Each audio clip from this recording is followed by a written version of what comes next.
Good morning and welcome to the Bowls New Zealand YouTube coverage of the 2023 National Interclub Sevens, broadcasting live from the Naenae Bowling Club. My name is Alex Reid and I'm joined in commentary today by John McBeath. Now John, before I ask you how you are, can you run us through the brackets, the post-section brackets for the National Interclub, please?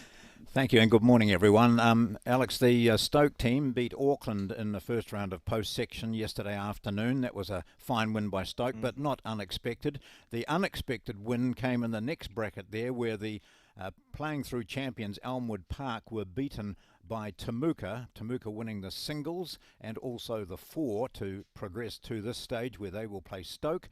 West End, the Taranaki representatives, beat Dury Hill, so they move through to this semi-final.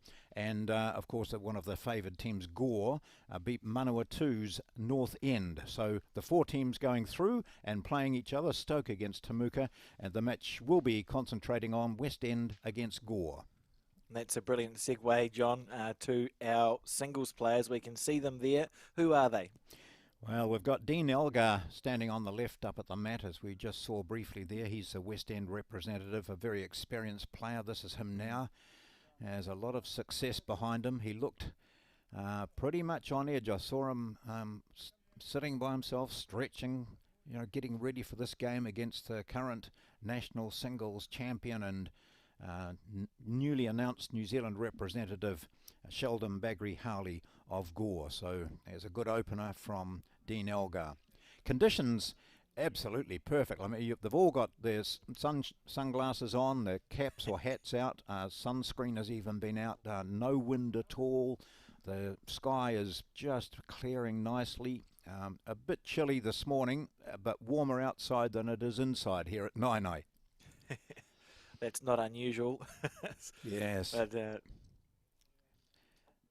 so this man is in really hot form, isn't he, Sheldon? He's played extremely well. He had that mighty battle against Shannon McElroy in the final of the national singles, and McElroy's playing on another rink here. We might just catch a glimpse of him as the day progresses. He's playing against the Temuka representative, Marshall Stoddart, who upset Kelvin Scott yesterday, coming from 19-9 down to win that match and created all sorts of excitement around the place.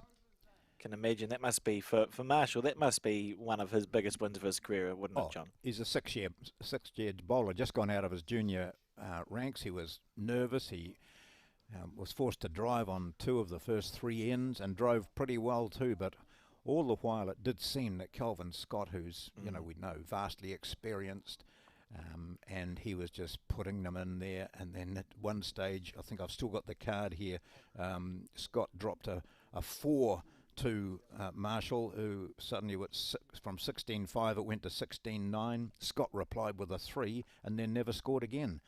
And afterwards he just said, as so often happens, Alex, doesn't it? He just said, I just lost my way and couldn't get it back. So when one player's on top and then suddenly loses his way, the other senses it, and if he's good enough, he'll take advantage of it. And that's what Marshall Stoddart did yesterday for Temuka. Absolutely. It's the beautiful thing about the singles game, I think, John, when it's playing to a point target, so you're not restricted to a number of ends. Yeah. They play to 21 points, which is what these guys are doing here, and you can see that in the score tick on the top left-hand corner, first to 21. So it literally, it's until it's over, it's not over, is it? Well, that's true. And Dave and I were talking about, various examples of players being apparently out of a game with the way the score was going, and then someone within one or two shots of the 21 required just unable to finish it off. It happens not infrequently. Just looking at this is a nice, well, they both got their line pretty well. Their weight's not bad for the first end. Yeah, blue bowls belonging to Elgar. Yeah, it should be a good game, I think, between these two. They're both national singles champions. Of course, Sheldon Bagri-Harley, the current one, and I think Dean Elgar, off the top of my head, won his title 4 or 5 years ago at New Plymouth, so they can both play this game. Oh yeah, and neither is afraid to have a go, are they? There'll be some pacey shots played here, I think. Elgar might be just a bit lucky and get a feather off that bowl. No, not quite. I think he might, well, looks like normally that side bowl is favoured. And it is Baggery Howley, I think, who steps in and picks up the jack and goes. So one it is, one red. There we see Steve Sargent, who's the marker for today, one of the international umpires here, off to the World Championships, I think.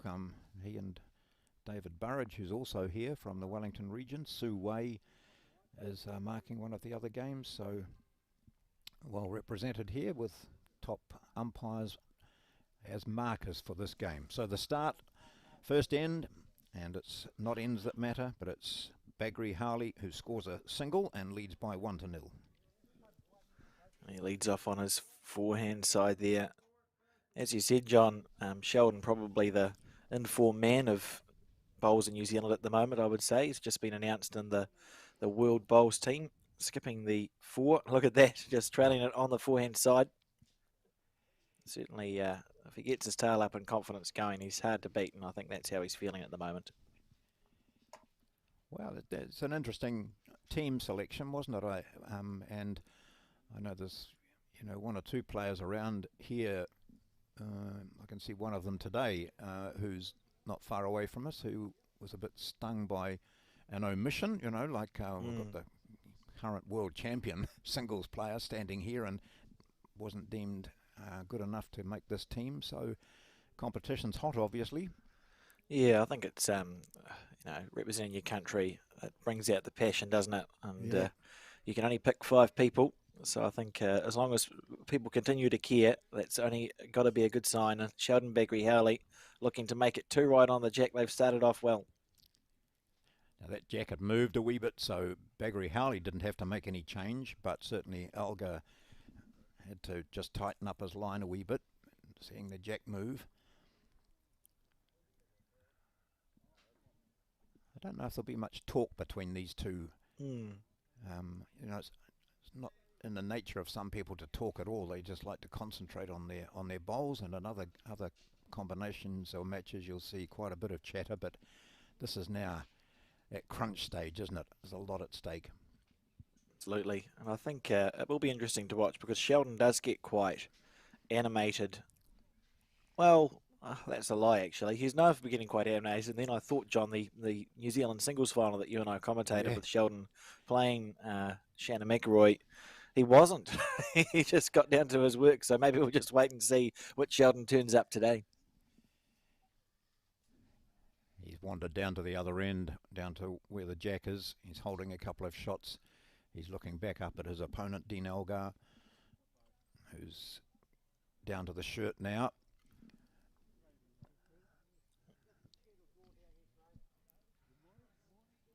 Looking to sit in on these or to capture the jack, and he's not a mile away, is he? That's jack back to himself. Stuff. That's a pretty classy shot, eh? Possibly we're wanted to get it too. square, but it didn't matter. The result was a little nudge of the jack, carting it back. No, brilliant. And Steve Sargent saying something, I'm sure it's funny, in the background. What a great shot that was from Dean. And he's got all the position too. There's not a huge amount here that Sheldon can actually play, John. No. That's a bit hard. He's got his previous 2 shots just short of the jack on his forehand side. But no matter where the jack goes, it's going to go. Well, Elgar's got them at the back, hasn't he? So that's absolutely the thing. You'd think Dean will be pretty pleased with how the head's sitting. That was such a good bowl.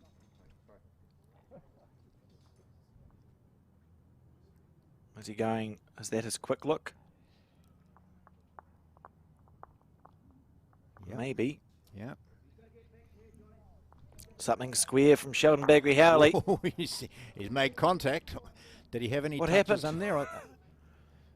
Okay, we need a It looks like replay. it's still 1-2 Dean Elgar. You can see the bowl to the left there as we view it. Sargent. Look at him. And Steve Sargent doing a clean out, just checking to see if there's any chalk marks on them.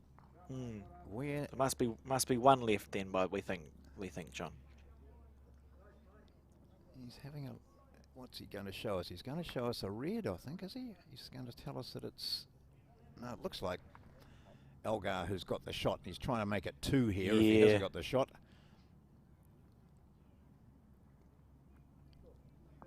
Yeah, two there. That's a good camera angle. Yep, yep. That That's was better, isn't it? Yeah. indicative of a lot of confidence from Sheldon Bagri-Howley there. Let's see what we can see on the replay, John. Well, he was down by one, but there was a cluster there. He had to make contact, and he did, but he probably wanted to. Well, How who fast knows was what that he wanted? going? But he needed to disrupt things, didn't he? Yeah. Goodness gracious. Yep. That's a Left the statement jack of there. intent. Well, it'll be interesting to see for folks at home. If you've dabbled in bowls, it's quite challenging if you play a full-blooded drive to try and switch back to that draw bowl. So I think keep an eye on Sheldon's first draw bowl and see how close he can get it. And if he's in fine form, I don't think it's going to be very far away.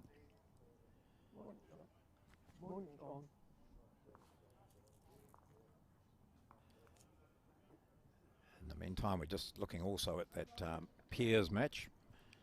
Just see a little touch of whistling through there. There's West End Gore just at the. Have they played one yet? I'll keep an eye on the board out there, which is live. The rink next to this match that we're watching here. I think it'll be quite, that's a little, the thumbnail on the top right of your screen is that Piers game. My recollection is that Gore's quite helpful for us because I think both Craigs have white bowls. So if it's a white bowl, that's good. That's right. Gore. Well, nice from and here simple. it looks like 3 white bowls closest to the. Oh no, not no 2 anyway. Oh, and here's that's Dean Elgar looking chuffed with something.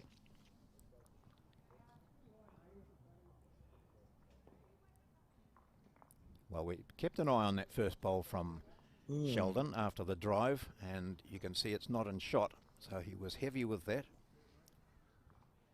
It is challenging sometimes just to try and switch back to that draw weight because you've just put so much weight through the arm. Look at that correction there from Sheldon Bagri-Howley. That's a good bowl.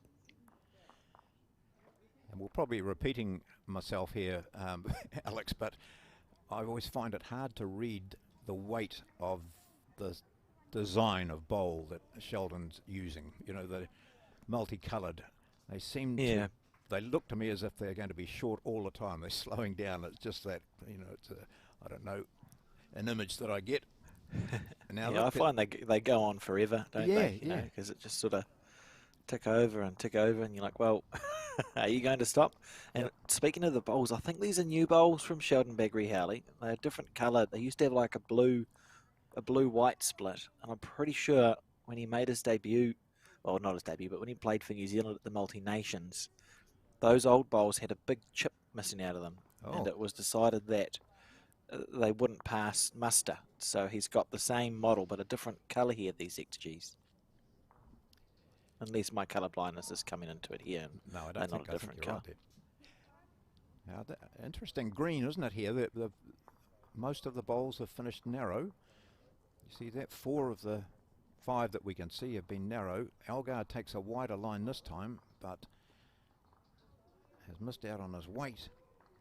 He's holding shot, though, I would say, Elgar there with that blue bowl of his to the left of the jack, just over about jack level. Oh no, what did was that a red?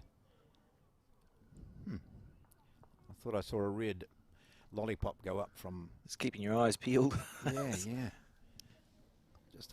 Just hope Steve Sargent is not colourblind. That'd be a bit awkward, wouldn't it? That would be bad. Michael Johnston is the head of the umpires. Oh, that's right. Yes, yeah. I told him it's his job to fix the scoreboards for us.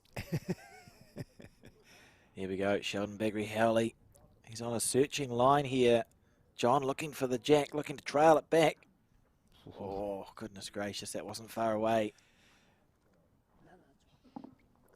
He's playing a lot of confident shots early on in this match, isn't he? Yes. You see, Sargent's got the red.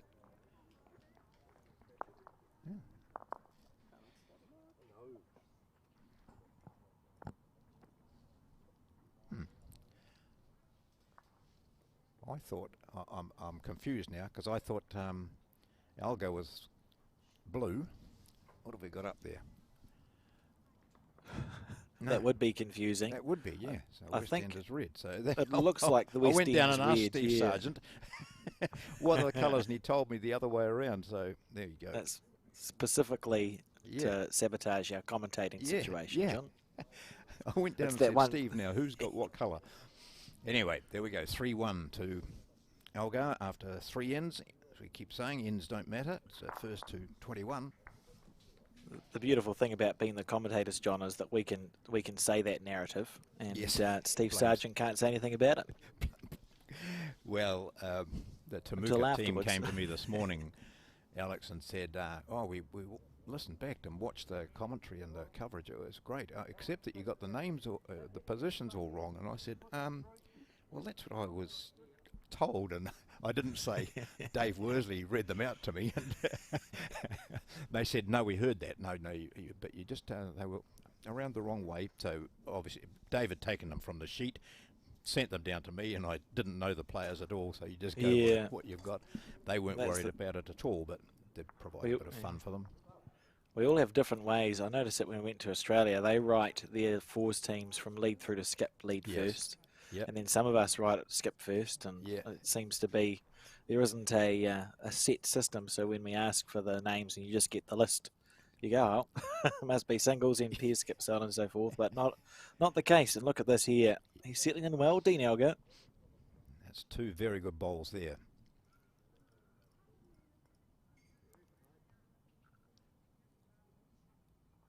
A national champion from the Somerset singles up in the Auckland area earlier this year. Not far away. Algar holding 2.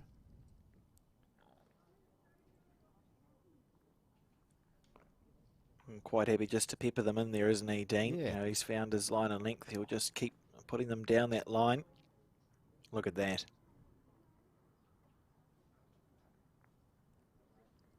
Great bowl.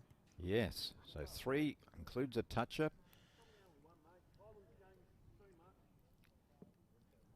Won't be any panic with Bagri Howley. Although he is relatively young, I suppose he is experienced, isn't he, John? You know, there's not a lack of experience here for Sheldon. And he backs himself. I mean, look at this. This is perfect ball, isn't it? Oh, almost just perfect. about. No. Lovely line. Beautiful weight.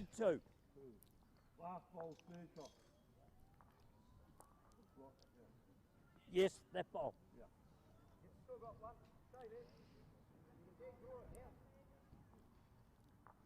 This is Dean where just markers weighing need up to have good hearing.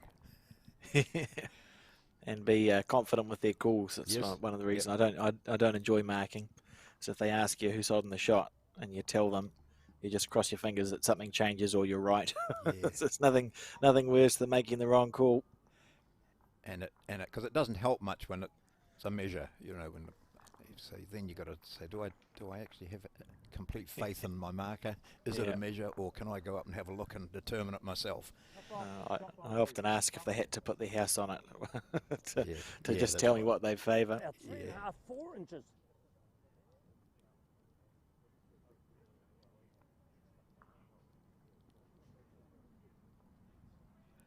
Just contemplation here for Sheldon. Yeah, well, you know, he wasn't far away with that previous bowl, was he? He could almost draw this onto the second shot. If you can sit on that, oh no, playing with a wee bit of weight, is he? That must have been why he was waiting. You know, that's the 2 shots for sure, John. Yeah, you either try and Yeah. knock it back, and there's a chance that it wouldn't have killed. You could have got a 1, or just the dead draw. And he was so close with his third bowl, that would have been a serious temptation. And I think too, if he'd hit that shot bowl, the furthest away black that we see just in front of short of the jack, it might have sprung the jack back to his bowl, which was to the left. So he had a few options there, but didn't make the target. So a couple of shots to West End's Dean Algar in this battle of the singles semi-finals at the National Interclub Sevens. Early stages, if you're a West End supporter, the signs in the singles are okay, and the signs in the pairs are a reverse image. Yep. And I've just looking across to the 4, and the score is 4-0 to Gore.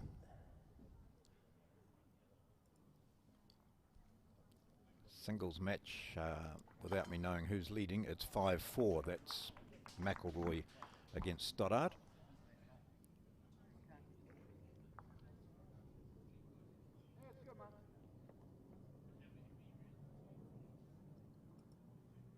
And that first bowl from Dean Elgar has been good the last few hens, hasn't it, John? And Yeah. again, we see here that bowl not far away, looked like it'd be about a foot away from the jack. I think coming this way previously, Alex, remember he was narrow with 3, wasn't he? But still got the shot. So he, that went into the computer, the brain, and he sorted his green out immediately this time round.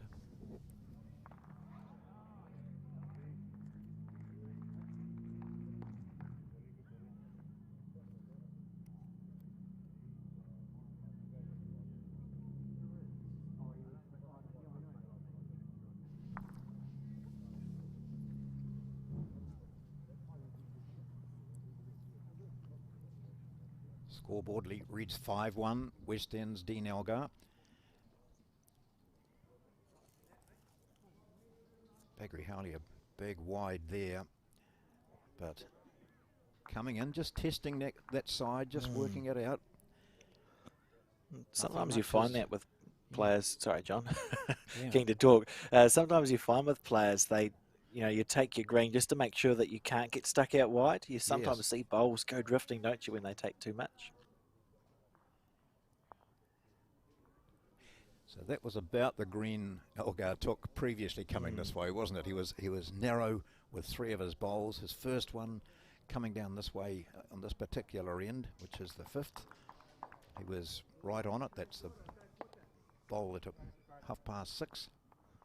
Here comes Bagri Howley now searching for the jack and getting it. Lovely. So that's a good nice shot. shot bowl there. So possibly 2 to him. Definitely. I suppose Dean just stays on the back end, doesn't he, John? Just try and draw the shot. There's nothing else on, really. No.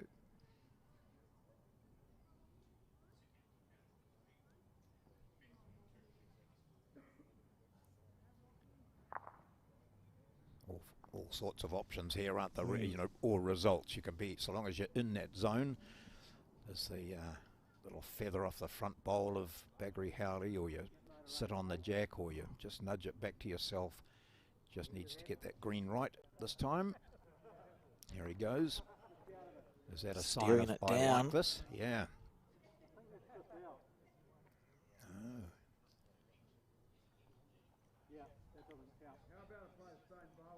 Oh. Intriguing. That weight almost indicates he was looking to trail the jack or rest on Sheldon's bowl that sits at 10 o'clock to the jack, I think, John. You'd expect it to be a 3 here for Sheldon. He'll back himself to draw a 3rd shot. Yes, because if he miscues and the jack goes a little bit, then it might undo him. But the way he's playing, his weight control has been special right throughout this year, hasn't it? Gosh, he's had a lovely season, brilliant season. For sure. He is hanging wide, but he knows that it's coming in from out there, and he might just sit on the Elgar bowl or beat it for 3. No, not quite. And it falls out. So. What are the chances? Goodness. Yep. So 2 there to Bagri Howley, 5-3.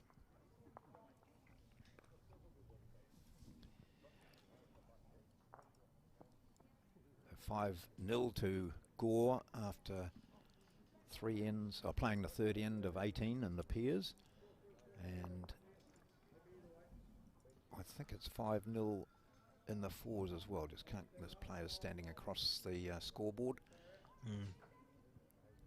Yeah, as the day does progress, I think we have the ability to give score updates from around the greens as well, just as it goes on, because it is, of course, a post-section day today. John, the finals day even, where we're going to see a semi and a final. Yep. So later today we've got, our next game is the women's final, isn't it? I think so. So they're playing on the other green here. You can see them in the background there. That's the women in their semi-finals. And that'll be the winner of either the Tauranga Bowling Club and Victoria Bowling Club, who are playing off in one semi-final, and then a big match-up between Nelson Bowling Club and Takapuna Bowling Club. Takapuna, the defending champions for this event, in the other semi-final. So whoever makes it through the final, that's going to be a great game to commentate as well. Oh, yes. Plenty of well-known faces there. In fact, I walked in and held the door open for the Nelson team, for which they said thank you, John. I'm sure they Joe did. Edwards and Val Smith, as usual, grinning and getting ready for their clash against, did you say they're playing Victoria, is it? Takapuna. Takapuna yeah, for the Nelson one. Big game. So it should be, I think I saw them practicing in the background. I think it's Selena Goddard and Joe Edwards in the singles. Yes. Look at this here from Dean Elgar. That first ball, I think you're right, John, coming in this direction. He seems to have a really good touch. In the other direction, just missing a little bit narrow on that backhand side.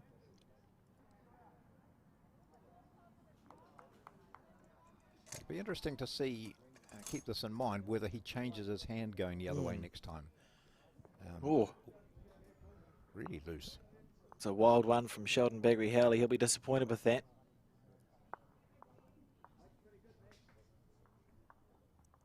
To be fair from the players, this camera angle, the shot, there's still like a metre to the bottom of your screen of green. So Yes. the players, the bowls aren't off the rink. They're just out of view at the moment. Although This one might hang Steve around. Sargent, he did go over to check whether Bagri-Howley's ball was inside the rink. So it must have been out close to the line, so really misjudging that. This time we'll see a correction here. He wanders down after it.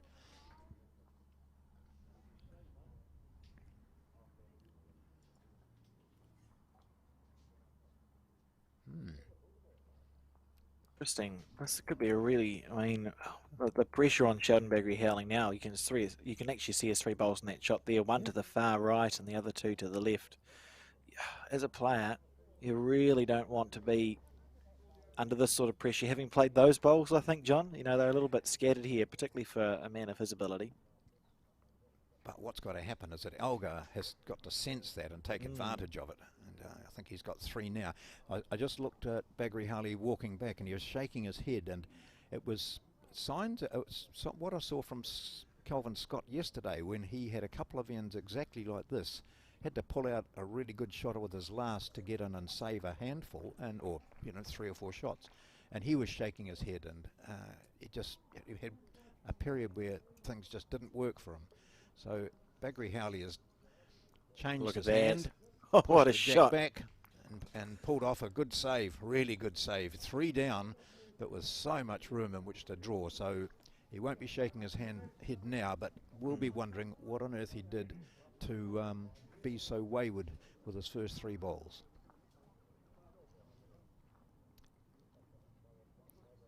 So Dean Elgar's come halfway down the rink to have a look.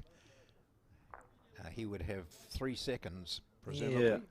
He's not shy, is he, Oh, John? no, Like he's Dean, not. 2 seconds anyway, maybe there. So, yeah. but the good movement of the jack across to the left as we look at it would be good. Or if he can clean that bowl out, and that's probably what he'll go for.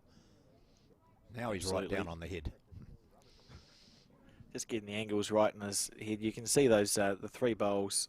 Well, there's actually 4 bowls there that are the same weight, aren't they? Sort of horizontally across. They're all level with each other. So I think we'll see Dean use some speed. He'll be deciding whether he wants to play it on his forehand or his backhand. He'll just go for the bowl, and if he misses slightly wide and narrow, it's still happy days here. Yes, so forehand connection with the shot might even take out both of Bagri-Howley's actually with that angle. Let's see. First of all, he's got to connect. Very close And here. he's Dean Elgar. Taking the Good jack. shot. Toucher in the ditch. Is it closer than that bowl of Bagri-Howley's? Steve Sargent checking to see if that's a toucher or not. It's not. That's the question. It's hard to see with the camera angles. The Dean's bowl did sort of split across the head a little bit, didn't it? Yeah. I'll just have a look here. I think Bagri-Howley's hanging onto the mat. He's not handing it over anyway. Rightly so. Can be hard when it's in the ditch, just to see whose is holding. Umpire, Get an umpire, they say. bring measure from the ditch. Well, this is a perfect opportunity, John, to see if we can go through some of the scores from around the places. I think our technical, graphic-y guru people have the ability to, to have something come up on screen with the scores from around the other rinks of the semi-finals. And there they are. So that's this one. And we can see the singles clearly 5-3 to West End. Pairs 5-1 to Gore. And the fours 5-0 to Gore after 3 ends in that first semi-final.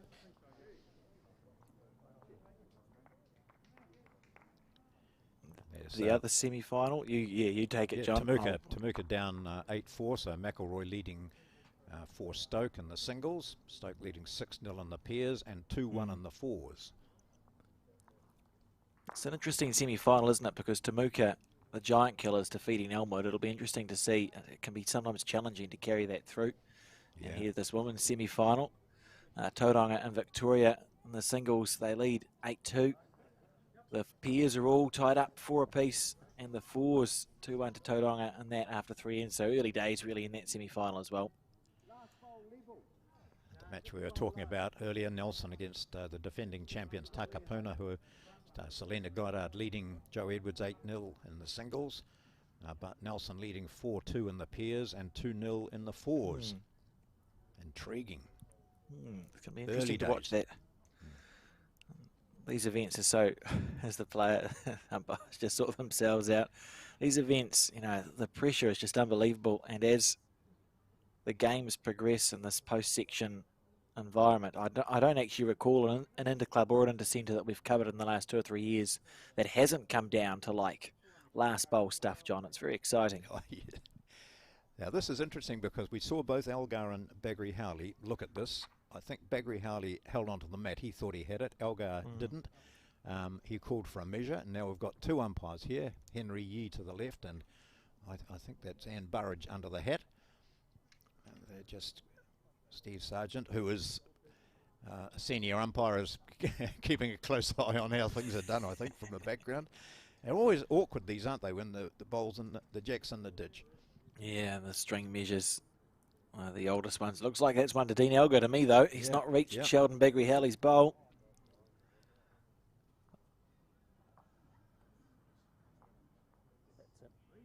They're going to do it again. No, they've done it. So there it is. And it's Elgar who... Oh, there's 2. It was 2. 2 red lollipops go up. So a 2 there. 7-3 to Elgar for West End. Certainly worth the measure call.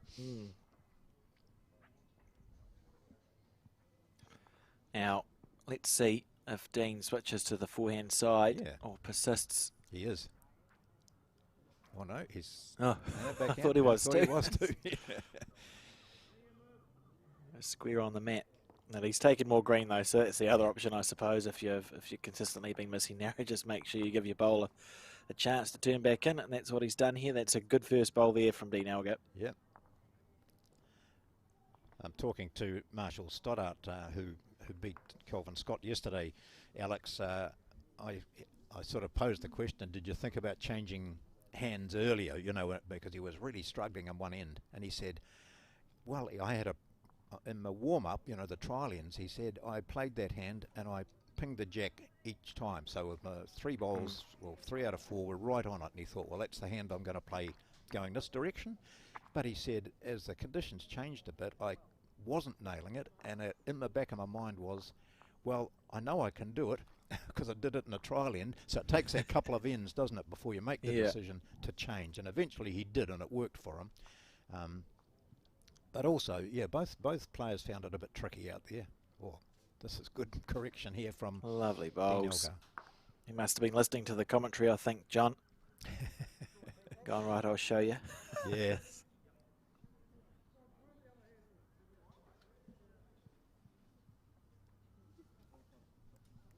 Good scoreboard up there for the West End teams. 7-3 they lead in the singles. Shot being taken away here, is it? Oh, good try. Yes, oh, gosh. Lovely touch. He's shown that all year with his ability to draw, spot draw, hasn't he? Really impressive. Half He a ball still short. probably one Jack down Neville. there, but Yeah, it was a great shot. It always looks nice out of his hand. You know, Yep. I think Sheldon's one of those players.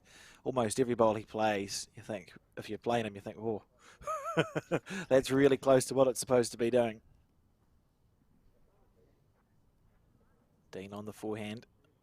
And Steve Sargent taking that opportunity just to check to see who's holding. I think this is the first time we've seen Dean chase down, and it's going to, I'm not sure if it's going to be worth the walk. He's just a little bit short there.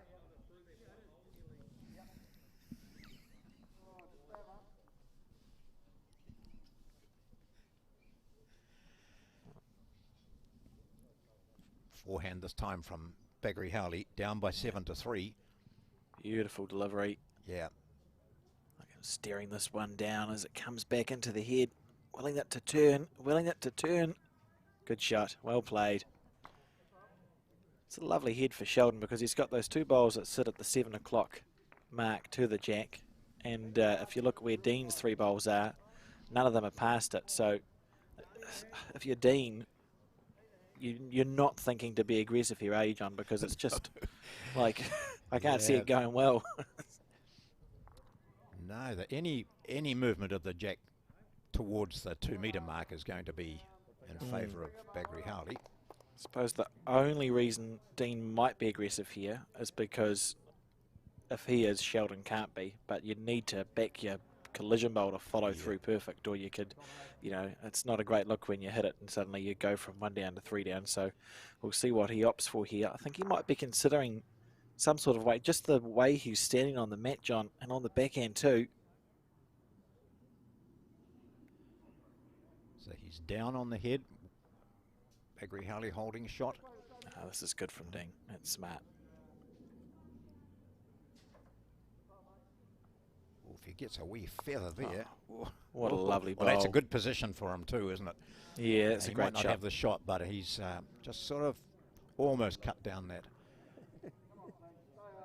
number score, the opportunity for a number, but no, it's still there for Sheldon, isn't it? Yeah. I mean, you know, Sheldon has all the bowls at the back. So as long as on the way through, Sheldon doesn't pump one of Dean's bowls back, it's a 2 or a 3 at least. And I think, well, it's 1 to Gore, according to Steve Sargent. So we'll see how Sheldon's feeling. He'll either try and draw a gentle bonus for 2, or we may see it like a jack in the ditch for a 3 here.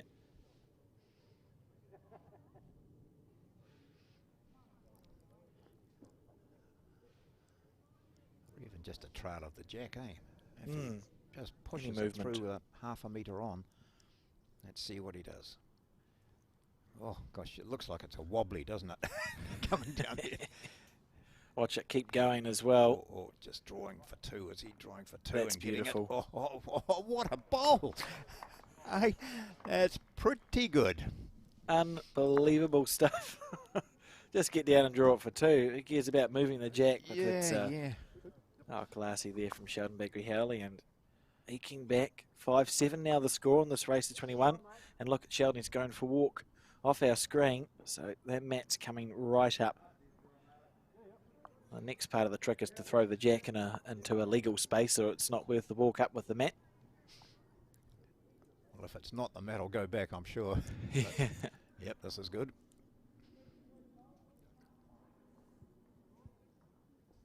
Now, when's it going to stop this jack? It did stop just inside the ditch. So Well there we are, weighted. first end where we've got the mat pulled out quite away from Baggery Howley.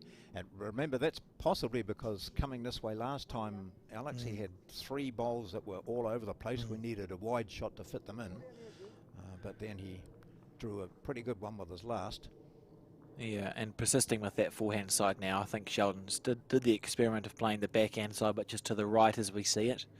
Thought, we'll give it a go, and we saw that not go as well as Sheldon would have liked, so going back to the handy nose, coming in this direction.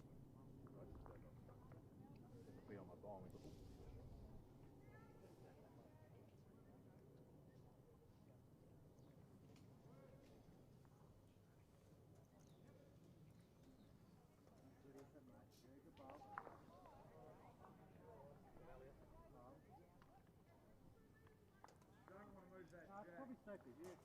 What am I trying to do? Straight through into here, just drawing.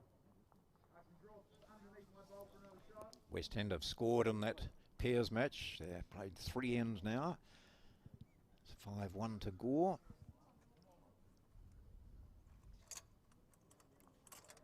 Sheldon back to the backhand. Just as I say, had given up on it. Yeah, that was interesting because while Algar's first bowl was perhaps in his line, it didn't appear to be, does it? That he'd get round that with his draw. Sometimes it looks a little bit different on the camera Yeah. angle. Like it'd be Maybe almost closer to. Yeah. Dean Elgar just snicking the jack. I wonder if Sheldon, he might not have been able to see the jack. It may have been obscured by that bowl. The short bowl that sits now at 11 o'clock on that last shot. And, well, that sounded... I'm not sure how well you can hear it on the back at home, but in our headphones, that sounded like a car backfiring or something else, John. A drive.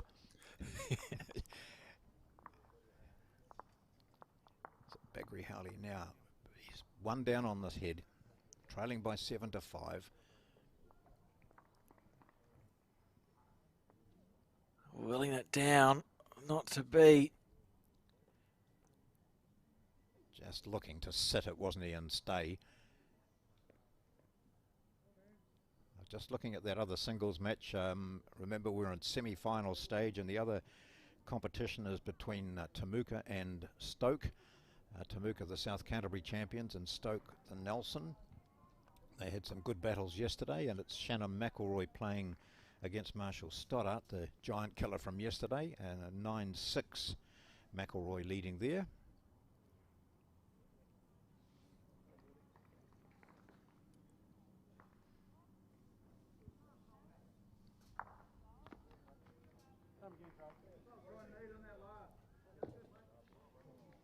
Look at that great hub of activity here at the Naenae Bowling Club. A marvellous host venue. 2 outdoor greens playing really well. Fantastic facility, isn't it, John? Yeah. With their indoor segment as well. And look at this here. He's stalking this bowl, Shadden Bagri Halley. He's looking for the jack clean into the ditch. He's close and he's underneath. He's not looking very happy about it. That wasn't far away.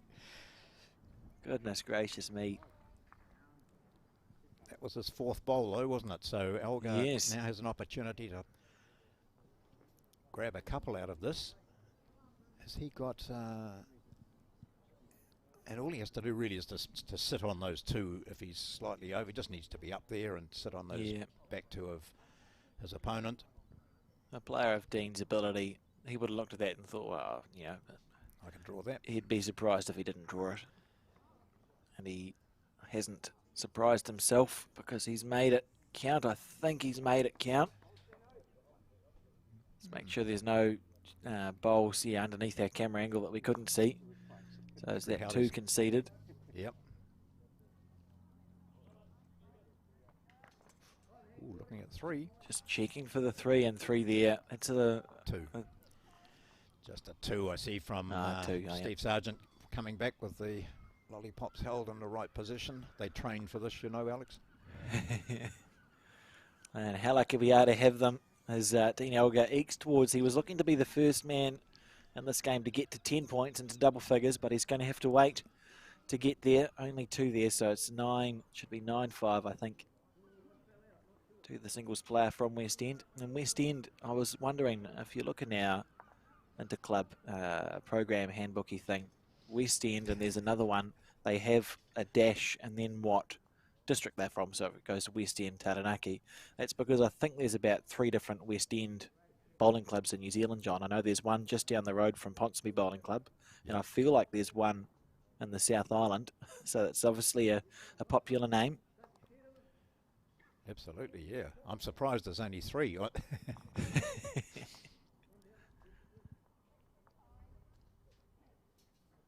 Oh, Sheldon, not happy with that bowl. It's quite good though for people watching this who are like most of us, average sort of club bowlers, and you're watching the best in the country, and you see them throw in a few loose ones. You think, oh well, they can do it too. But what they can also do is make corrections and draw brilliant bowls like this. You know, so I thought he was just going to take that back to his other. So not quite brilliant, but they correct well. I think too, you see with players like a Sheldon, they've got different, you know, they have more than one game plan. So Sheldon will persist. He's been trying to draw, and he'll persist with that for a little while. But if he continues, if this game plan continues to not work, Sheldon will change what he's doing, and we might see him play more aggressive shots or start reaching through. You know, they've got lots of different gears, lots of things they can try, and these players aren't scared to try it, whereas perhaps a club bowler, we tend to persist sometimes when maybe we shouldn't. Oh, you see Elgar's reaction up there. He's just, you know, throwing his cloth up in the air and saying, what on earth did I do wrong? So it's not only one player in this sort of level of competition that can throw down a loose one, but both of them. So while Elgar stalks off to the rink edge, Bagri Howley comes down and then just says, well, that's grouping, isn't it? That's 3 bowls in a group. Yeah, in the same place. Yep, bowling to Sargent's feet, basically.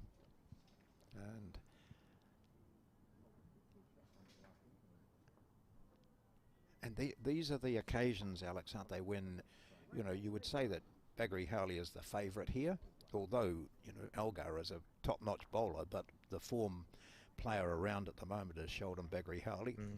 So he's got to make the most of these opportunities that he's being given.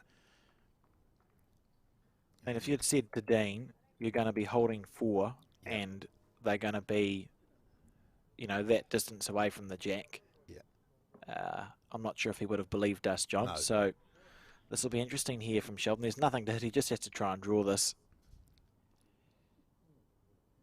Well, will he stay on that same hand, that forehand? Because he's really struggled there, but he's going to.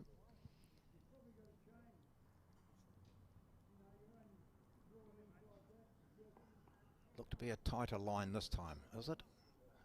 Oh, it's dragging out against the bias a little bit here.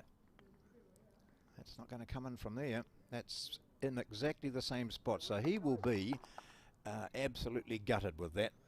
Yeah, 3 I don't think bowls and one not far away from those 3. 4 bowls in a patch that are a couple of metre and a half away from where he wanted them to be. And up we have, for the first time, 4 lollipops of the same colour. After one end they are red, and that means that Dean Elgar has got into those double figures with a 4 and leads 13-5. And I think he'll be pinching himself. But, you know, you make hay while the sun shines in this game. Yeah. And from Dean's point of view, he's been playing well. And he's going to keep trying to put bowls close to the jack because, as we spoke about, you know, someone of Sheldon's ability, when they get into a rut, it doesn't last that long. And there's different sort of, they can change their game plan. So Sheldon will be thinking of ways that he can try and extricate himself from this situation. 13-5 down, probably as far down as you'd want to be. And look at this here from Dean Elgar. That's the sniff of blood, you know. He's going, right, I've got a 4, put one right on it. Good luck. So Gore leading 6-1 in that pairs match and 5-3 in the 4s.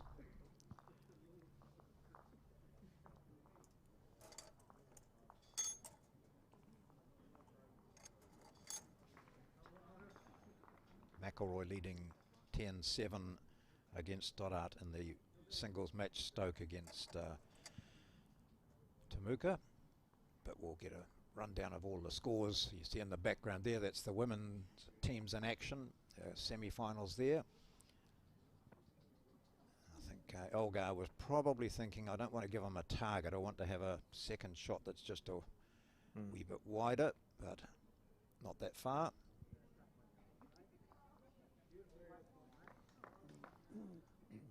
Sheldon on the forehand side. I love this bowl. He'll be feeling like he's a bit narrow. He's going into the same spot as his last, pretty much, isn't he? Second shot. Dean thinking, what do I do? So he's switching to his backhand. That's because the jack is likely to be moving to the bottom right of the screen that we'll see in a second, sort of towards that 4 o'clock direction. So Dean will be trying to cover that. Yes, do you get to the stage sometimes when you think, well, my opponent's just in a bit of a rut. I don't want to be greedy here. I just want to make sure that I keep the pressure on him. Yeah. You're one down. One.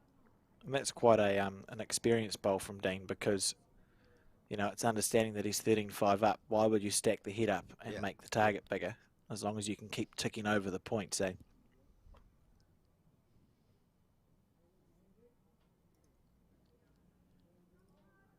Sheldon Baggery Howley, when's this bowl going to turn? He's willing it to hold up. Oh. Well, it's a toucher, John. Yes, it's a toucher, but it's still only second shot. He does have the last bowl, of course, having conceded that 4 in the previous end. So Elgar has won 6 of the 9 ends played so far and leads by 13-5, holding shot.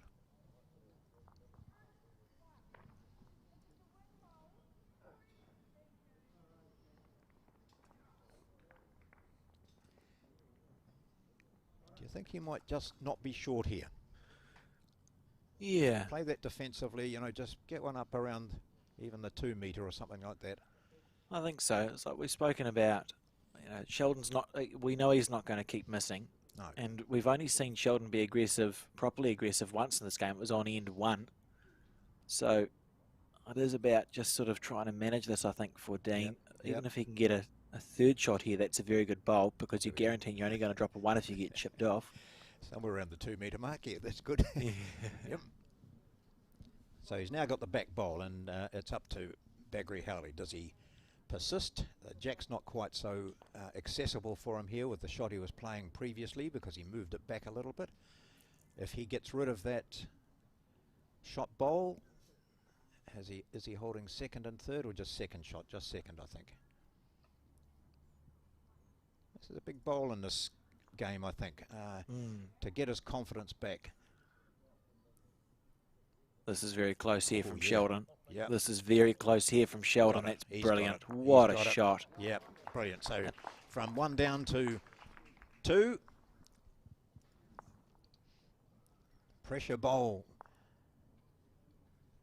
I think what stuck out for me there, John, is the weight that he played, like the perfect weight that Sheldon backed himself to play there. There's this collision bowl hung around for the shot as well. That's great stuff. So a 2 there to Baggery Howley, under a lot of pressure, having dropped a 4 in the previous end, 6 in the last 2 ends, and facing a 1-shot deficit again on that particular head.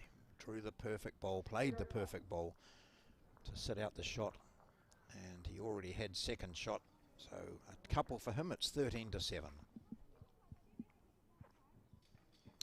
Right, going this way last time, he conceded a 4. Let's see if he corrects things, playing the other hand. I was just going to say, and I'll be very surprised if Sheldon plays the forehand going in this direction. And he hasn't. Look at that. Willing it to run on a little bit. You can see there's a little mark there on that bowl. That'll be from a drive shot that he's played at some stage. Well, it's smacked into the ditch and taken on that bit of dirt. So obviously it's a drive shot that might not have connected. Well, I think we saw shingle in the ditches here, didn't we? Yes. When they were doing that measure. So it's not all that kind to bowls.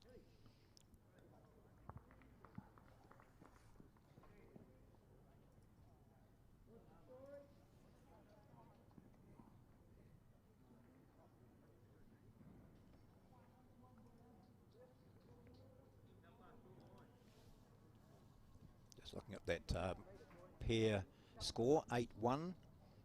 Gore with Craig Tinker leading for Craig Merrilies. And the West End team with John Roberts and Craig DeFaria.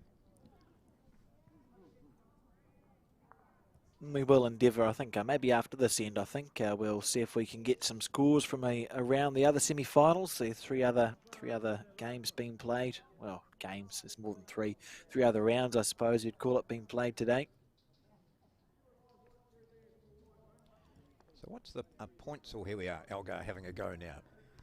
Very close. Oh, shot, isn't it? He's got the shot. Oh, and Oh, almost goodness. the jack. Not so far away. That would have been the perfect result.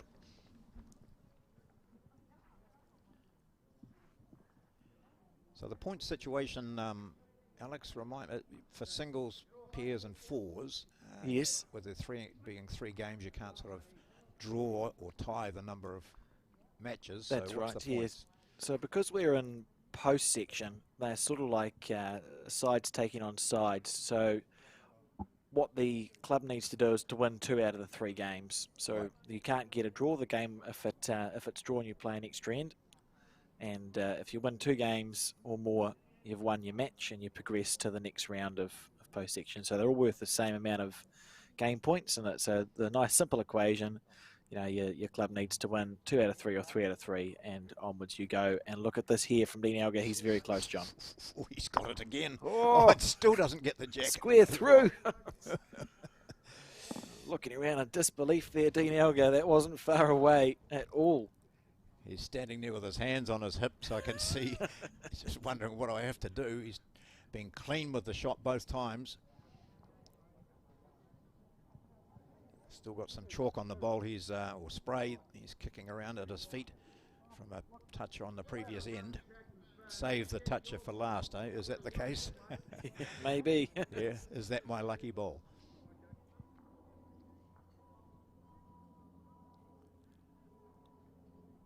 Sheldon looking to make him drive again by putting in a second shot here. I don't think he'll be short, will he? Oh, Nah, he's going to be look at perfect. this. Look at this here from Sheldon Baggery Howley. Okay, do your darndest, Good Dean. shot. Rightio, Dean. You've had 2 goes at it. I think we're going to see a third one here, but he might have to switch to his backhand side. Yep, here we go.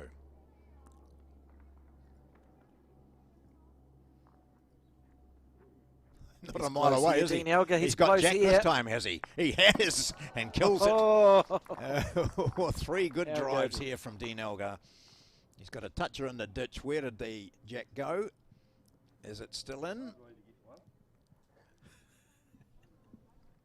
The fact that it was 2 on I the think it forehand, was- 1 on the backhand, John. That's Yeah, great yeah, stuff that was from really Dean, impressive, really. wasn't it? Oh, it is still live. So a red lollipop. So 3 drives and getting a positive result out of that last one. Here we go. Look at this. Boom. And it stayed just in time. The jack tried to go out of bounds, didn't it? It went to the right of our screen. It hit the stones in the ditch and came to an abrupt stop. Always find it interesting in Australia, the sand in the ditches seems to be the popular thing, John. Lots of sand in the ditches there. I don't mind today. Well, and I don't know about these things, Alex, but a jack going into gravel, as I think we have got here. Yes. You'd think that would prevent the jack from going too far. I mean, if it had been grass in the ditch, would it have gone out? I don't know. Yeah, that's what you find. It's always good to have a look, really, and players do have a look just what's in the ditch, because you see some clubs have like that the astro grass, and that tends after a while to be quite slick in the ditch. So it's hard to actually keep the jack in bounds if you hit it in its speed, and it just sort of runs out of the bounds. So I do quite like I like sand. I like the rubber ones you see. Some of the people have like the cut up bits of rubber tyres in the ditch. That's good because you sort of, I think it's fair enough if the jack stops. You don't really want it to be running too far once it's been hit into there. Now, remembering that Elgar had 3 drives with his previous 3 bowls, so bringing it back onto the draw has been impressive with his weight there. Yeah. Oh, he's just missing, isn't he? That's great. Hey, there's options there to just come inside those or feather off them. He just played it without interference at all. You feel like Sheldon seems to have settled back down again in this game, eh, John? He had maybe, what, two ends where his touch deserted him's a strong word. No, I but think sort that of, was you know, about it, because he looked as though he didn't know what was going on. yeah. But now look at him chatting away to one of his teammates there, Craig Tinker, and he wasn't doing that a couple of ends ago. Oh, Dean, That Dean, was an Dean. unfortunate result. Couldn't have gone much worse if he had tried. No.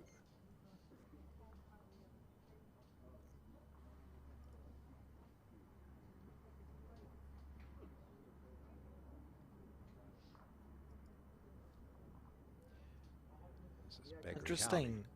Yeah, interesting that he opted to switch to the backhand there.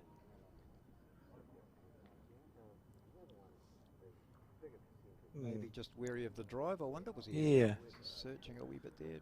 Holding two. So the drive's not really, I mean, the option here, you can't outdraw that. So what does he want to do? He's up by 7 on the board. 7 away from the 21, a long game in front of us yet. So what are you doing here, Alex? You're drawing for second shot? I think so. I think you draw for second because Dean is that 14-7 points up. So you may as well just try and just, you know, be at peace with dropping a 1. You don't really want to drop more than 1 and then just deal with the next end. I don't think anything dramatic needs to happen here from Dean Elgar.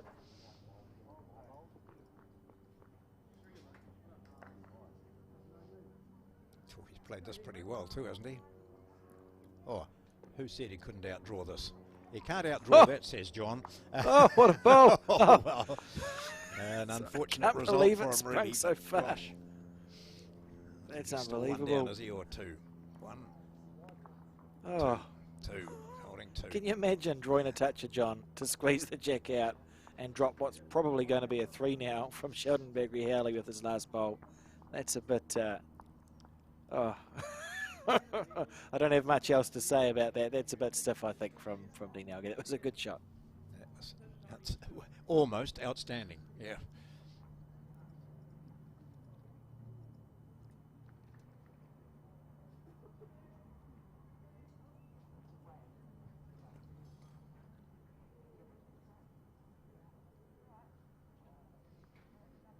Here he comes, looking for 3 on this end. Willing it on, and he's the weight. How's the weight? That's a good shot. That's a good shot. A good end there from Sheldon. But I think fair to say, Dean Elgar a bit unlucky with his last bowl.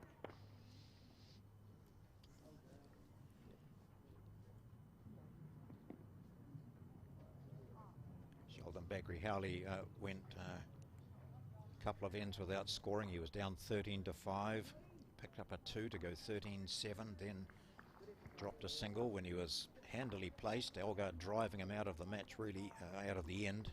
Take a single, 14-7. Now a 3 to the Somerset National Singles Champion. Takes him to within 4 of his opponent. It's Elgar leading by 14-10.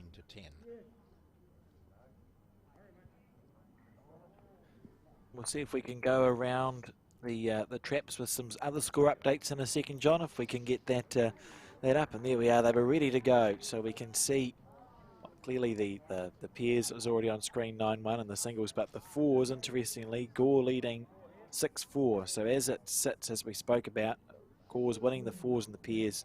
That's the 2 games they would need to progress, if that's how it stays. There we are, Stoke and Temuka, and Stoke leading in all of those. The singles match features Shannon McElroy and Marshall Stoddart. So 10-0 in the pairs and 6-3 in the fours.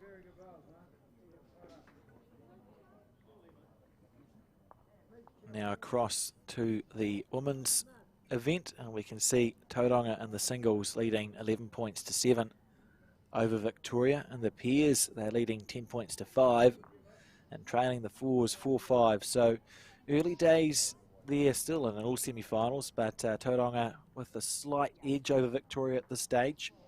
Yes. And those fours have, yeah, right, they've got a long way to go, haven't they? And Nelson against Takapuna, 11-all now. Oh. Gosh, because Joe Edwards, It was 8-0 last time we checked, she wasn't hadn't it? scored, and it was something like 7-0, wasn't it? So 11-all there. Takapuna leading in the pairs, and it's Nelson leading by 1 in the fours. Oh gosh, that could go to the wire. Yeah, it's going to. Exciting times. I can't wait to see who makes it through to that women's final. And look at this, while we've been talking the results, Sheldon Bagri-Howley, it's almost like he's walked up and placed two bowls right next to the jack.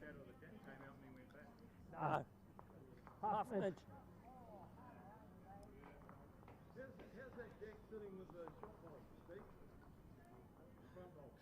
Yep, it's 1 inch off the front pole at 12 o'clock. Oh, how good. So Dean was asking that to understand if the jack was going straight back into the ditch or if it was going to hit the back bowl of Sheldon Bagri-Howley's on its way through.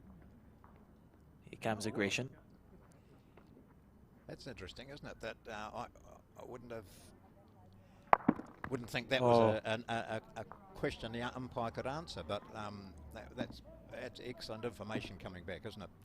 It was quite clever from Dean because he didn't ask Steve Sargent for a shot selection. No. He asked about placement. Yeah.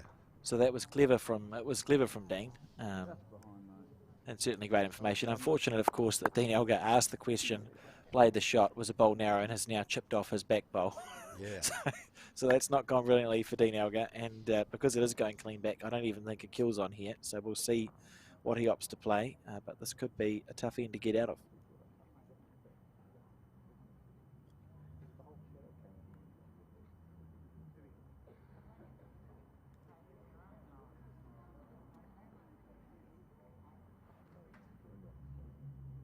Dean here on the forehand.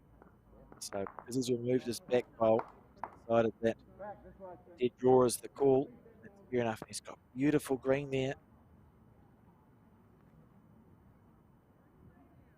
Two, says Steve Sargent.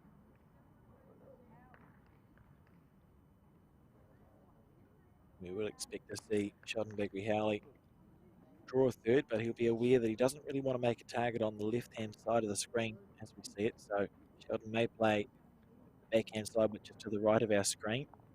Draw a third shot past Dean Elgar's bowl at 1 o'clock.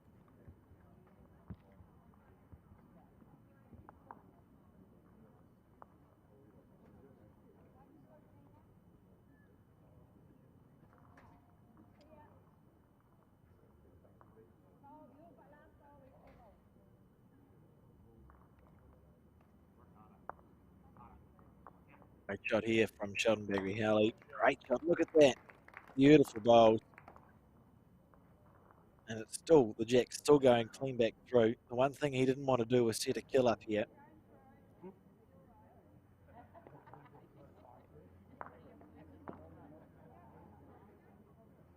And he hasn't set a kill up because there's that jack-sized gap. So Dean, he can't even hit his front bowl because he's drawn that short bowl.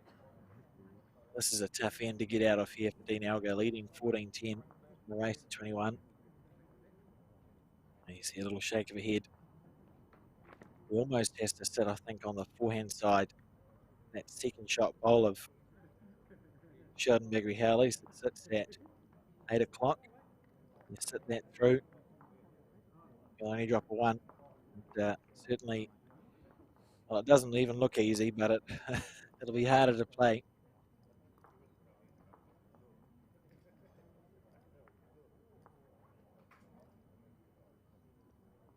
Dean just taking his time.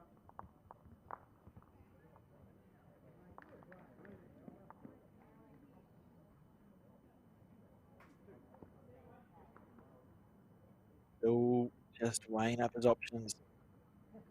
Well, I don't think there's a hit on there. I think it's just about trying to draw. Second shot for Dean. Yep. The hit is going to be played. So let's see where the jack goes if he gets connection. Dean Elgar on the forehand. He's wide. And that's a great end there from Sheldon Bagri-Howley. Working his way back into this match. Yeah, well, he looked a little bit bemused earlier on in this match. There was no sign of panic at all. I mean, it was early days, and he's such a quality bowler. Yeah, just Getting into his work, isn't he, Sheldon? Yeah.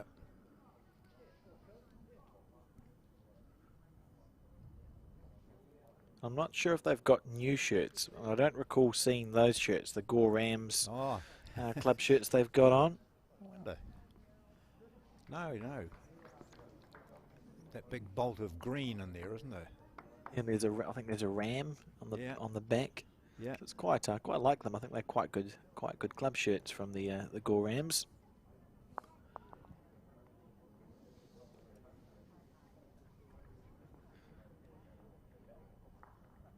See that mat pulled up again. Yeah. Your club's got some new shirts, don't they, John? Or newish now? Yeah, we have. It's just colours. We've got no sort of designs in there or anything. And I'm just looking at some of these around here at the moment.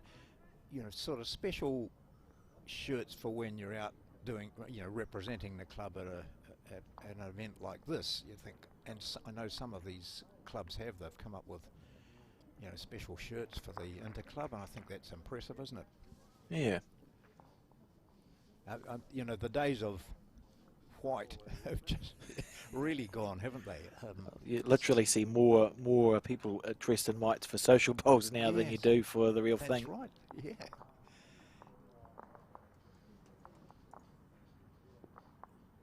Good bowl. Just trying to just turn the screws on a wee bit, isn't he, now?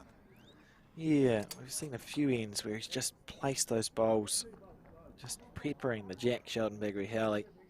It feels like the momentum has shifted. But we know, from past experience that Elgar is a fighter. Gosh, he looks like a fighter, doesn't he? And he just absolutely. Yeah, he won't give up on this one. I think he's on about 17 or 18 bowls Taranaki titles, and my understanding is that he's won the centre singles there 7 times. So Dean Elgar certainly has, there's no lack of experience there, and he'll keep going and going and going, and he'll back himself to win this game. Yeah. Well, when you win any title in Taranaki, you're a good player, aren't you? They're not easy. No. How short of the jack set?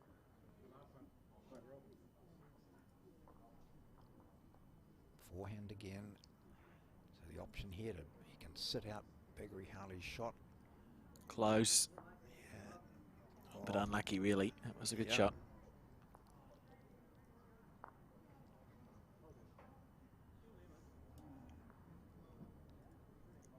So the blue indicates that it's Baggery-Howley representing Gore. Holding shot.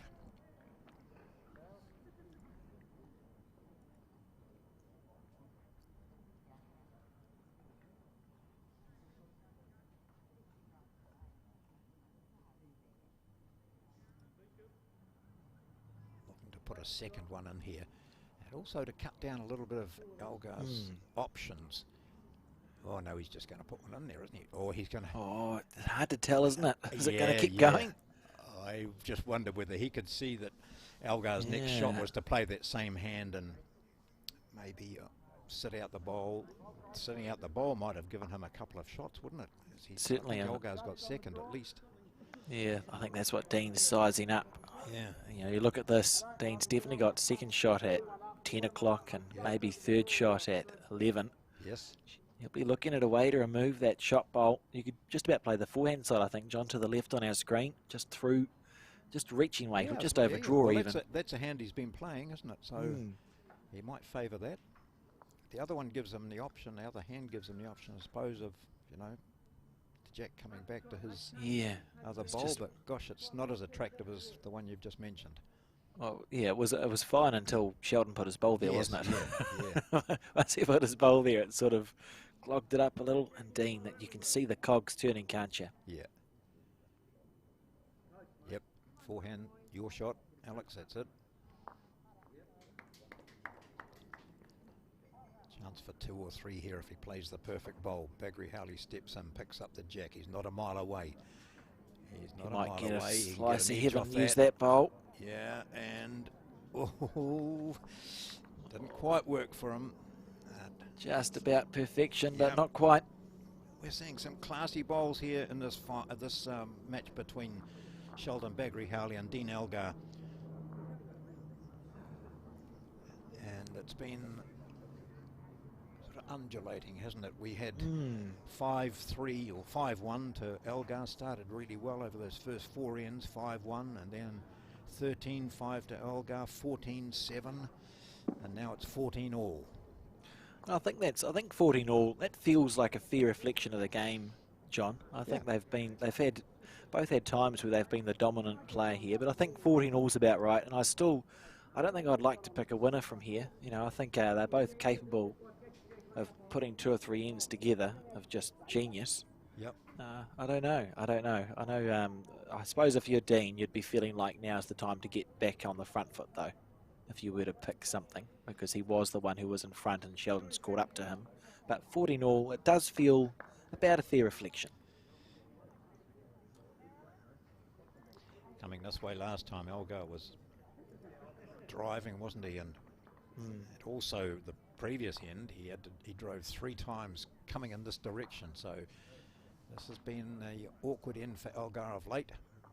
It's not a bad first bowl here if he's up to it. Just a bit shy.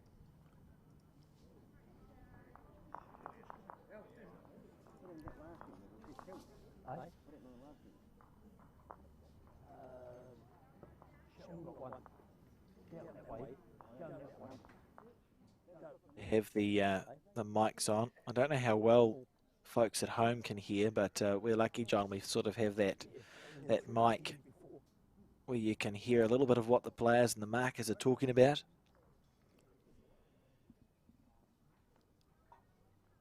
Sometimes they're lucky they can't hear it. If they can't. We did say when Dave and I were commentating on the first day of this, we needed to invest in a Bowls New Zealand profanity buzzer. There was a couple of moments where I thought, maybe that's not gone as well as it could have. Well, it's in all sport, and isn't it part of life? Here we go. Nice correction, I think, here from Elgar. Good shot. Well played. Yeah, very good.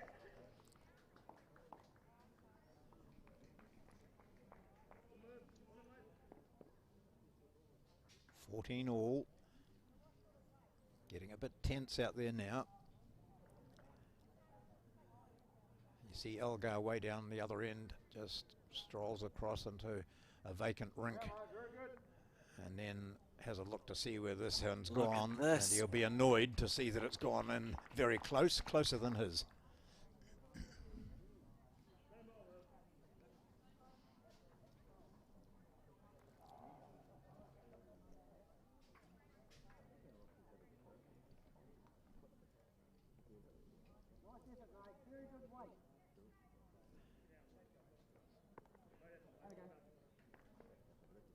Here comes Dean Elgar on his back, and he's not far away here, John.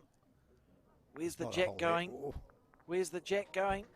Oh, not to him. One down. Oh, gee. Goodness gracious. It's happened a couple of times from that, as they say, rub of the green. You know, sometimes, he'll be thinking, well, what more do I have to do here to stay with the jack?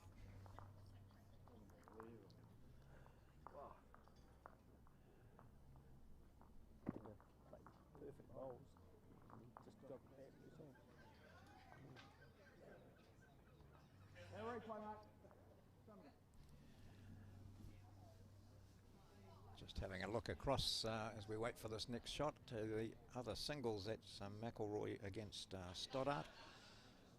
Stoddart's just picked up a 2 on the last. It's 17-10 to McElroy, so Stoke in front there. See Bagri-Howley now looking to make it 2. Probably won't want to. Well, yeah, that's a one that some people will be going chickening out, not wanting to disturb it, and because it was a danger of giving a shot away there. And I suppose for Dean, there might be a temptation because we can see he's got a toucher mark on his bowl. The forehand side, which is to our left, perhaps you try and promote your bowl onto the jack and see if you can get the bowl with the toucher mark on it through. I don't know. I don't see much. It's a hard head. What would you try and play here, John? That appeals to me, but I don't think that's what he's going to do, is he? No. Well, he's on a different hand if he is. Yeah. So must be trying to roll Sheldon's bowl out. Yeah, and then suddenly that last bowl of Baggery Howley's becomes a bit of a nuisance. No, it was. Yeah, so I think he should have played our shot, Alex. And we can say that because we are a safe enough distance away. And it's all very well nominating a shot, isn't it? It's being able to play it. Yeah. I have learnt much easier to play bowls when you're behind a microphone watching a screen. I enjoyed the fact that you were getting some success with your family and indoor bowls. I noticed that on your Facebook page, mate. So enjoyable, eh?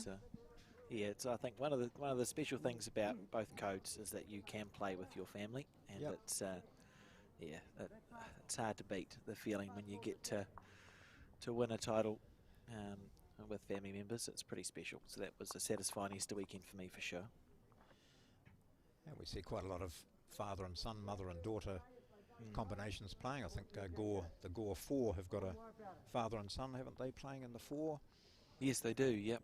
The Cockerells, and there's also the family dynasties that sort of come through in bowls. You've got we could talk about them forever, John. But there's you get the Scoglins and the Scots, etc. That just you look back and it's such a rich history. The Hills from Auckland. The grandfather continues through. Father, son. They've got the lot there. Pretty good. What, 4 generations of Hills playing together, I think, weren't there at one stage? Yeah. And father and daughter too. I noticed the Scots from North East Valley played together, and I think did they play the national mixed pairs? I'm not sure. I think so. I think so. Yeah. Yeah.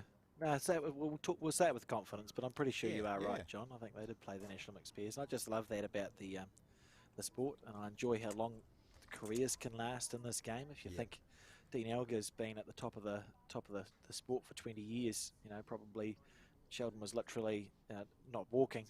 Yeah, that's right. When Dean won his first centre title, and it just gives you that chance you get to play against legends of the sport and with them sometimes. I think it's wonderful. I could wax lyrical about it all day. Yep. In fact, we've had we're just sort of ending them now, I suppose, but Friday nights we're at the Raumati Club. We invite people in just to have a roll up, and we've got families arriving.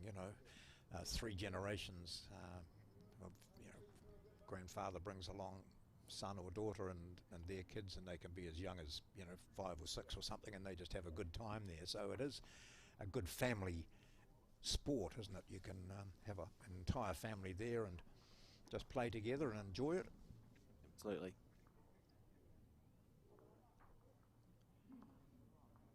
Baggery Howley just stepping away to his right to watch where this one goes. He really needs to just add a metre on from his last.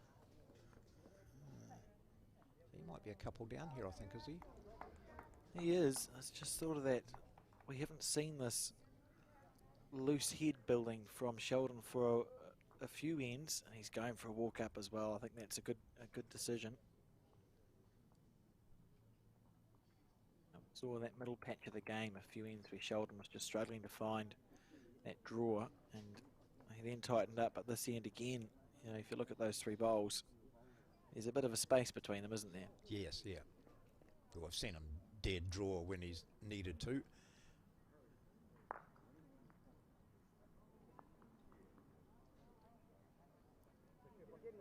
How much of a nuisance are those blue bowls for him? His next shot, and what does that do?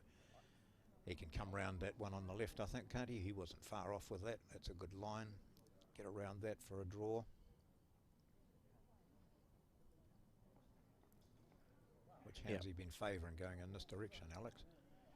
Oh, You're pushing my memory banks. Yeah, I yeah. think. Because they're both he's mixed it around quite a bit, particularly early on, and capable, of course. You know, when we talk about favouring, you can say they play both hands with. Oh, he's going fast. Yep, yep. Gap. No. Oh, shot. oh, gee. oh, oh. Oh, I don't have the words. He wanted them both because he was one lower of the other. Oh, it was so close. I wonder if we could get a replay of that just to see how far away his collision bowl was from removing the second bowl of Dean Elgar's. That was a mighty effort from Sheldon Bagri-Howley. That's a great shot. I love that TV shot there, that camera shot of right in Elgar's face coming back. Here's the replay. Looking for both bowls here. Getting one. Oh, I'm not convinced that his bowl didn't jump over the... I think he actually jumped over the second shot. I think he got air time. That's unbelievable. That wasn't far away at all, John. Righto, this for the lead. And a step closer to the 21 shots needed.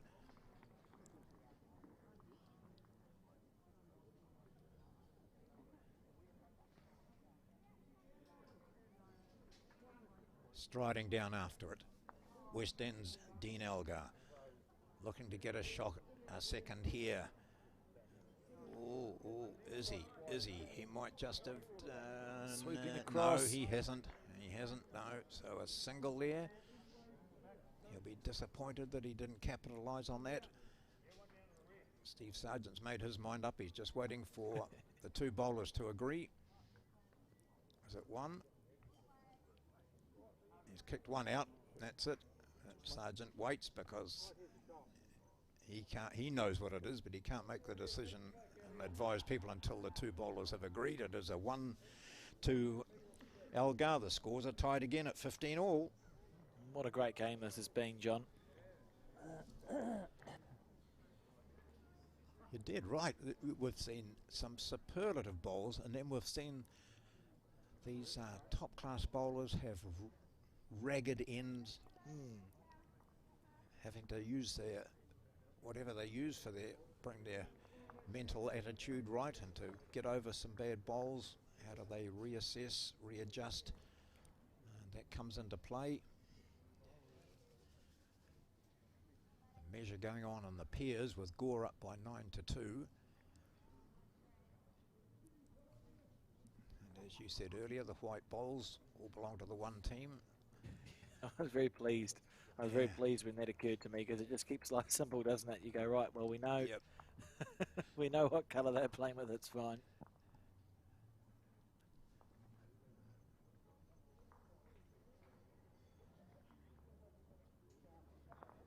Oh, look at this. That's a beaut first bowl.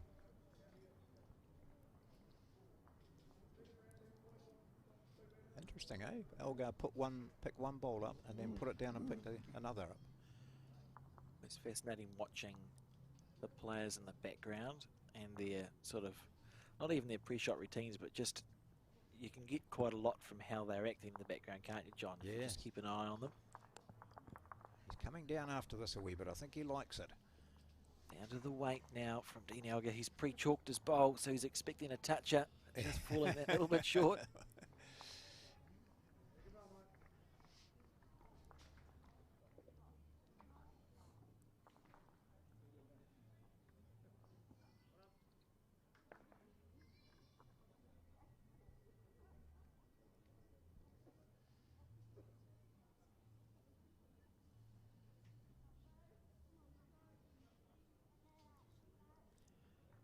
Same zone, isn't it? Yeah, it's a beautiful line here. Just that a little bit underneath, you know, it's not, as a player, that's a very fine adjustment. Really, just a little flick of the fingers more and it's perfection.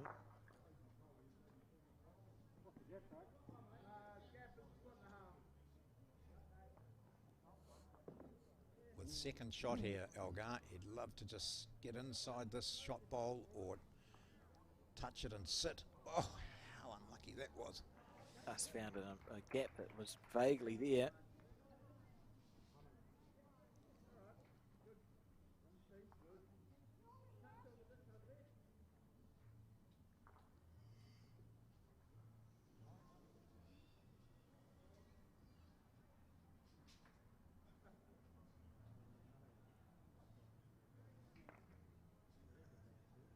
the singles match. McElroy still hasn't got this game yet. He's at 18-11 now.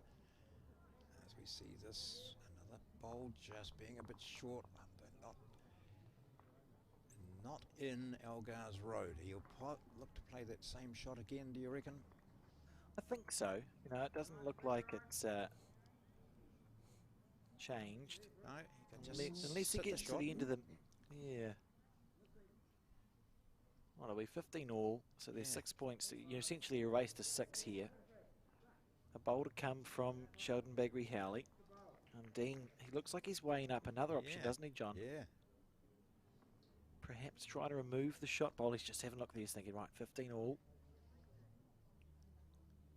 Decisions. Play the forehand and go for the big shot, or not? He is, I think, isn't he? Yeah, he's going to drum. Yeah. Oh. Push that shot bowl out. Remove the shot bowl, but he's on the backhand side. Fooled me again. I thought he was going on the forehand underneath his bowl, but this is just as good here from Dean Elgar. Has he found a gap? Oh, that wasn't my best commentary, John, because I didn't know it was going to happen, but it was very close. Goodness he just gracious. wants another bowl now, doesn't he? And and he's got 4, but he hasn't got another bowl. Oh, that was a great effort. It's a bit frustrating as a player, because those two bowls there that sit to the bottom left of your screen, very well played bowls, weren't they? Yep.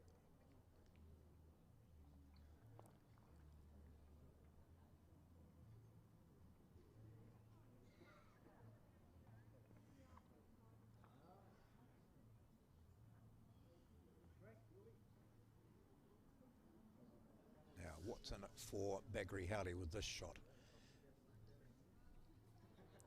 Just try to draw another. Willing it do on. That, though.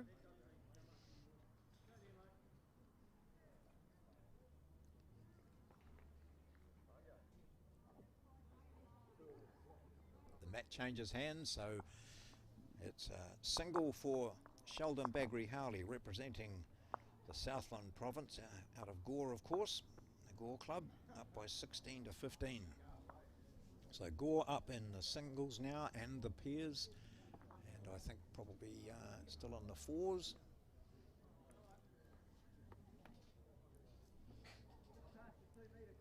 See Sheldon. So the mat's gone back to that 2 metre length. We did see a little while where Sheldon was walking his mat almost right up, didn't we, John? And throwing the jack to the 2 metre, but he's extended the length back out. And on the forehand side, it's leading off.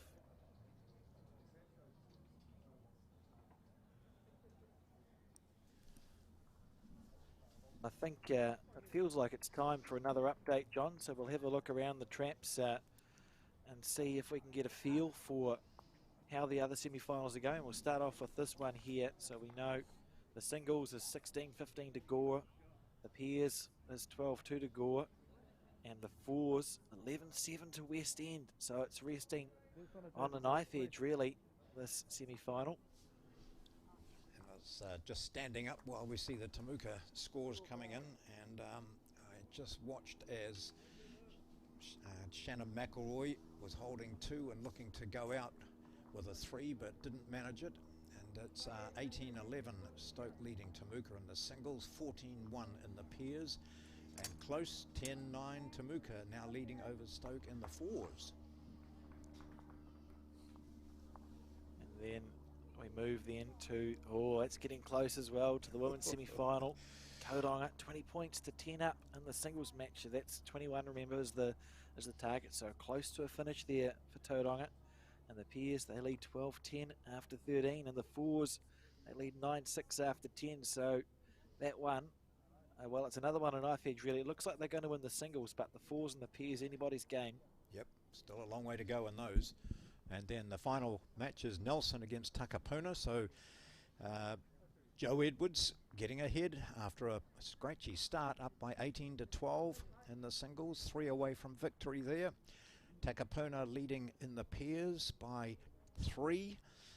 And in the 4s, Nelson lead by 4. So again, that's going to come down to the pairs and probably down to the 4s in both of those clashes in the women's semi-finals of the National Interclub. Bagri-Howley holding a couple here already in this end.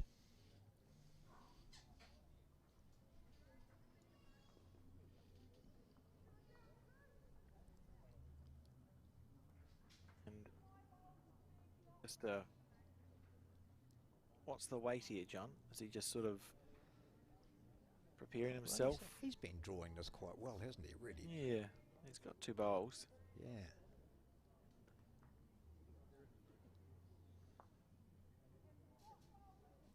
Yeah, it's a good lesson, isn't it? The way experienced players just take time before stepping up and playing,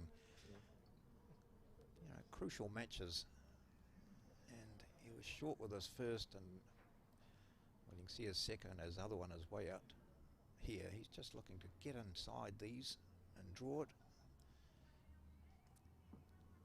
Pretty good effort, but still probably 2.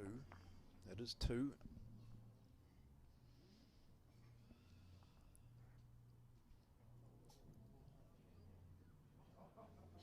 Beautiful weight Dean had, so he'll feel, as a player, you feel okay. You know, I know he's 2 down, but he go, well, I had my weight right, so I don't need to make much of a correction here No. to draw the shot.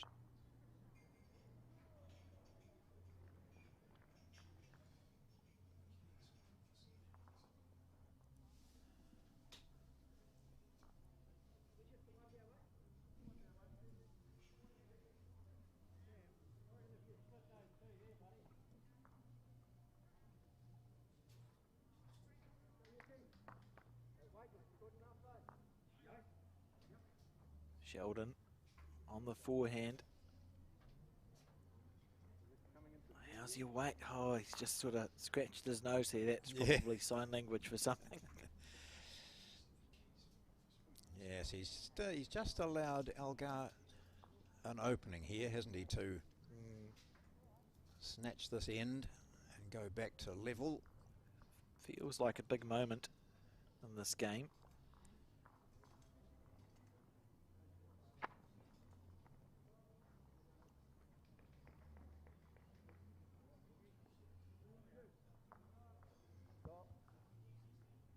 Just back down again.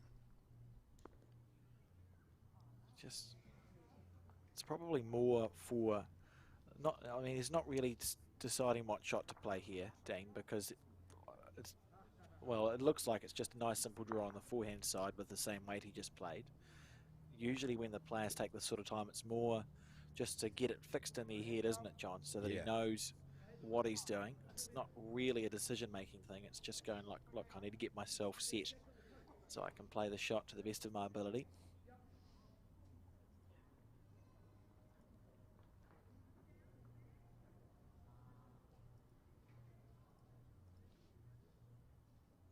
Dean still very deliberate. Yeah. Very deliberate. Here we go. That's quite funny. On the forehand. Is that... I can never tell if he's lining up for a drive. That's right. There's a bit of weight on here. Well, he is. Is he going for both of them? 1-2. Sheldon couldn't do it. Oh! Oh, He's taken one out, though. He got rid of one. Taken one out. Well, that would explain why he took the time, John. Yeah, absolutely. It wasn't far off. A little smile there from the players. I like that. It's obviously being played in good spirit. I thought you put it in the bucket. Very unlucky. Great, and the deliberation, I mean, it's a big lesson, isn't it? Yeah. Just getting, as you said, fixed in your mind. I mean, we were all thinking he could draw that because he wasn't far away with his previous bowl, had perfect weight. But no, he saw it differently and had a go. Took one out anyway, so it wasn't a bad result. Yeah, it was effective, wasn't it? 17-15, so you'd say, or we talk about checkout range now, don't we? When you get to 17 points in a game of singles, it means you could win it in one end. Now, I shouldn't be doing this, Alex, but as I mentioned yesterday, Temuka is in my hometown region, you know. I was married in Temuka and all that sort of stuff, and know a lot of people down there, and I've been keeping an eye on the McElroy Stoddart match, and it was, you know, well advanced in favour of McElroy, 20-11 I think it was, 20-12. I just watched the last couple of bowls there, McElroy was holding what appeared to be 4, so definitely the match in his hand. So with his last bowl, Stoddart drove the jack and shot, put it in the ditch and picked up 2. So it's 20 to 14. Oh, fair enough. That could be exciting.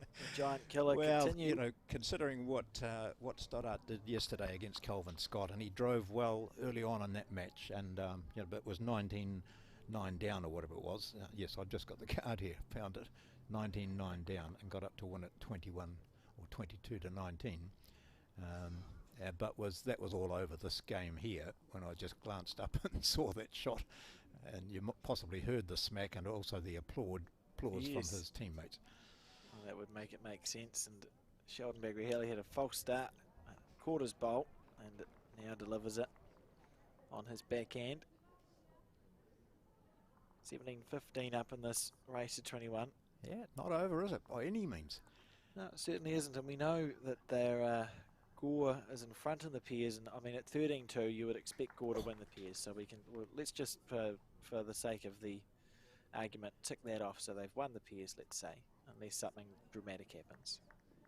West End's up in the 4s, so that would indicate that the winner of the singles, which should be finished first, yep, may make a really big difference here to who goes through to the final. Not a mile away with this, is he? Very close here. A little tap and the jack going to the left of the screen. Oh gosh. He moved the bowl. Yeah. Oh dear. You're holding 1. Yep.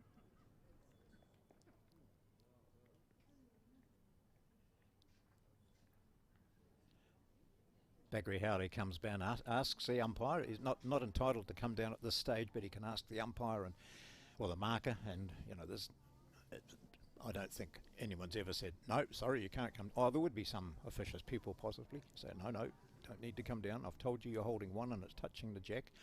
Yeah, but I think my recollection is it talks about you talk about exceptional circumstances. Yeah. And then you just use whatever argument. You could be like, well, we're in a semi-final of the Interclub. It's an exceptional circumstance. Yeah. Let me go and have a look. And it's pretty much common sense, isn't it, John? Yeah. Yep.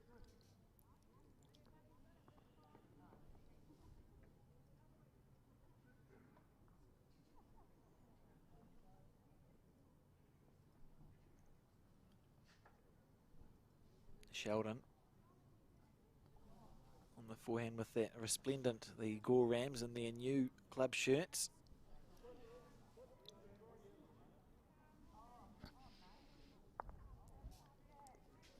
Is he holding long enough here, John?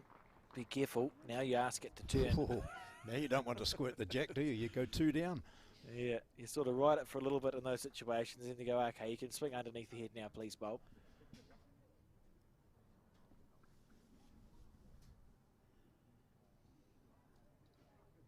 So Elgar plays pretty much the same shot, doesn't he? Just touching the shot bowl and moving the jack across would be great. Or is he? Well, we'll see what he does. Yeah, it doesn't matter what hand he plays, I don't think, John, because the jack is moving in the 7 o'clock direction, which is good. So it's just however you want to get to that. Probably on the backhand by the fact, I base that on the fact that the bias is on the backhand side. And also he's played that hand all day. Yeah.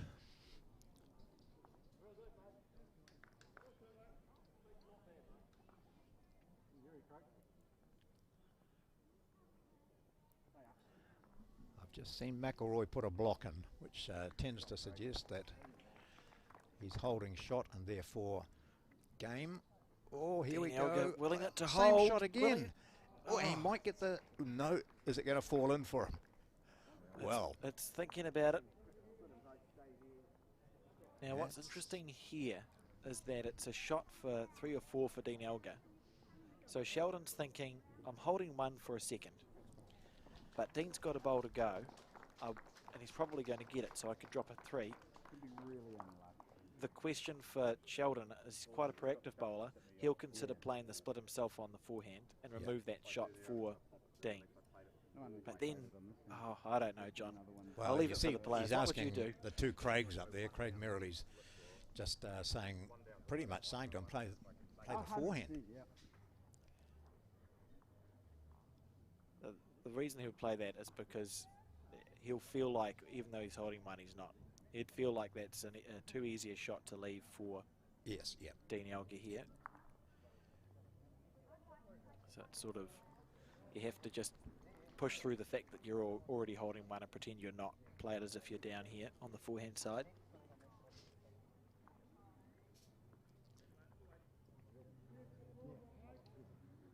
Here he goes. This could go pear-shaped, or it could prove to be a top bowl. He still doesn't want to be moving that jack, does he? And now we'll find out, because Sheldon hasn't made any tangible difference to this head. Now we'll find out if he was frightened for a good reason or not, because there's a chance here for Dean Elgar to score a 3 or a 4.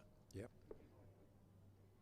A huge moment in this game, really, considering the fact that Gore is leading 17-15 and Dean with a chance to get a bundle. He just needs to decide what hand he wants to play. How far back is that back bowl of Baggery Howley's down towards Steve Sargent's feet? Does that come into play, or is it? Oh, it's a long way back, yeah. So it's a metre and a half. So as you can see there, if Elgar just pushes the shot bowl slightly, it'll take the jack with it, hoping to bring the jack back to his other 3 here. I mean, there's 3 shots in there for him, isn't there? Just seen McElroy and Stoddart shake hands, so Stoke have won their singles match.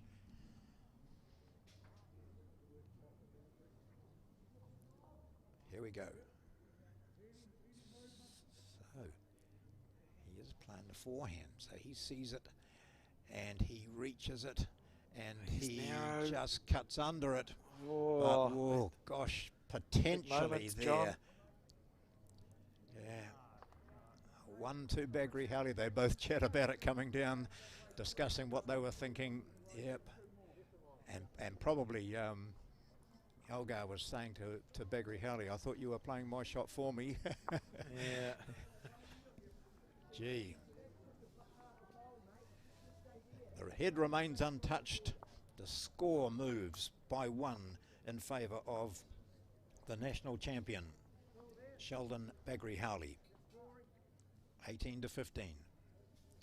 Pairs there, 13-2 to Gore. And how's the 4s going? I can just see after 10 ends, 11-8. That's in favour of West End. These are the semi-finals, so the winners of the 4 games that are on at the moment, that's 2 in the men, 2 in the women, go on to the final. The women, their matches are being played in the far green that we can see there, and we'll be showing the final of that competition later in the day. Opening bowl, perfect weight from Baggery Howley.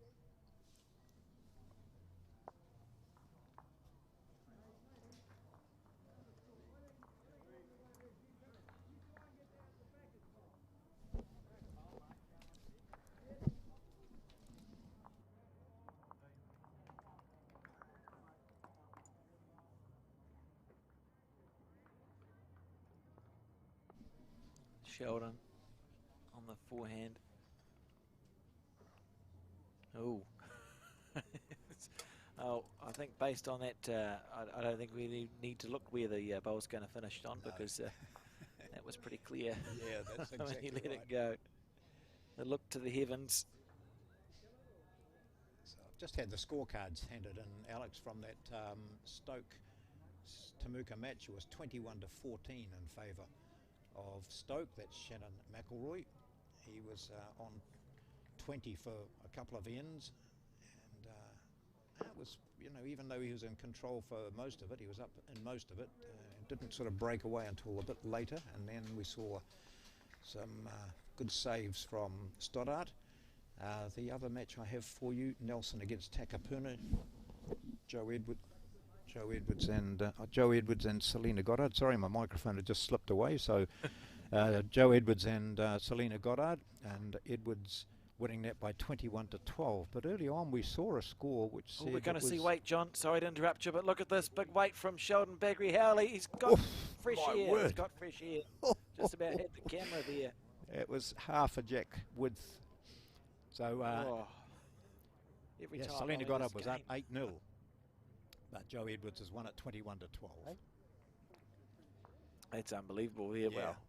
Well, from Joe Edwards. So that'll come down. That match will come down to the fours, I think.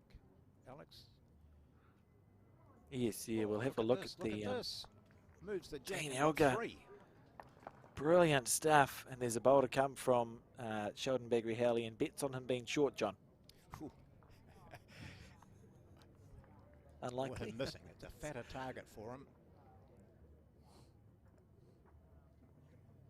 You'll watch Steve Sargent will move quickly to be on the mat side of the jack as soon as this leaves Bagri-Howley's hands.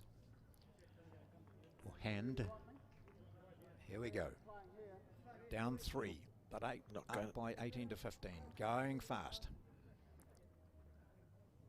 What do you Very reckon this close time? to something. Yeah. That's a good shot.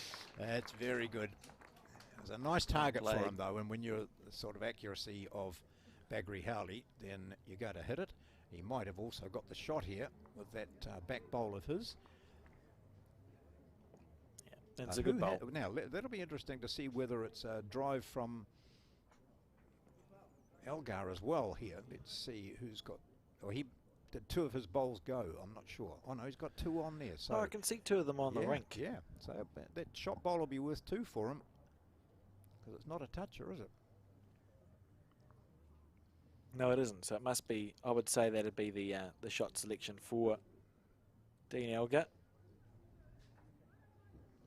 Well, it looks a big, nice open target from here, doesn't it? There you go. Yep, hit that one, any of it, and you're happy days. 2 shots. Yeah. And if you put some Again. backspin on it, he'd stay there.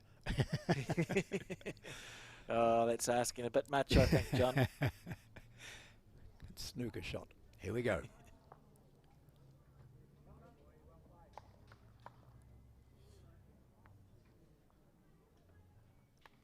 Dean just preparing. I mean, it's such an important moment in the match, isn't it? He's 18-15 down.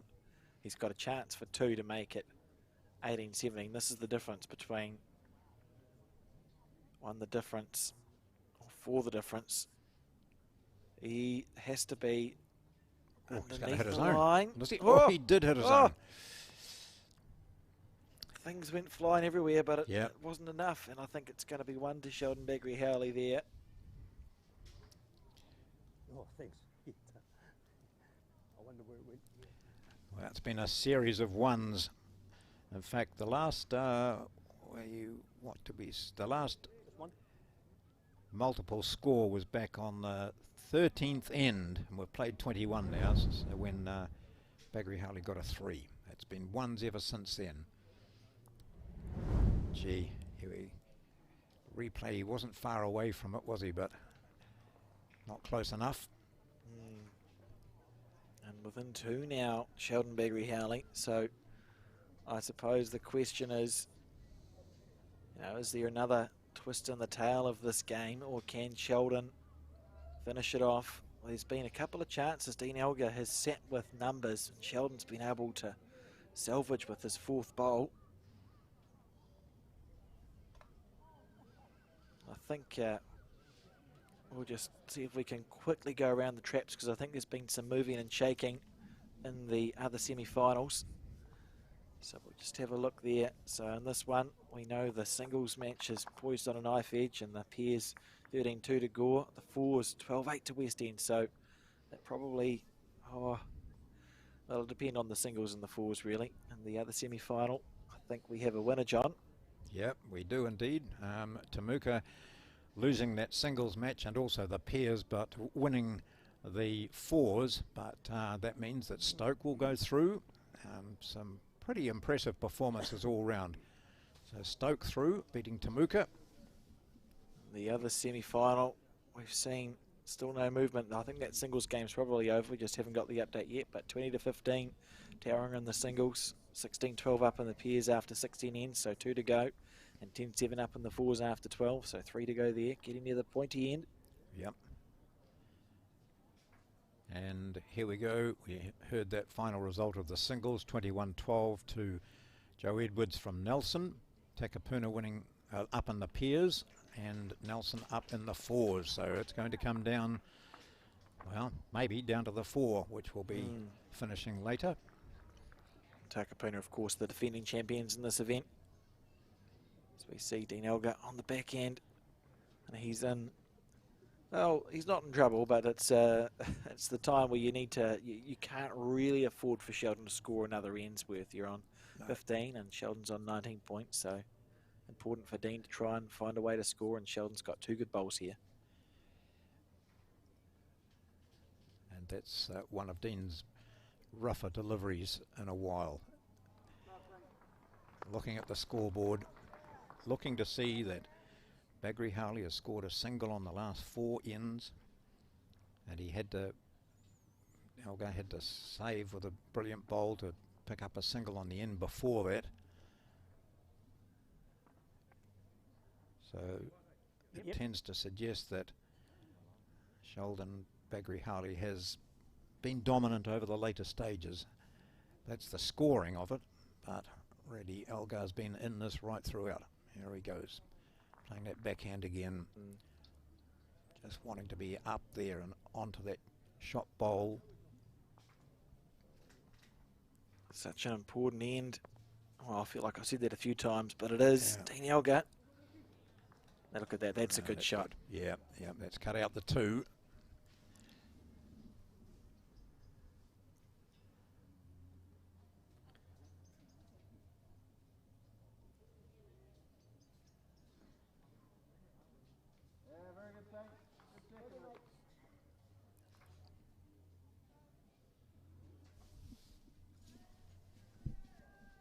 Sheldon has an opportunity to sit with the win here, as we hear some noise. Something exciting must be happening. Yeah. I think it's over in that women's green. Yeah, here we go, Sheldon. So this is the first opportunity he's had to sit with the win, to put Dean under that pressure. Has he got the weight, John? Well, as I say, it's always hard Can't to tell tell. with these bowls. It looks pretty good though, doesn't it? Well, he could have done better, couldn't he? So he's sitting match here. What do you do if you're Dean Elgar? Game down. Yeah. He's going to go for a walk.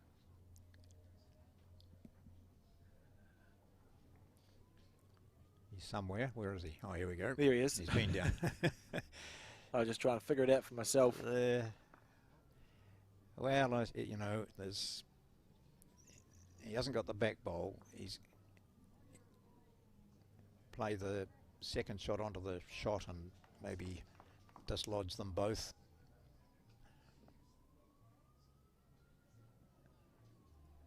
He'll probably play something totally different. Yeah, Tickle the jack back to himself and end up with a 2. Yeah. Tough stage here. He's going to try to go with both here. Yep. To save the game. He's close. He's close to both of them, John. He's close to both. They've got one of them out. He hit them both. Oh, gosh. Pressure shot and a stunner, wasn't it? Oh, what a guy. I mean, he couldn't have done anything more. He played that well. And Dean, he went for a little walk just to calm. God, that was a good effort. And he's kept the game alive.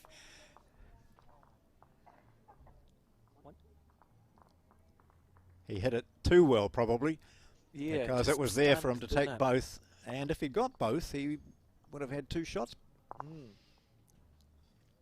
Beautiful effort. Yeah. Gee, we've seen some really top shots, haven't we, today? Some pressure, players under pressure. We've seen Sheldon when he was going through that sort of rough patch early in the match where he had to draw to save, and he did it a couple of times. We've seen him with that great shot on the previous end where he took out when he was down by 3, wasn't he, on the head and put the jack in the ditch. Yes, yeah. And so we've seen some great saves, players under pressure responding with outstanding shots. And now we have the Goram singles player. He's on 20 points. So 1 point to score for Gore, 6 points for West End. And if Sheldon wins this game, that's Gore through essentially, because they're leading 18-2 in the pairs. Yep.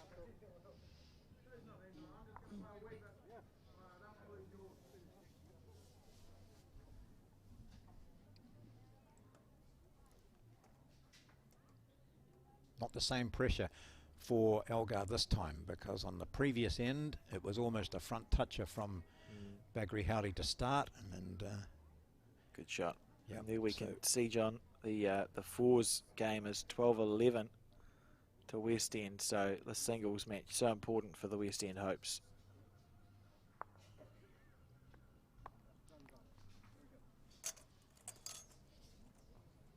We see Sheldon pulling the bowl back down. Oh, interesting. yes, very quickly on the mat and sending it down. Dean Elgar looking to just beat that last bowl. That's his aim. Get 2. I like that from Dean. I wonder if he, you know, he's been quite deliberate this game. I wonder if Dean thought, well, you've just sort of put my bowl in a really good place. I'm not going to give you too long to think about it. Yeah. Let's go get down and play my bowl.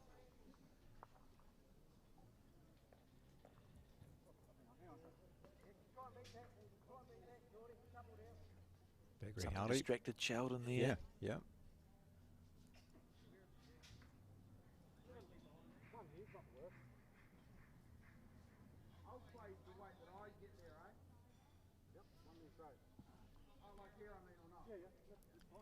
He's got a rag in his hand, but he wipes his hand on his pants, doesn't he? And It's a comfort blanket situation.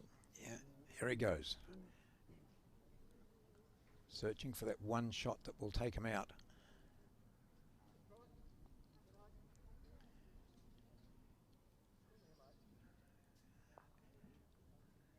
An indication that maybe he's saving that drive for later, but that wasn't. Is that the back bowl he's just put on, or not quite? Oh yes, not really so there though, is it?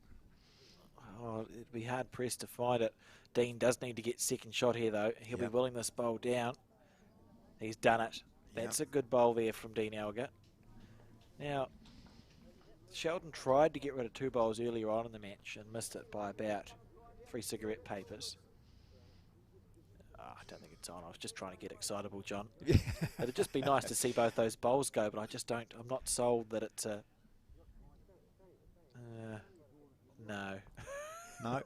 We'll wait and see. We'll wait and see what Sheldon does. They are staggered enough that they could both go. I'm just not sure if it makes sense to try it.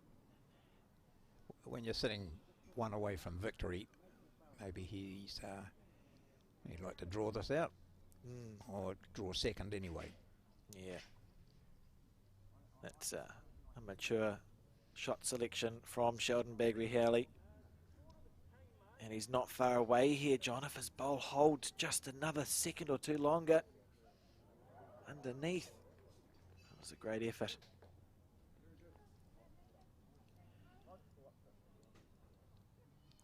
Change of hand, do you think, from Elgar? There'll be a temptation there. And that's what he's going to have a look at.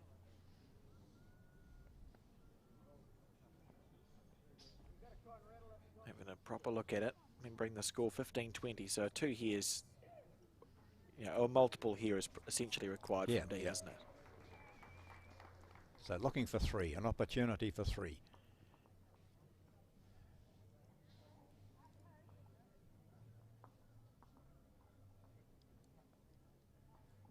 Now play the forehand and try and sit it out.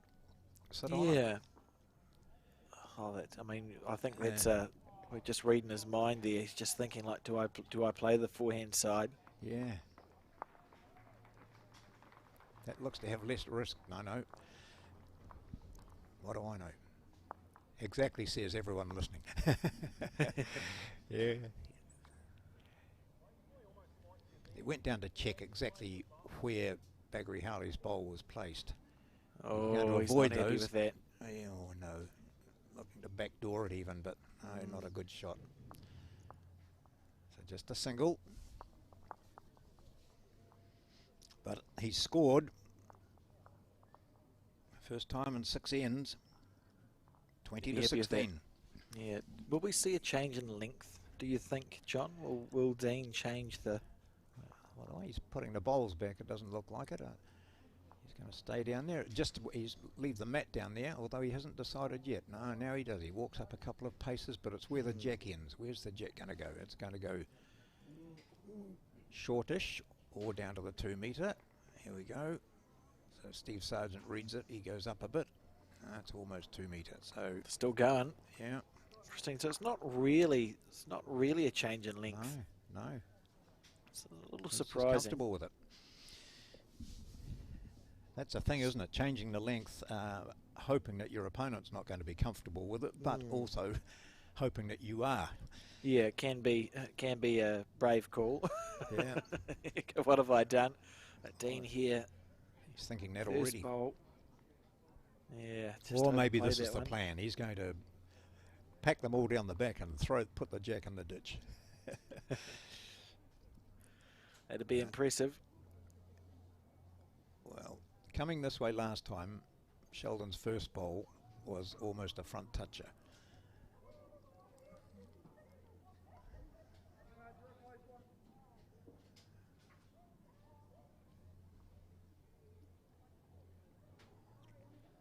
Leaves the door open a little bit.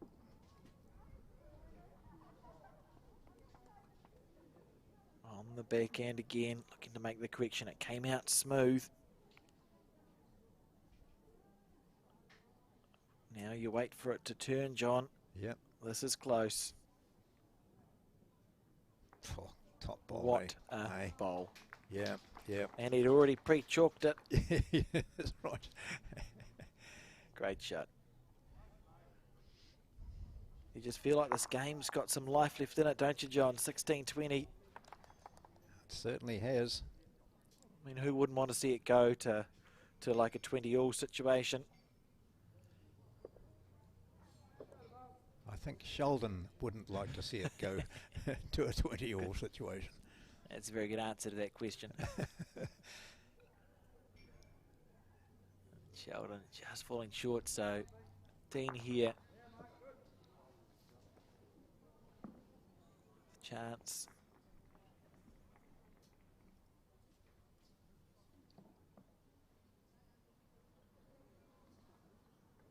Hard to tell whether he likes it or not. Yeah, just sort of staring it down, wasn't he? He's holding second. I mean, that's the second shot, isn't it? So it's not the end of the world.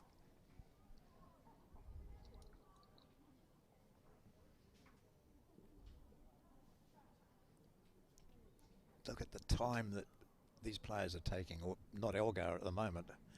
Bagri Howley, someone might have been playing, they were playing a bowl from the other end in the next rink, but that's not normally a distraction for these players. It's just making sure everything's right. On the backhand. Looking for weight and line adjustment. Certainly improved his weight, but he might be overcooking it again. Okay, so scattered for the man who's sitting on 20, but still with one bowl to play.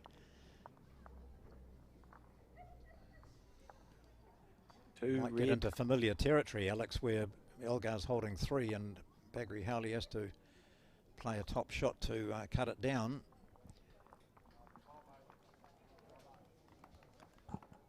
Elgar on the back end now. Watch this ball. It's going to come back in. If he's got the weight right, it'll come right back in towards the jack. Yeah. Doesn't I want mean, to fatten that's it up all too Elgar much, can but do, that's isn't all right. it? That's good. That's good, isn't it? Good shot, and I think we're going to see aggression here from Sheldon. Oh, he has to, yeah. Yep. He's down 3 and in danger of getting to that 20-all that we were talking about. Entirely.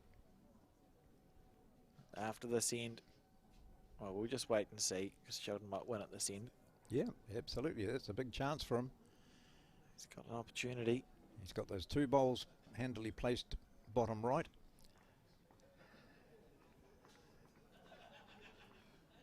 This shot for the match. Just taking his time. You'll be visualising. That's a great camera angle there. It's what the yeah. players can see. So you've got a bit of room. The rinks are quite wide. So, it's not that easy to kill. Dean Elgar will be pretty pleased. He's got a bowl at the back as we see it. Sheldon on 20.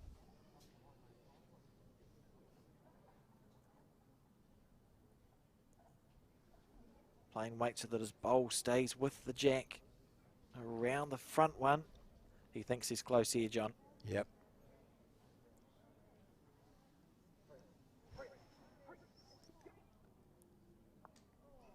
Oh, is that second shot? He's got it down to one. That's absolutely brilliant. Yeah. So there was no aggression there. 1, 2. That, 2 it was. Yeah, I thought he'd made it to cut it down, but it hadn't, Yeah. hadn't quite. Yeah, late in the game, wasn't it? He didn't want to drop a 3 there, so perhaps that made his mind up not to have a real go at it. Looking was a at good those, bowl. yeah, scorecards come through now from the Temuka Stoke, just reinforcing Stoke winning the pairs 21-3, Temuka winning the fours 12-10, and Stoke winning the singles 21-14. So that means that Stoke are through and will play the winner of this contest between West End and Gore. Brilliant. Yeah, so I think we have some other results as well from the women's semi-final, so we'll just get those up just to keep our viewers up to date. And thank you for tuning in, by the way. And don't go away because we've got a women's final to come up after the semi-finals finished. So if we look at the women's semi-final, I think Tauranga is through to their final. They won the singles 21-17 and the pairs 16-14 and the fours 12 points to 9. So Tauranga through to the final to play the winner of Nelson and Takapuna, remembering that Nelson has already won a singles game against Takapuna 21-12. They trail in the pairs 15-10 and that fours. That's probably what it's going to come down to, isn't it, John? 11-6.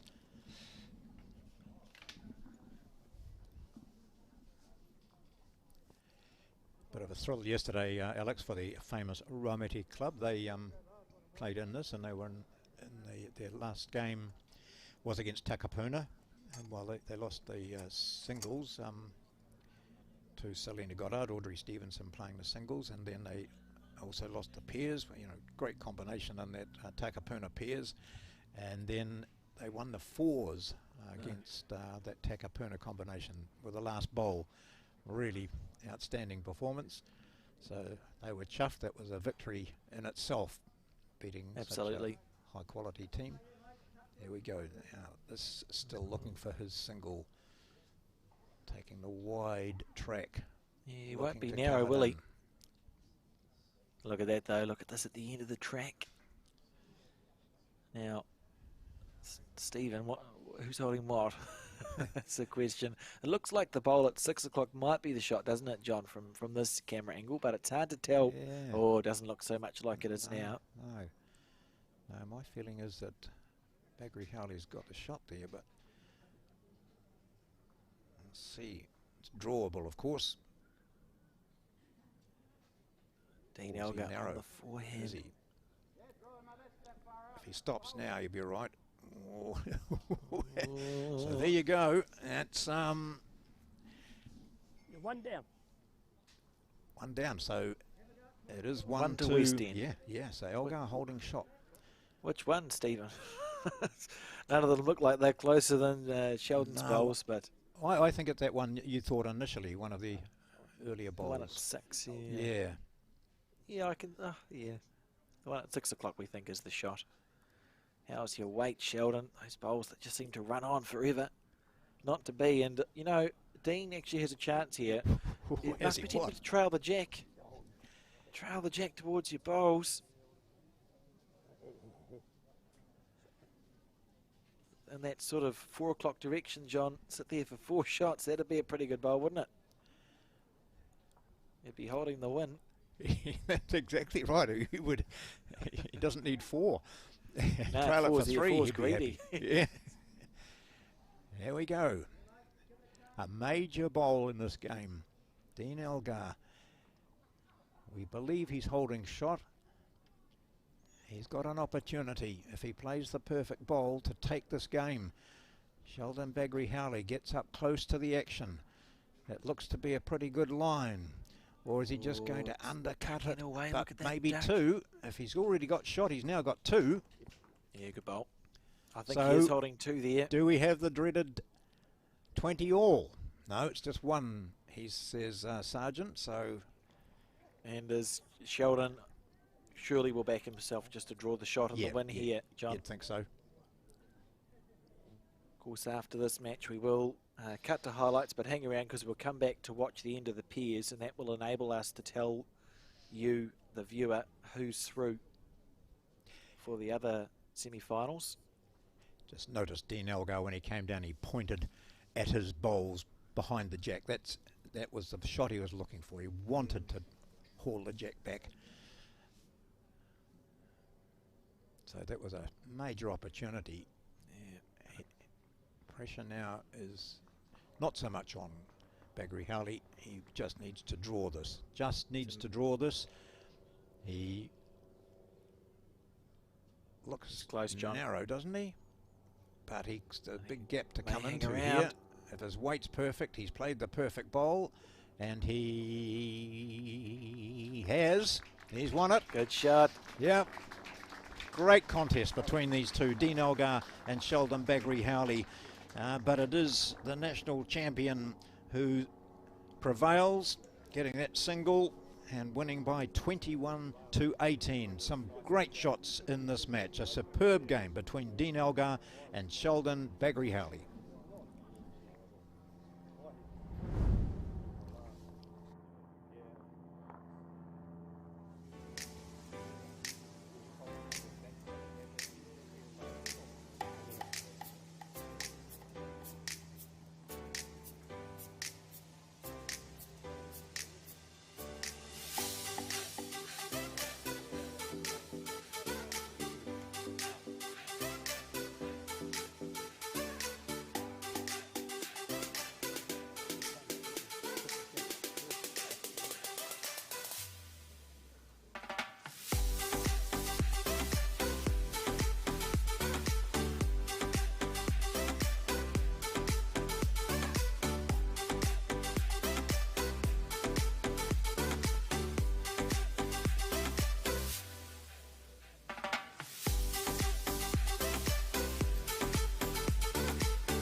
Oh, and what a great replay of that singles game that we witnessed there between Dean Elgar and Sheldon Begri-Howley, with Sheldon running out the winner. And we move now to the pairs match between Gore and West End. It is 18-2 to Gore, so I mean, to be fair, it's looking okay, but they'll play for a little bit, and it should give us an opportunity to give you, the viewers, some results from the other semi-finals. What did you think of that singles game upon reflection, John? Oh, well, just watching those highlights, we saw the full range of shots, didn't we? There were, first bowl touches, there were players being 3 down, and then the opposition having to play the perfect bowl. We saw that several times. We saw some marvellous run shots and drives. And we saw what bowls and lots of sports has, and that is luck. Sometimes the luck just went the way of one player and not the other, and you can feel frustrated watching and playing the sport, and luck does come into it, but it's all a part of the game. It's John So Roberts, yes, some really classy stuff, I thought, Alex. Yeah, absolutely. Just a great, you can see why both of those players have won the New Zealand Singles Championship, can't you? Yep. It's just good bowls. So we see the West End team with the mat here. I haven't seen much of that. No, it's the first time they've scored in some time. They're trailing by 16 points over to the very experienced Craig and Craig combination, Tinker and Merrilees. And they've got, 5 ends of work to do. And they trail by 14 points. It's possible, but a big hill to climb for the West End team. Yep. Bruce Colgan there. Craig DeFara and John Roberts, their combination. So we see John throw the jack to that length, and for West End it's about, you just try and get, their goal will be to play the last end, get within 6 points by the end 18 and see what happens there.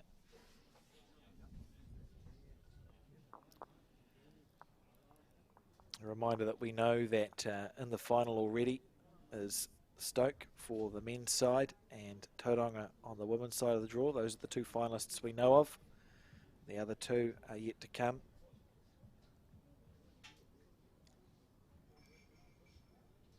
That's Craig Tinker there on his forehand side.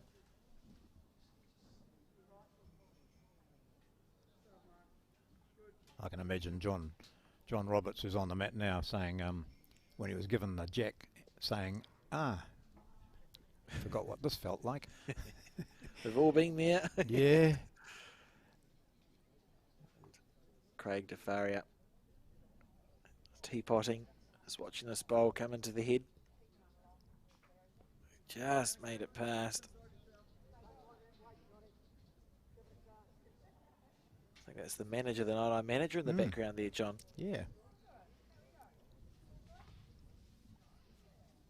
His father won the New Zealand Peers with Winston McLaughlin Oh, well. in 1980 something. Yep. That's all I've got. That's all I can That's remember. cool. Yeah.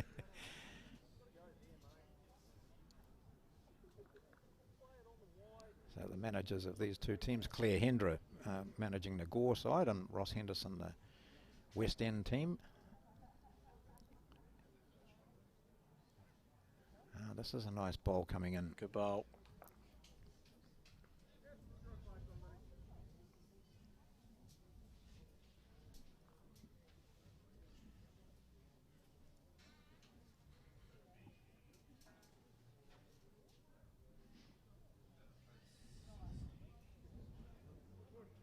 Tinker Merrilees combination, a very well known peers combination in the Southland district, as we see Craig Tinker here. That's a great shot. What a bowl. Oh, yeah. They've won a lot of things. They've consistently go very close to winning, if not winning, the Southland centre peers. So they've played together for a long time. Very steady, just rock solid. And they played the national bowls 3-5, didn't they? That's right. Yeah, we saw Craig Merrilees. First series in particular, yeah. With Caleb Hope and also Sheldon, who we've just seen, Begri-Howley.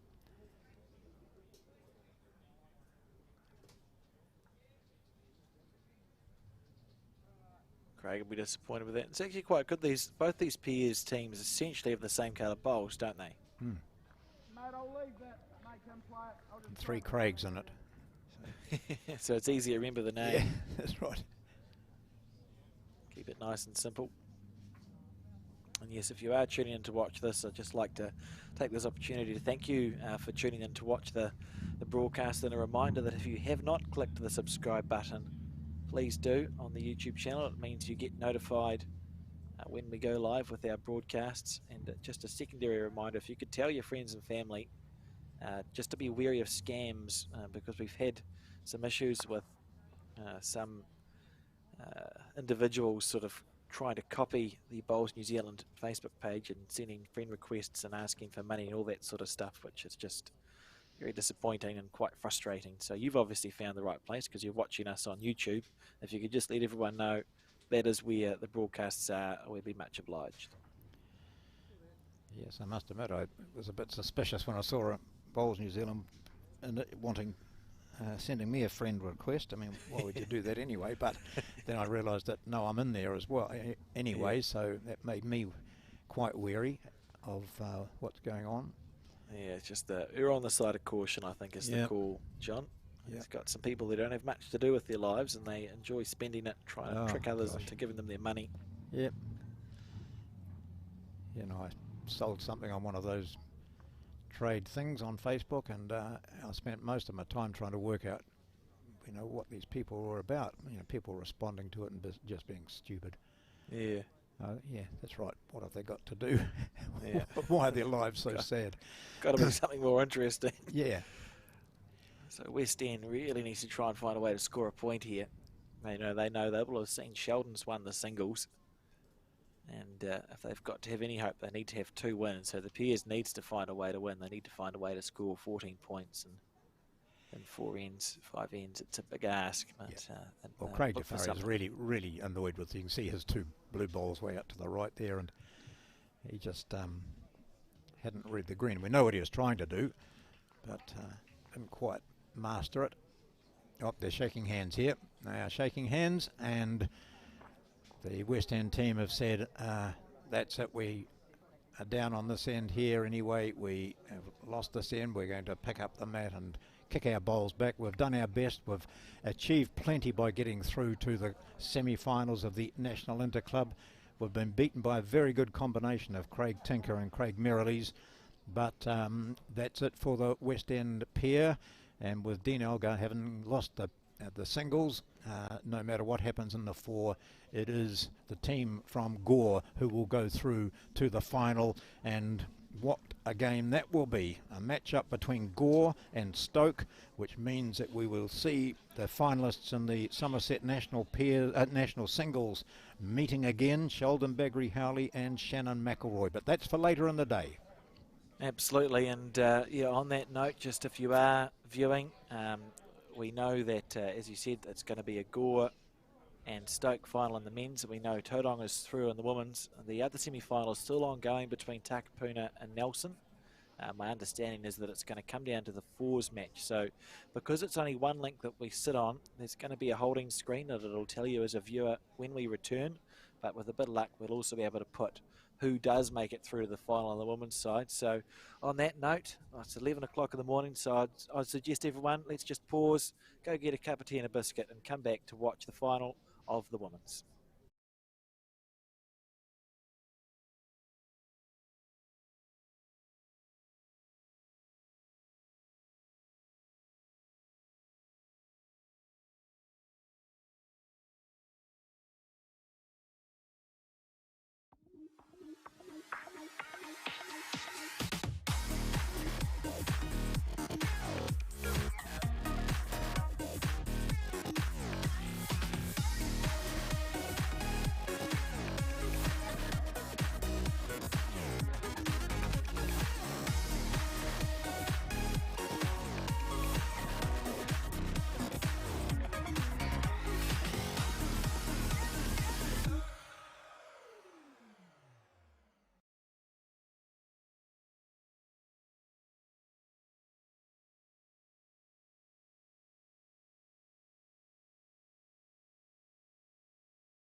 Hello and welcome back to the Bowls New Zealand YouTube coverage of the 2023 National Interclub Sevens, broadcasting live from the Naenae Bowling Club. My name is Alex Reid and I have been joined and am going to continue to be joined in commentary today by John Macbeth, and it's been a good time. Can you talk us through, we can see some bowls going up and down the greens.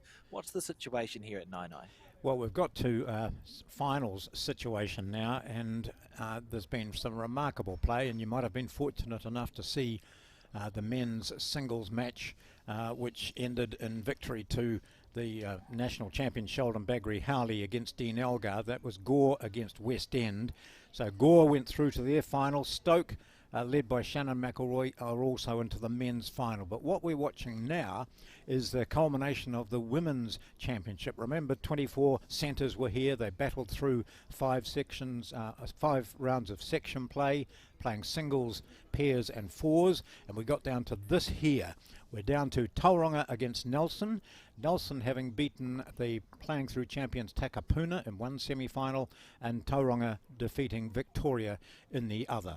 So we're right at the end of it now. It's been a magnificent 3 days of competition, but now we work out who's going to win the title. This match we're watching, Alex, is the singles between the women's finalists, Nelson and Tauranga. Most people recognise this woman bending down to pick up the jack. That's Jo Edwards, multiple world champion and one of our, possibly our greatest ever female bowler. Although someone in their peer might be a top contender for that title as well, and Val Smith, so let's not differentiate. They've both been outstanding bowlers. So Jo Edwards playing singles for Nelson, and she'll be up against Sue Hodges representing Tauranga. Yes, and this is a repeat, I think, John, because in the National Intercentre, I think it was the semi-final though, Jo Edwards and Sue Hodges played each other in the singles match, and we broadcast that game too. And my recollection is on that occasion, Jo Edwards was victorious, but I think it was maybe 21-15, 21-16. It was a very good game of bowls, so Sue Hodges out for revenge here at this Interclub final. And I wonder if she's got an advantage too, because Jo Edwards faced Selena Goddard in the semi-finals and was down 8-0. And I said to her, what happened? And she said, oh, I got a 4 and a 3. So all of a sudden 8-0 to 8-7, and then she got on top of Goddard and won that. So Sue Hodges will be hoping that maybe Jo played all her top bowls during that game. Sue Hodges is a very accomplished bowler, and you singles representative for the Tauranga region, then you're pretty good. Absolutely. For a good match, I'm sure. Yep.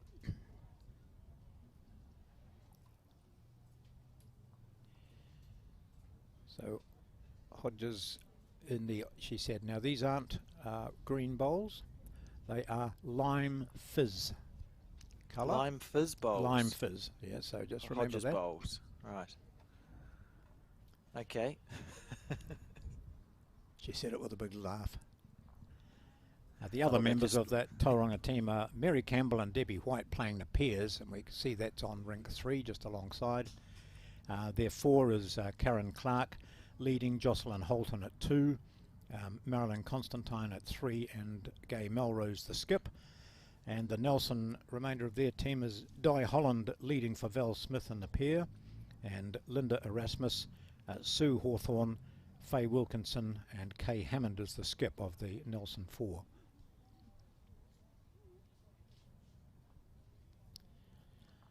So this is the same rink, isn't it, that we saw the men's semi-final singles on? Yes. And we saw initially that this was the more difficult end to play, but the Edwards and Hodges don't know that and wouldn't care less anyway. They get into their groove instantly. Like I think I said about Lisa White, I think Jo Edwards is the same. You could just give her a rock and she'd find a way to get it close.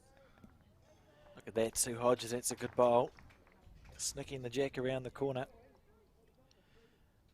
Had lots of messages from Lisa White too, who's in Auckland, of course, and playing in that Oceania tournament for the Aotearoa New Zealand team, and she was part of the Raumati team which won its way through into this National Interclub Championship.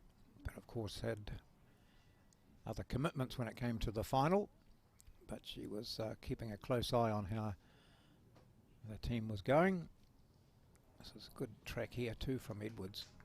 Lovely bowl. Oh, it didn't quite. Oh, it did clear it. I didn't think Yeah. she'd quite made it through. Here's the question.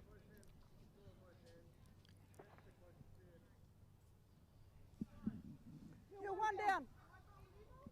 No, it's one bowl short of jack level. Sue Way is So- the marker. Yeah, another Sue. There's lots of similarly named bowlers around this event, isn't there, John? We've had, what have we had? Lots. Craigs and Sues. Yep. And this bowl here, that's forgettable from Sue Hodges. She'll be disappointed with that, although I think her first effort on the forehand side.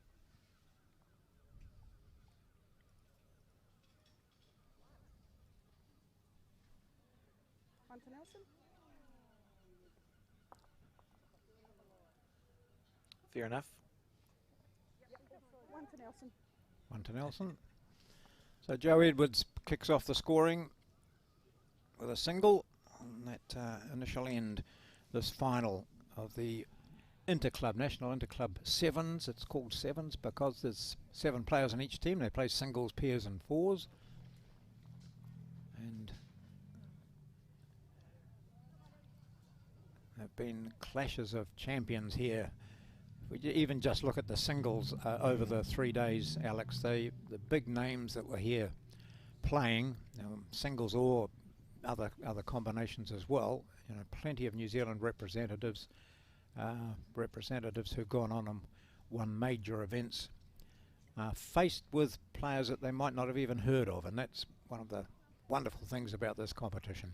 Yeah, I love it. I love the Interclub and the Intercentre are similar as well, because there are lots of players around who, for whatever reason, play mainly in their club or district and don't really get a chance to go and play at these national events or whatever. So we don't know their names, but they're very good.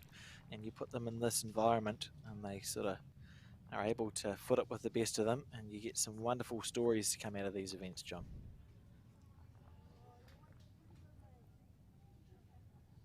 Good track here from Sue. Good bowl. Just taking it a bit further away from that first bowl of Edwards, so while she still probably holds the shot there.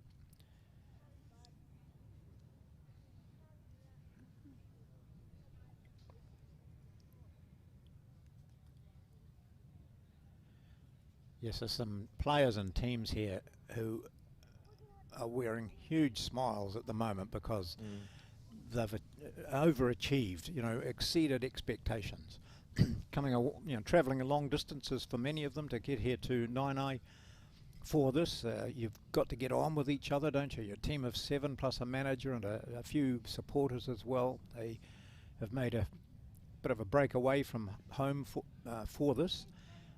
They get together, they have achieved plenty to win their centre title, and then to get here and qualify for some of them has been extraordinary. So, you know, really, really fantastic. See This Joe is on Edwards on the forehand now.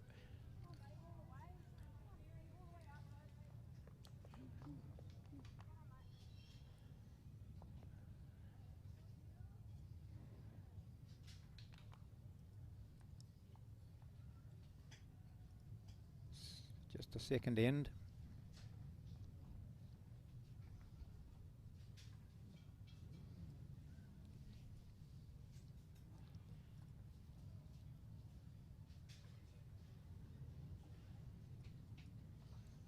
Gee, that's a good track, isn't it? Has she got the weight though? Not quite. Just agonisingly short there. Yes. And Joe Edwards is taking her time. She's one of a great example of a player who does the same thing every time, Joe Edwards. I'll make your bet, John, she's going to take 3 or 4 steps to her right and do 2 sniffs. Yeah. Is ready? And now Yeah. sniff. You can't see it, but I'm sure she's sniffing Yeah, she will be. every single time. Yeah. Incredible. I remember asking her about that, and she said, honestly, I didn't even, until it was pointed out, I didn't know I was doing it, but she said it's just a habit you get into. And she also, never picks up a bowl until the last moment. Like so many, she doesn't really watch the opposition's bowl. There she goes, picking up the mat now, but not watching even where Sue Hodges' bowl's gone. This is close if she's got the weight right. Sue Hodges, beautiful track, trying to cut it down. Needs it to stop. Hard to tell with the camera angle here. She may have just gone trucking a little bit too far there, I think, John, to count. Yeah, so it's 1 or 2 to Joe, I think there, isn't it? Let's have a look. I know. Well, finger measure. 1. Ah, so she possibly cut out 3 there. Yeah, it was But a good single shot.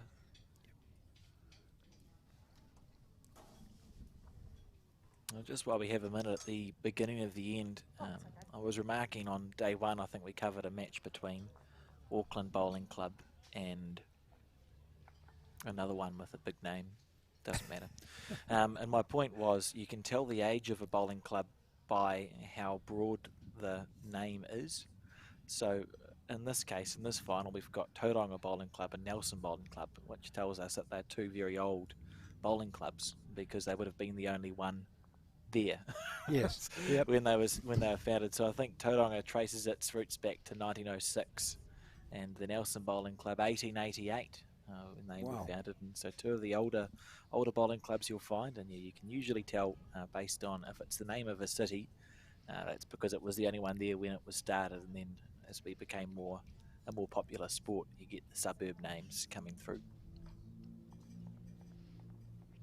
Of course, Nelson is also known as the home or birthplace of rugby in New Zealand. They lay claim to that with the formation of the first, or playing of the first rugby games, formation of the first rugby clubs, and so on. I don't know what it was about Nelson. There's the lime fizz first bowl on the 3rd end for Sue Hodges. Often see it takes 3 or 4 ends, doesn't it, to get to grips with it. Yeah, and the good thing about the singles match, they do have time. There's time to find your way, and we will see some very impressive heads from these players as it progresses through. I think when we covered the inter-centre match between Joe and Sue, Sue was a very good draw bowler and very good just over the draw. She played a lot of bowls to rest bowls out and get through gaps and trail things, so not frightened. And look at this, this is a good example of the sort of weight. She's just nice with just resting that bowl out. Probably giving her the shot too.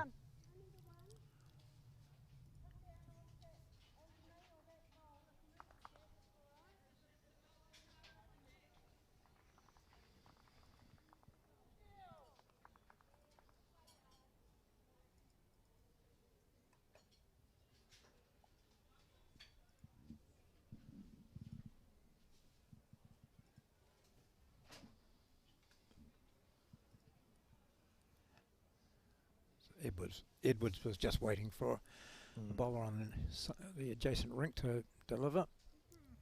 She's into the groove. Just find her line up a little bit to be spot on. Very good shot. They must have got a little snick of the jack as we see the chalk spray being applied to the bowl. Must have been a very small touch of it, John. It didn't look like it moved from our angle. And Sue Hodges willing this bowl to hold up. I don't think it's going to. Just underneath the line by a smidgen.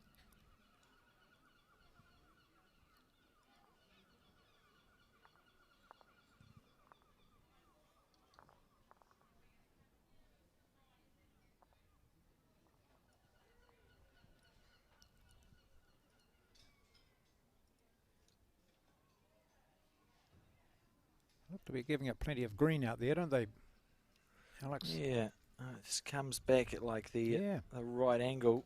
That's a great shot there from Joe Edwards. Beautiful bowl, holding the 2 now. Hodges, her weight has been spot on. She goes back to retrieve her lifter.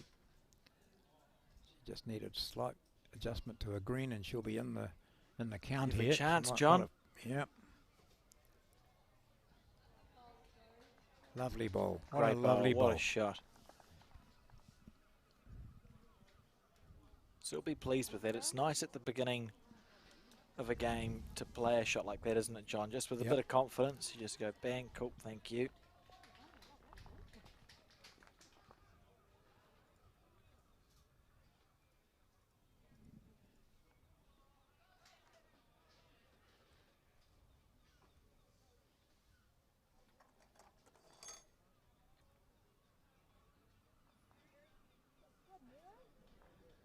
Pretty much maximum length jack for Hodges. First time with the mat.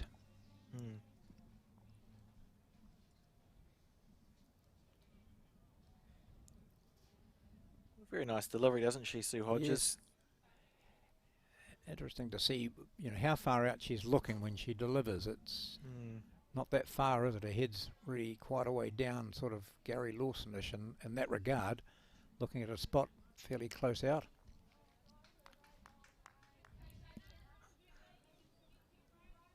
Joe Edwards now. It's a delivery we've seen 1,000 times before.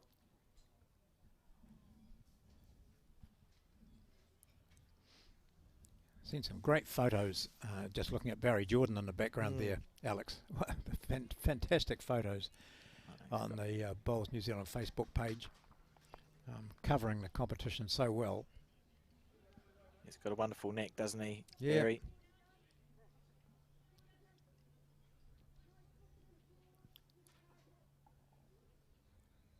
Well, this bowl here from Sue Hodges, still, these bowls, once they start turning, they don't really want to stop, do they, John? They just sort of swoop away from the jack. He says as it stops near the jack. That's typical. But you can imagine, though, that if she takes, goes out by another couple of inches or something on a green, it might just hang out. See, that's even a wider arc there from Edwards. And hers, she knows, will come in. Look at this. That's going to finish almost on the white line.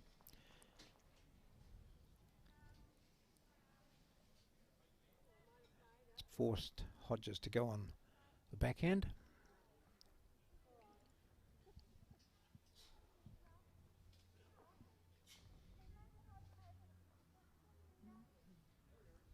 Gee, get a good track, eh? Yeah, that's nice. Good bowl, very steady bowler, Sue Hodges. Look at that. On different hands, she's drawn 2 bowls that are touching each other.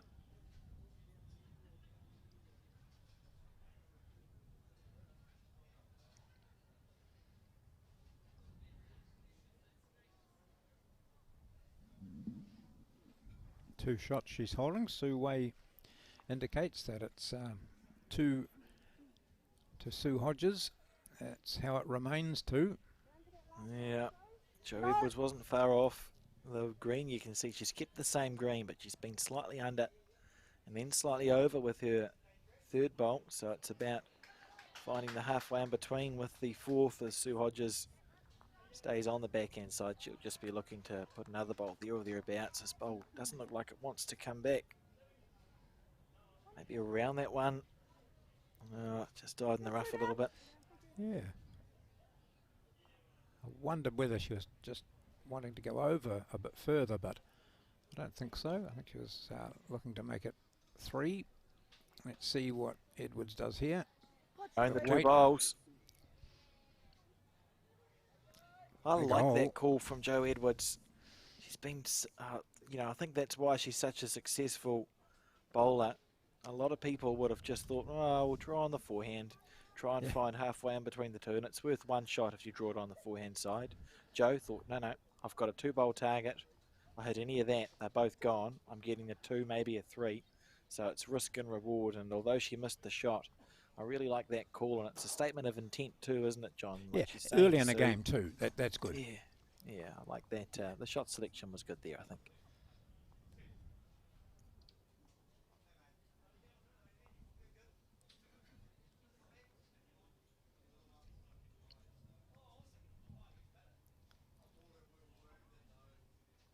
Ooh, is it going to pull up? I think so. Just. Yep. No, it didn't. Oh, that comes the jack, and I suppose we should explain that for, at some speed. Uh, People who might just be tuning in for the first time or haven't watched much bowls, if the jack is delivered and it goes sort of outside of the rink, so you can see the 2 yellow marks at the very end of your screen. If it goes outside or into the ditch, the other player gets to roll the jack, deliver the jack, which is the white ball. And it's sort of, you want to avoid it, don't you, John? You want to throw the jack to your length, really. Yes. Yep. However, the way that Hodges threw the jack up, she wanted it on the 2 metre mark. She didn't. She had the mat back a bit further than this, 2 metres back, probably on the 2 metre mark there. So maximum length she was looking for. But it won't phase her at all. She might have been upset if Edwards had taken the mat right up and played a very short end, or minimum length end. Ended up with a similar length jack to what she would have originally wanted. Yeah. So as you said, it's not the end of the world, is it? They and then her first bowl's gone up to about where she put the jack, almost in the ditch.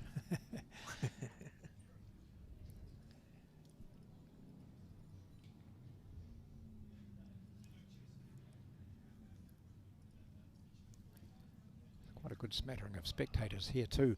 A lot of the teams have stayed on, and of course there's really good viewing points from within the Naenae Bowling Club, and they've got big screens operating, so if you wanted to watch the bowls from the comfort of the restaurant area or the bar or anywhere else there, you can certainly watch it inside.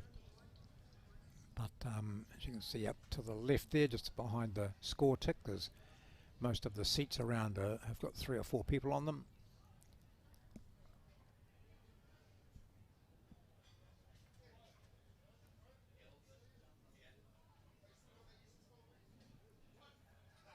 And just a reminder too that in the top right thumbnail we have the pairs match going on between Val Smith and Linda Erasmus of the Nelson Bowling Club playing Debbie White and Mary Campbell of the Tauranga Bowling Club, and that'll be a very good game to keep an eye on in the thumbnail. And we do as well, John, through the magic of technology, we're going to have live score updates of the men's final, I believe, on screen, and we'll leave it there unless it's obstructing view and we need to take it away, but we should have some live score updates of the men's final, and we'll just keep that. Good. We'll just keep that there for the entire time. So all you need to do is tune into this broadcast and you're going to get live updates as to how everyone is going, which I think is pretty cool.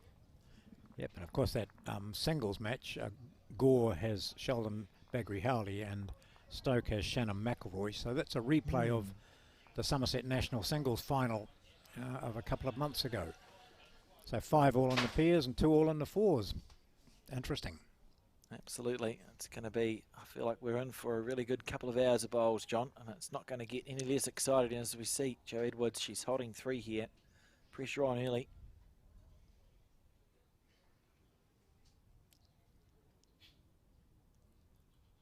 Very consistent delivery of Sue Hodges. It's the same every time. She's taking that nice wide arc. It's down to the weight now of Sue Hodges. She might find a gap here. She hasn't. That's a lovely shot. She needed that. Possibly still 1 down, but... You're holding 1. Yep. Yeah, when your bowl's doing that, you think, I need to hit something, please. Half a jack high. That much jack high.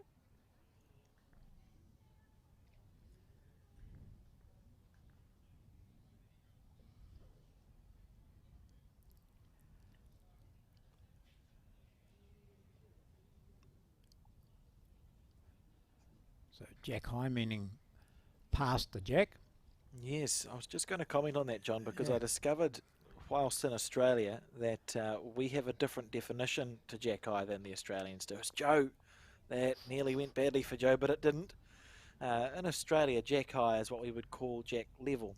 Yeah. Because it's up to the jack, so it's jack high is jack level for them.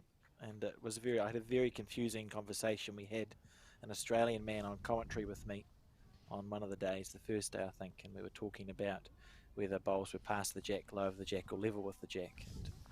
And he didn't understand me, and I didn't understand him.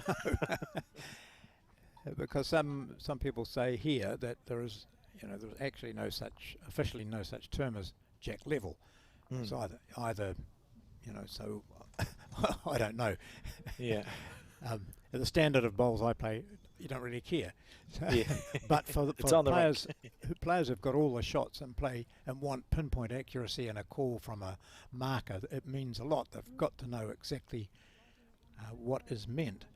So when Joe Edwards says, what position, what's the situation with that bowl there in relation to the jack, and the marker said it's half a jack high. There you go. So get that into your brain. Yeah. For me, it wouldn't matter at all. It's good. It's good stuff, and it's wonderful to have these really accomplished. Look at this from Sue Hodges. That's a good bowl. The markers here are wonderful, John. And in the case of Sue Wei, she's been to a Commonwealth Games as an ITO, been around the game a long time. So the players have the confidence that the answers they're getting are accurate. Yeah. And our thumbnail up there, see another of our international umpires, new international umpire now, Dave. Is that Dave? No, that's Henry Yee, is it on his Henry, knees? yes. Yeah, it is Henry, yeah. So, all highly qualified.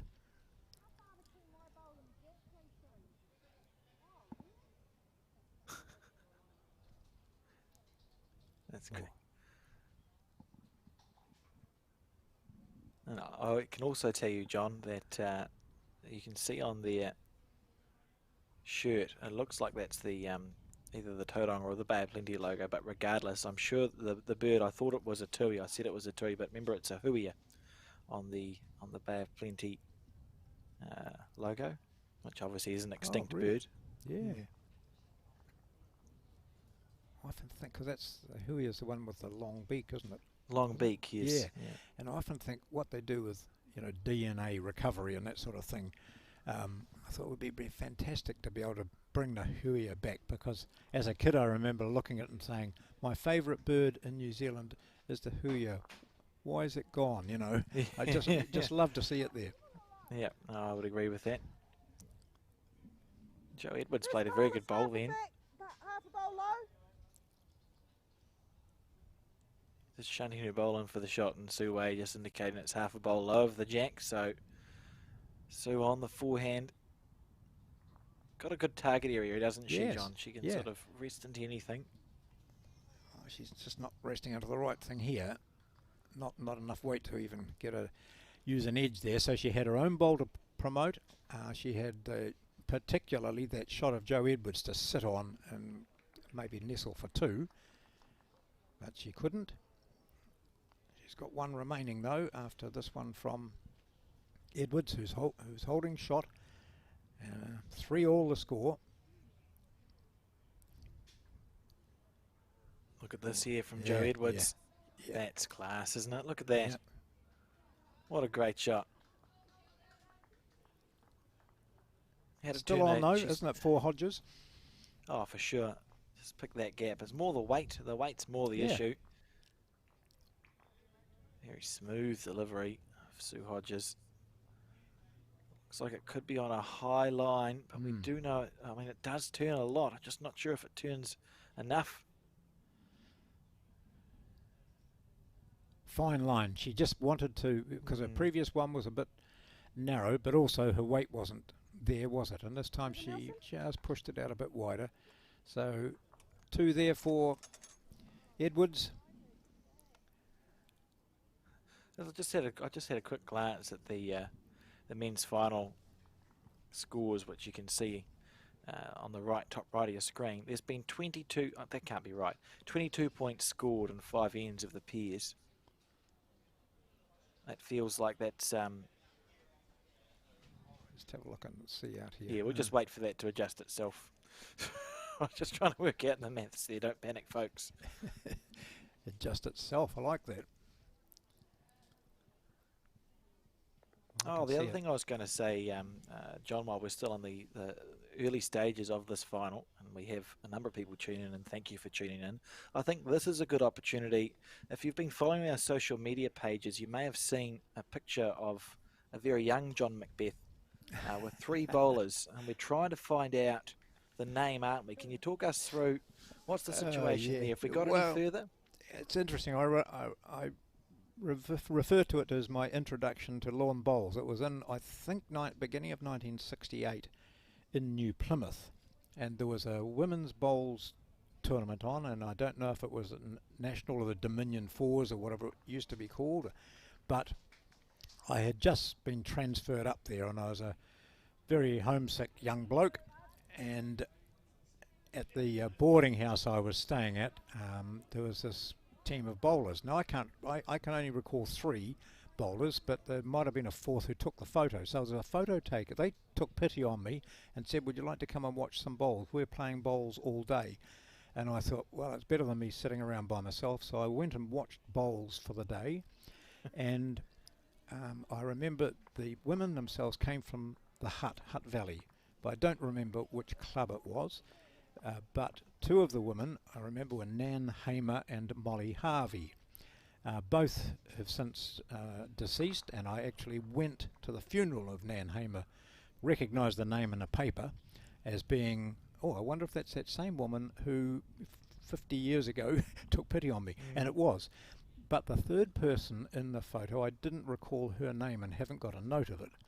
So I have asked if anyone knows who it is. Now, I contacted John Carter, former president of Bowls New Zealand, and he gave me some help, but I wasn't actually convinced that the answer I got was the correct one. So thank you, Alex, for putting that photo out. So there's... No worries. Yeah, 1968 in New Plymouth, 3 bowlers from the Hutt, and I asked, because I've written a book, it's taken me about 5 years, and I wanted to put that photo in it and refer to the fact that it was my introduction to lawn bowls, and I'd just love to be able to name all 3 women.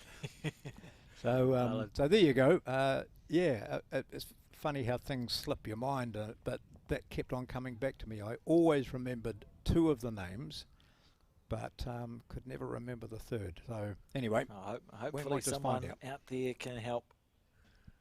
You can find the photo if you're looking for it on the Bowls New Zealand Facebook page. I've just reshared it, so it's at the top of our feed. Cool. Good on you. And Thanks, if we could help John out, good. I think that would be a nice moment. Yeah.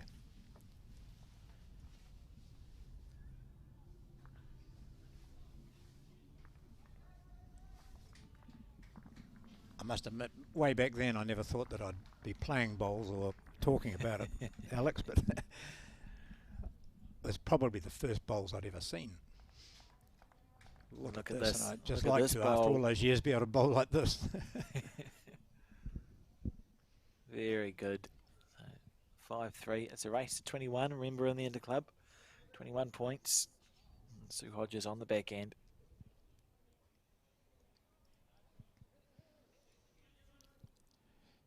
Might just be a bit narrow this time. And a weight's not there. So...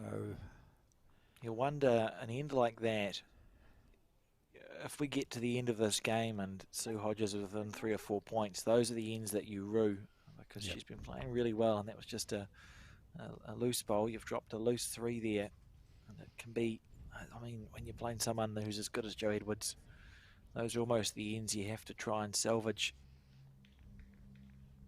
And the score there, 11-3 in the pairs, John, so I can calm down. 11-3 to Gore in the pairs, 9-7 in the singles, and 2-5 down in the fours at the moment as Gore to Stoke. And that men's final, and the updates will just keep coming over the course of this game.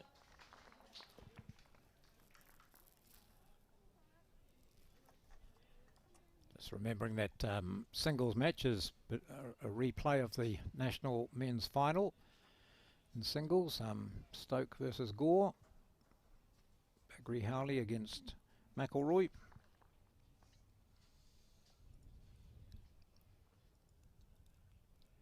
Not the perfect start to this end by Joe Edwards. Oh. Sue Hodges. Not often you see bowlers, top bowlers, walk away. They like to follow the track of the bowl all the way because they learn something from every delivery. But in this case, she did turn her back. I think that that hand, if you're narrow, punishes you. I can remember I had a flashback just then watching that bowl zip across the screen. I'm sure Sheldon Bagri Howley played a very similar one in his singles game, and it just went zipping across the screen. If you're a little bit narrow on that backhand side coming this direction, it's not very kind. And then I think your memory will probably indicate to you that his next bowl was he took a bit more green and he hung out the other side. And he had 3 bowls all over the place, and then drew a touch at to cut Algar out of any. But certainly a very hairy end for Bagri Howley going in this direction early in the game.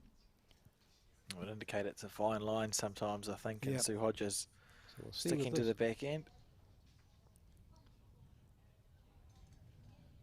Well, that's what's going to happen here. Is it deja vu? Yeah, I think so. Look, she's turned her back on that too. It is deja vu, John. Yeah. You know, I think I mean, it's a learning moment, isn't it? So what Sue will probably do going forward is not play that hand. Obviously, it's a bit finicky. Got a couple of bowls left to salvage the situation. Just looking at any wind indicators here. It's certainly not as calm as it was for this morning's session, or the earlier session this morning.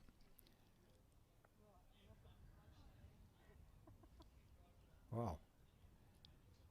You could fit a fair few cars in between the jack and the shots. Does she turn her back this time? Oh, she will soon, because that is really undercut it, crossing the centre line now. Unless she gets a feather off Joe Edwards. No, not even. Oh, just about. Goodness gracious me. It's probably second shot, though. It's a crazy game we play sometimes, John. Yeah.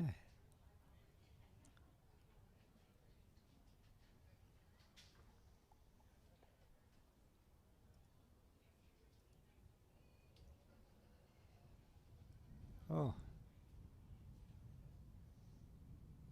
I mean, on an ordinary end, you would look at that and think that Sue Hodges would draw the shot here. But it doesn't really feel like an ordinary end, does it? No.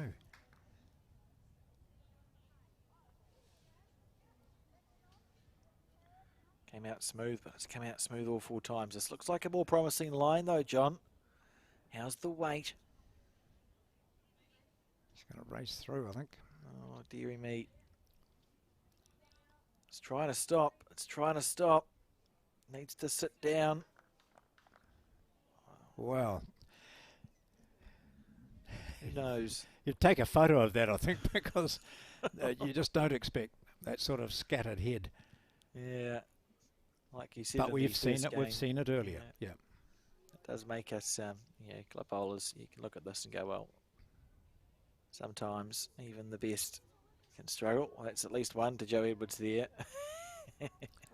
And just the one. I didn't bring the long one. Intriguing.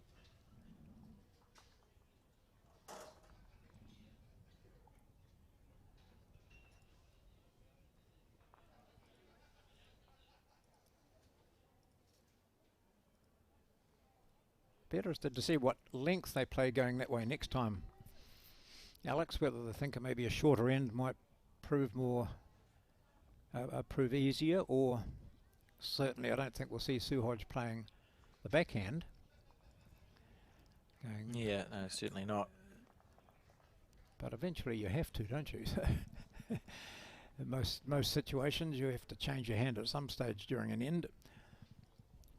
So Gore now 12-7 up in the singles, 12-3 up in the pairs, 5-2 down in the fours. That's the men's final, Stoke against Gore. Very early stages of that final. Yep. The pairs again looking like they're chugging along. They had a good win against West End, didn't they, in their semi-final? Craig and Craig squared. Yep. Sue Hodges here. That can't be far away. Good bowl.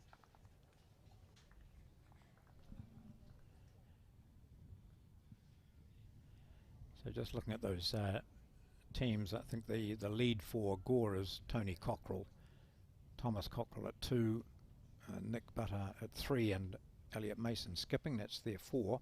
And then, as you mentioned, the 2 Craigs, Merrilees and Tinker, in their pair. Robbie Reid and Jimmy Pugh, I think, are the pair for Stoke. Pete Hodgson skipping, Lloyd Bellis, Paul Bacon and Don Ambrose. Look at this here. What a great shot that was. Lovely.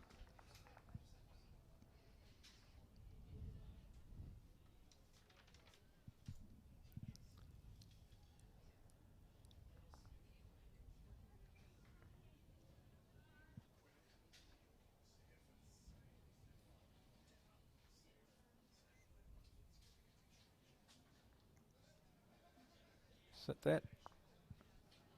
Try. She'll be happy enough for that, won't she, Sue Hodges? That's there or thereabouts, and a good second shot, Yeah. sitting to 6 o'clock to the jack.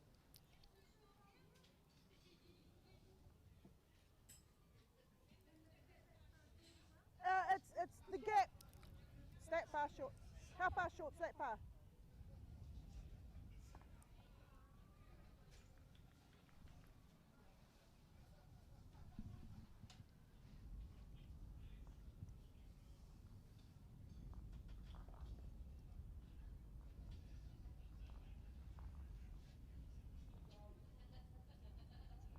On a good track here, John. If it gets down in time, this is a great bowl here from Joe Edwards. And she asked the Lovely question, you know, and you can see why she was asking various questions about the distance of a bowl from the jack and all that sort of thing, because it gave her the knowledge of how much weight she needed to play. Here's our first shot of aggression. She's close. Sue Hodges is close. Oh, what a dreadful outcome from a good shot. That's unlucky from Sue Hodges. That's unlucky. She played that almost perfectly. You know, if she'd hit that harder, the jack would have bounced back up the rink for one. But, oh, what a great effort that was. A bit stiff there, I think, Sue Hodges.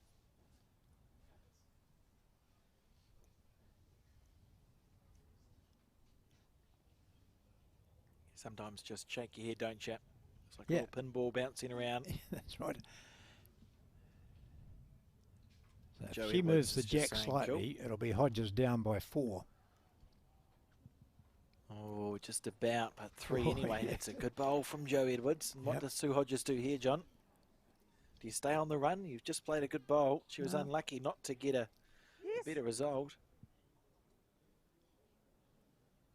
Wouldn't be surprised to see the same weight again. She'll draw it, will she? Oh. She's got nice catch, you know, bowls to sit in. She just needs to be up there, doesn't she?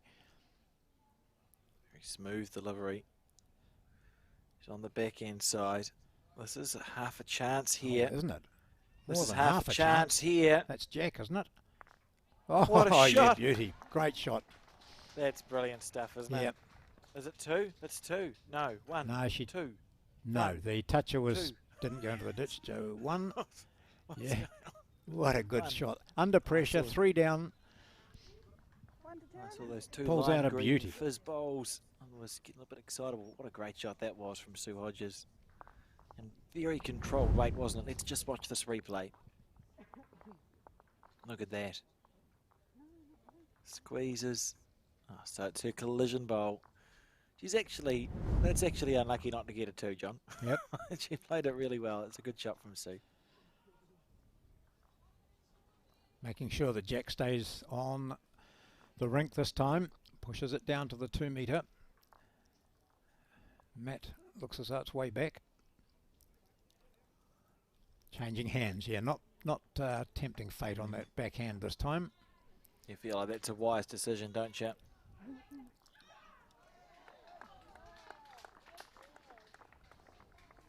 Here's some noise in the background. Oh, someone's played a good bowl.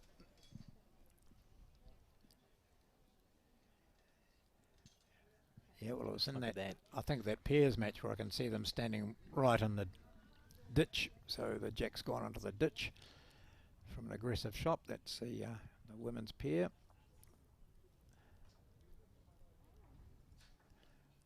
It's quite good. You can see a different angle of Jo Edwards' bowl going down up in the top corner. You can see the track she's taking. Now you see it finishing down on the main screen here. Nice weight, just a bit wider. Sue Hodges looking to put another one in there or thereabouts. That's such an impressive end she's just had, if you consider the fact that she was 3 down from an unlucky bowl. Something's happened. Don't know what. No, I'll continue my it story. looks all right to me. It's fine.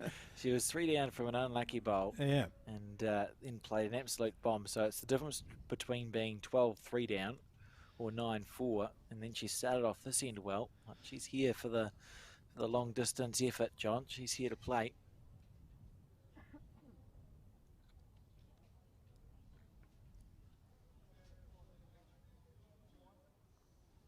Not far away from Jo Edwards. Oh, gosh.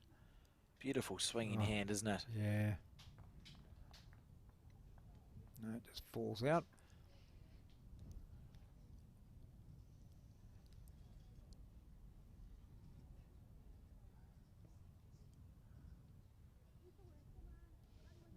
Well, she won't be narrow.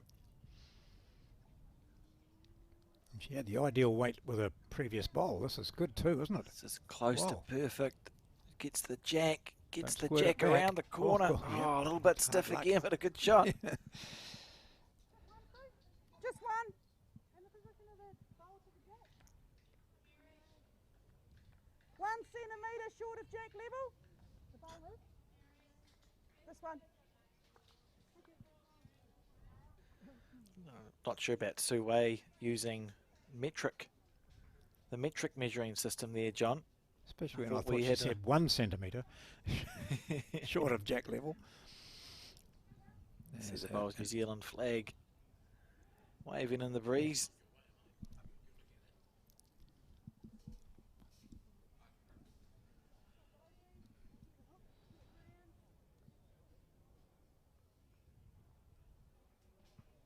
Jo Edwards now running after this one.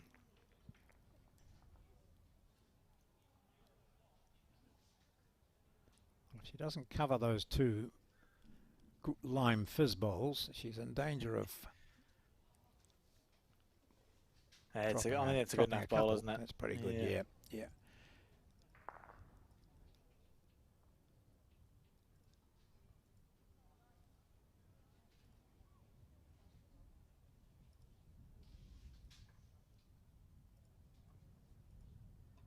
So away she goes to pick up the lifter and head off to the side.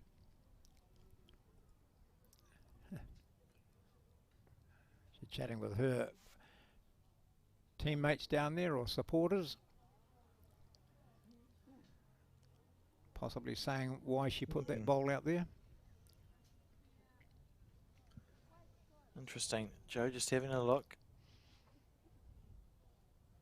Oh, she's such a good bowler. Yeah. So the situation is, what would you do here, John? You're 1 down on the head if you're Jo. Well, I'm playing into her own bowl. Yeah. You know. The one that sits at 1 o'clock to the jack game. Yeah. Look to cannon the shot bowl out. That's right, and also because she's got another bowl of hers just behind that, and she's probably going to play a totally different shot. No, she's No, on the feet are right hand playing for it, your yeah. shot, John. Yeah. She's playing your shot. Looking for the cannon. How long is it going to hold for? She's got the right weight. God, that was beautiful speed for Yeah, her. wasn't it, eh? that could have been very productive for her. Instead, it's a 1 to the lime fizz bowl of Sue Hodges, and she moves up to 5. It's 9 to 5, the race to 21.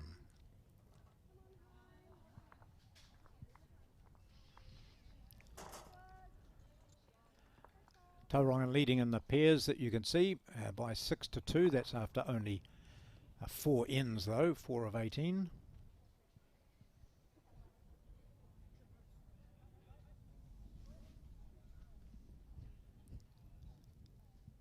Jack delivered to the 2 metre mark.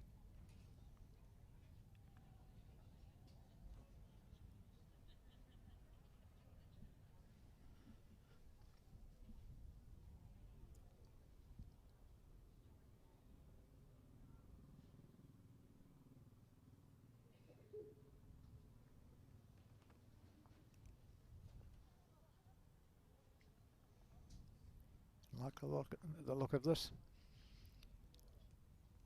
Just going to whistle past, is it? Just a little. Good starter though.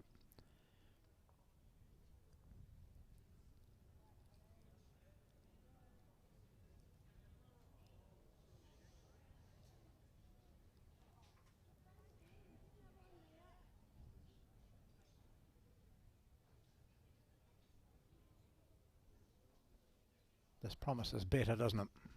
It certainly does. It looked like, you know, when she let it go, it just looked like that nice natural arc, didn't it? You always expected it to come back to that centre line.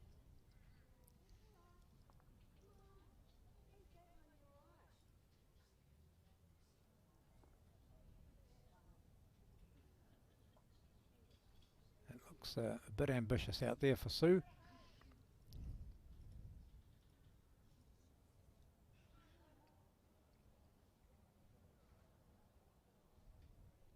This is sort of when you're pleased you're not playing lead in a 4s and you've got 2 like that, because you're so exposed, aren't you, at the as lead. It's the beauty of having the 2 more bowls. I also think that's a good reason to not get bowls that are a bit different. That's like I've got some bowls that have about 7 different colours on them because I couldn't decide. And it's fine when I'm playing well, but when I'm not having a very good game, John, you can't hide in the pack. No. I know.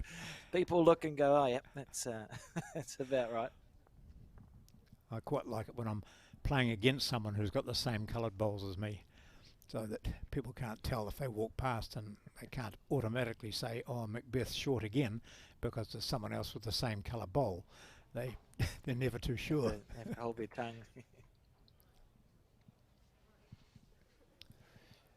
Oh, she's going to get hooked up in that bowl of Edwards. Promote it. Unlucky. Good line it was too.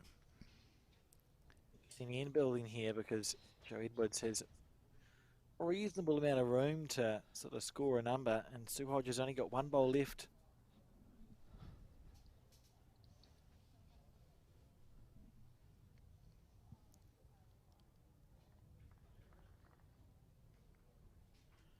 So Edwards has scored on 6 of the 10 ends played so far, including a 3.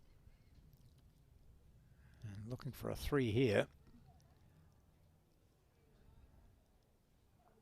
Good bowl, good shot, holding 3. So pressure on Sue Hodges here, John.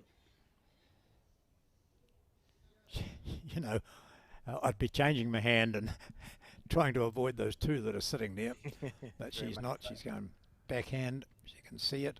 She didn't miss by much previously, so she just needs to be in there, playing with a bit of weight, seeking for the shot bowl. For the jack. Oh, wow. Great shot again. Oh, she could have got some jack. She could have got both. Great effort. Yeah. Brave call there from Sue Hodges. She played it well. And it's probably going to be a 3 to be fair to Joe Edwards here on this end.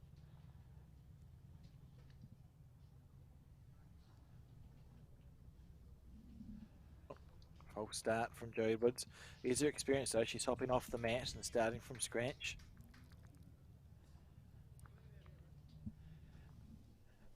Yeah, she just stepped back because Val Smith's lead was on the mat. I think it's Di Holland playing lead for the pair. So here we go. Is this going to be 3? think the answer is yes.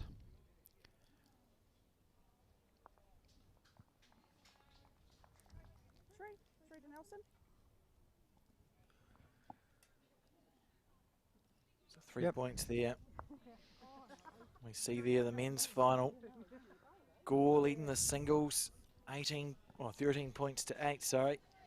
The pairs 15 points to 3, and they trail on the fours 9 points to 2. So you feel like that singles match is pretty important, John. Well, with the pairs so far advanced, that Gore, the two Craigs, playing exceptionally well.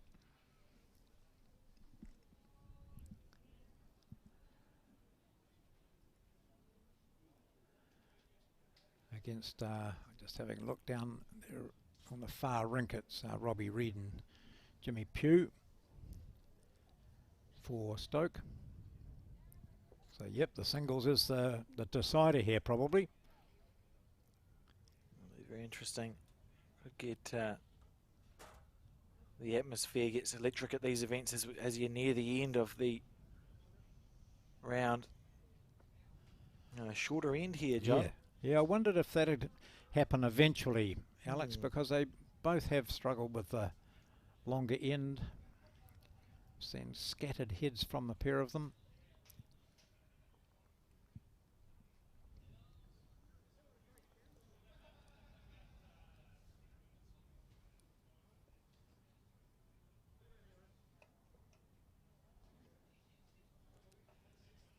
It's a good finish from what appeared to be a very wide arc, very wide line from Sue Hodges.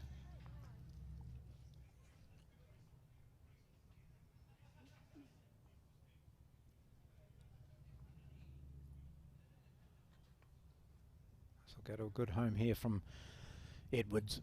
Yeah, it's not far off. For Jo, I think she's 12-5 up in this race to 21. Playing steady bowls. She'll just be looking to get it done in regulation. You to score on two ends. Sort of 2 out of every 3 ends she's been scoring on, just 1s and 2s. If she keeps doing that, she'll get to 21 before Sue Hodges does. Nice correction though from Hodges. Look at this. It's a great shot. Yep. Lovely bowl.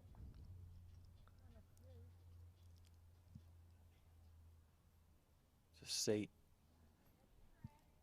one indicated. So it's the one that she's drawn.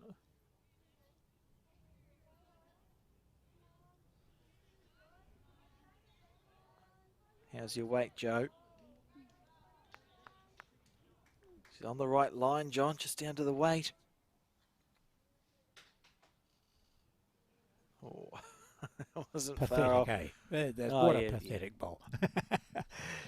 No chance. No.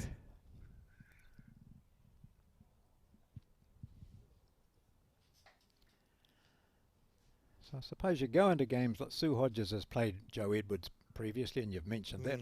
Here's a nice bowl. If she just turns that red out, not quite. Just that smidgen. You go into these games thinking, well, Jo Edwards is a world champion.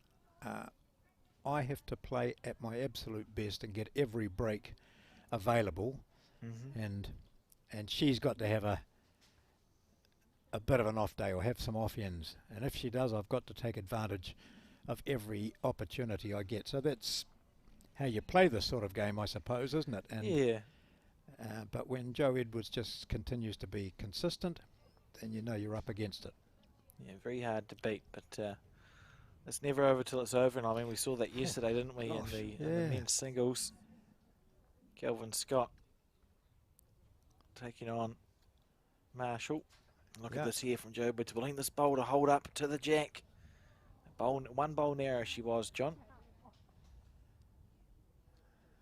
You feel like this bonus bowl's pretty important for Sue Hodges. She'll really want to draw a second shot here and get to 7 points.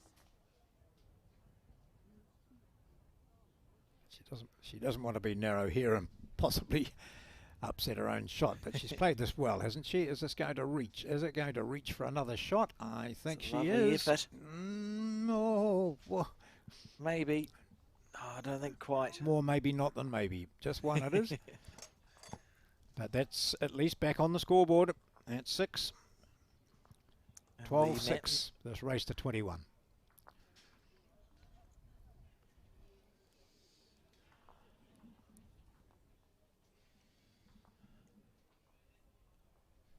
Beautiful conditions are continuing outside, John.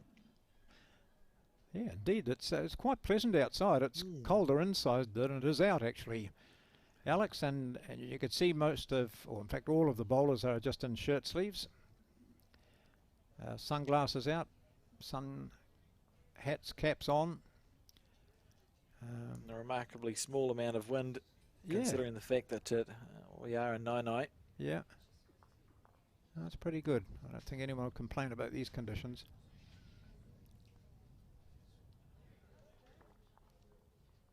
I'm just looking across to that Peers match. It's 8-2 now. 8-2 in favour of Tauranga in that Peers game. And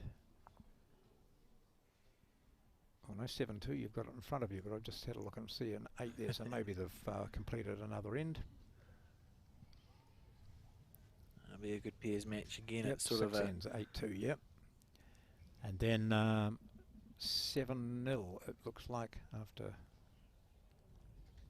4 in the fours.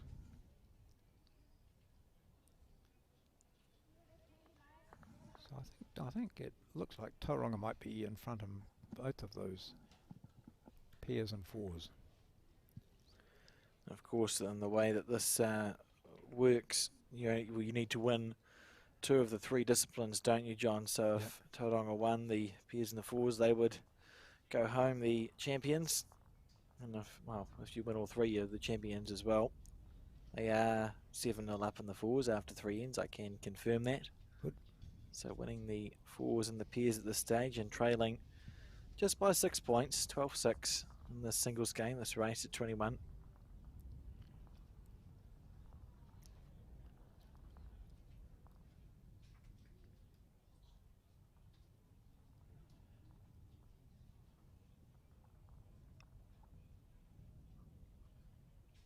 So on the forehand. She hasn't Jo played this hand much, has she? Yeah. No, she hasn't, particularly not going this direction. No, no.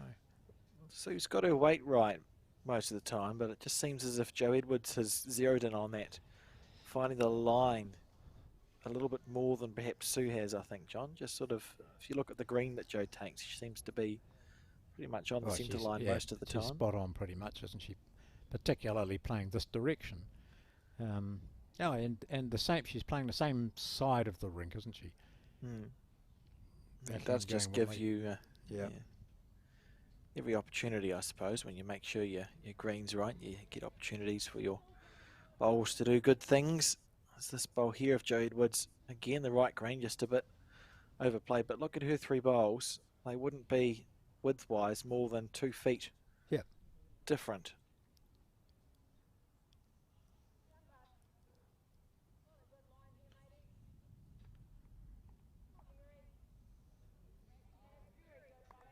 Looking for the correction here. Finer line she's taken, which is good.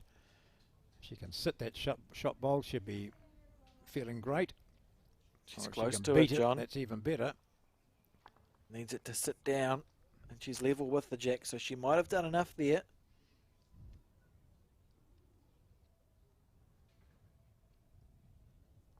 A measure.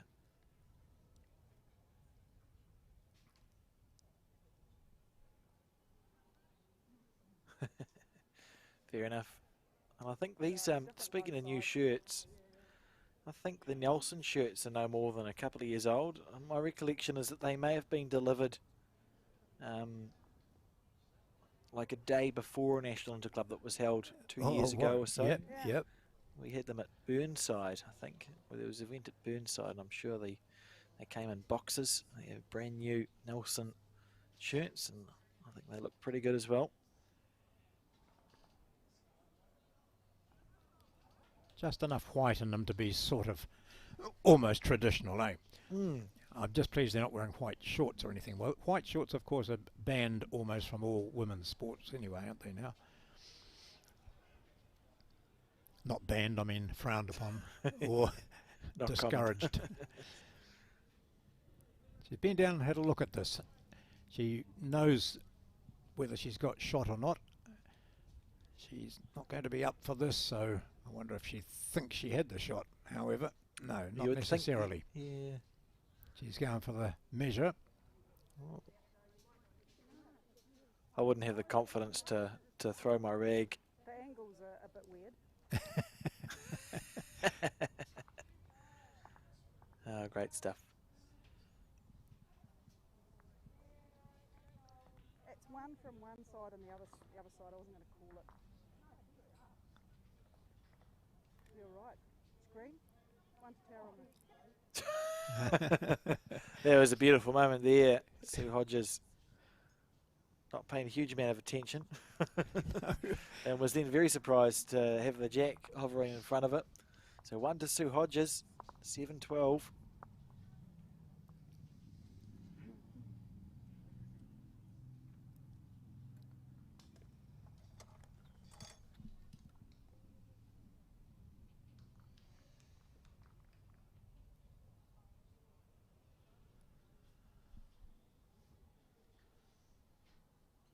$19.8. You see that? I just glanced across there too and saw that singles match. Shivers. That's happened fast. Yep. Sheldon Gregory Baggery Harley Howley. against McElroy, yes. That'll make a big difference to the complexion of that men's final. If Sheldon can get to 21 points, 2 more points, that puts so much pressure on the Stoke-Pearce combination, who trail 316, and the issue with that would be that they're restricted because there's just it's 2 in the ends target, isn't it? So Shannon McElroy will be looking to draw on his considerable experience to find a way back into that game, and you know, if there's someone who's capable, he wouldn't put it past Shannon. And look at this here from Joe Edwards. That's a beautiful first bowl and a toucher. Doesn't get much better than that.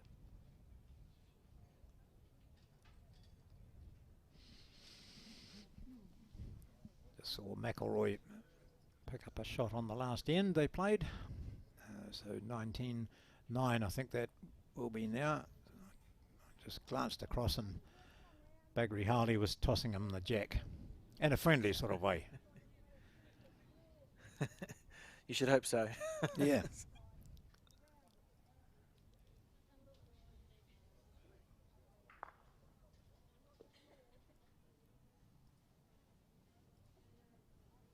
And Joe Edwards just taking her time there.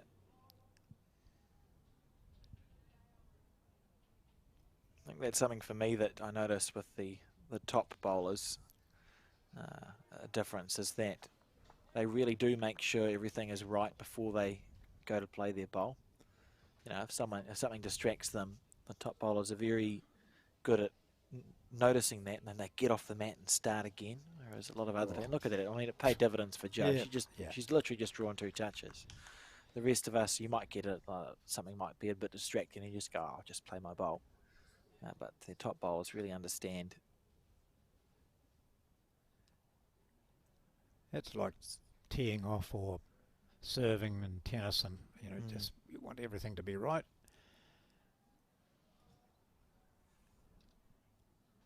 Well, that's 2. Look at that.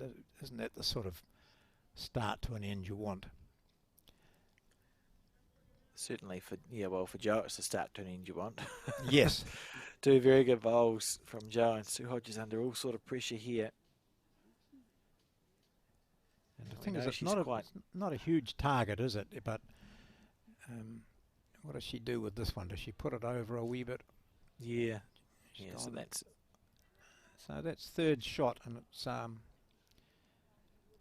long way from the jack. So Hodges really does need to tighten things up. What's she going to do? A little bit of weight, or just draw to cut it down? I think we'll see some. Well, it won't be a short bowl, will it, John? No, She'll be reaching through this. Ideally looking to snick the jack. She's given herself a chance here. How long is it going to hold up for? Not long enough. Oh, just the weight there, Sue. That was a beautiful track. Just sort of, a metre shy. Beautiful line just to snick the jack back, but didn't quite get there. No more bowls either, has she? No.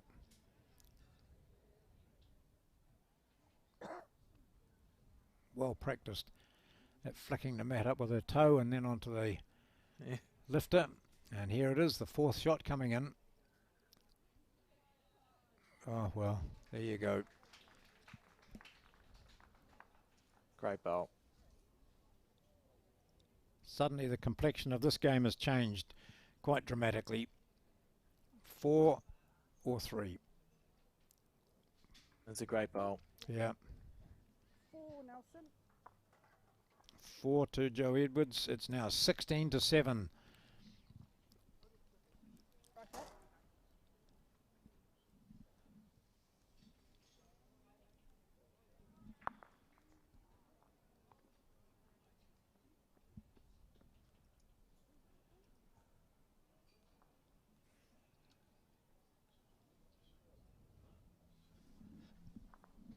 And 16-7 for Joe Edwards. Oh, we'll wait and see, but she'll be, you know, it's like a shark that sniffs blood in the water. Joe will be thinking, I'm Yeah. on 16 points. Let's get this over and done with as soon as possible.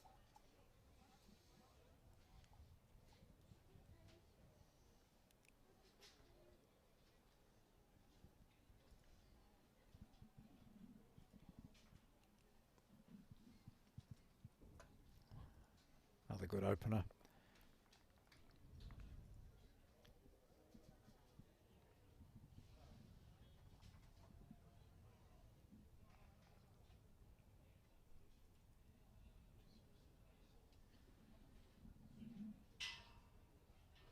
Just keep an eye too on the men's final. As was mentioned just a minute ago, Sheldon Bagri-Howley racing to a 19-9 lead, and it's the first to 21, so he's only 2 points away from winning that game. If he can get to the 21 points, that'll do a lot for Gore's hopes of becoming the champion club side for the 2023 season. Of course, for the Stoke, the beauty is it's the first to 21, isn't it? So, Yep. you know, you can that game could go on and on and on, and it wouldn't be shocking if it was the last match going. That's right. Would only be fair, wouldn't it? Yeah. Well, I see McElroy putting the mat down, and I saw that Bagri-Howley was driving with his last, so he hasn't won it yet. Oh, quite capable of that game, absolutely. You know, quite capable of going to 21-20 one way or the other. Two very talented bowlers, and they can string ends together. You know, you blink against either of them, and you could drop, you know, double figures.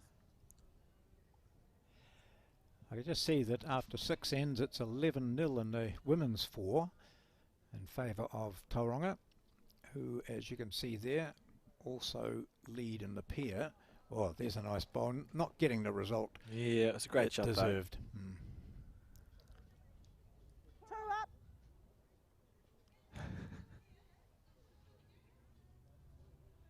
Yes. Seemed to have real good communication.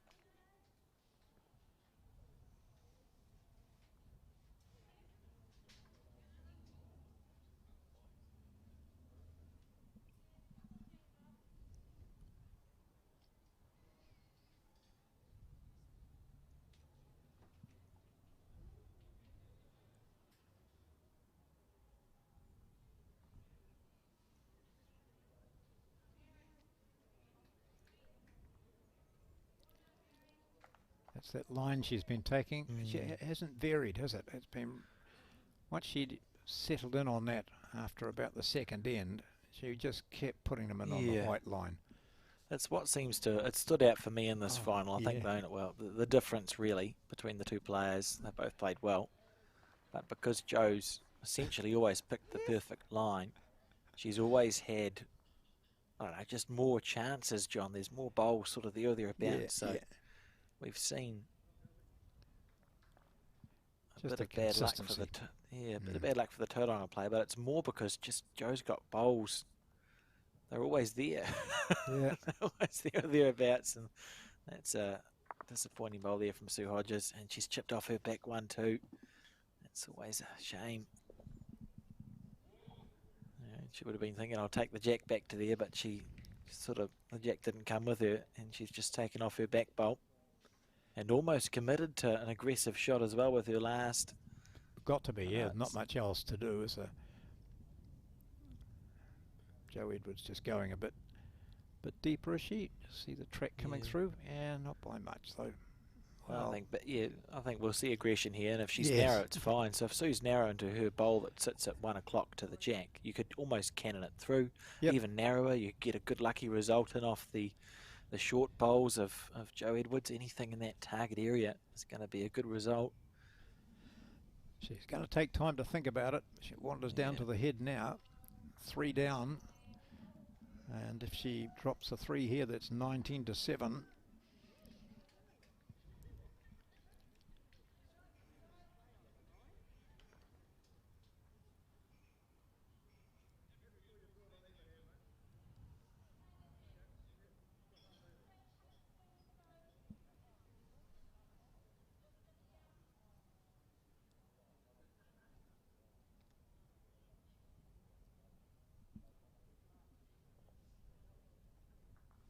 Well, it would be interesting to Yeah, see what she's the got- decision yeah, is here. Yeah, that forehand, isn't it? And try and Yeah. her own bowl or the jack or the shot. She's actually got to connect with something in there, doesn't she? She can't afford for this bowl to go whistling past and touch nothing. Absolutely, and this it just feels like it's 16-7 down. You don't want to go, you can't let Joe Edwards get to within 4 points No. into check-out range. So Sue Hodges on the forehand.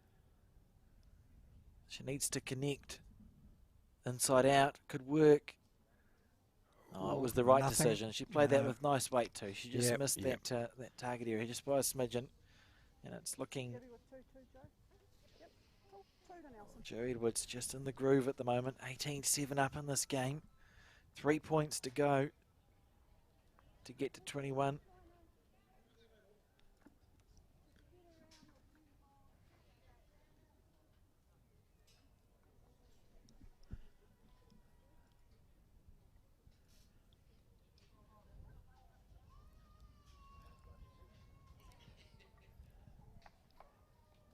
McIlroy just whistled through a hole.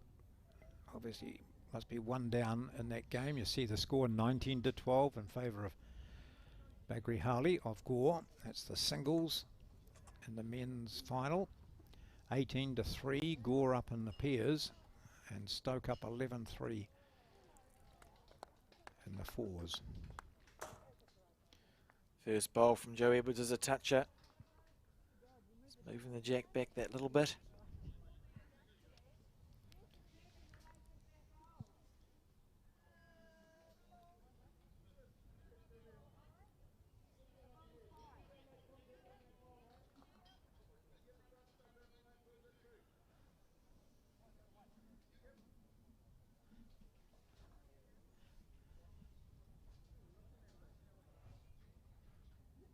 Ooh, a bit rough there. She still had that last shot on her arm, I think.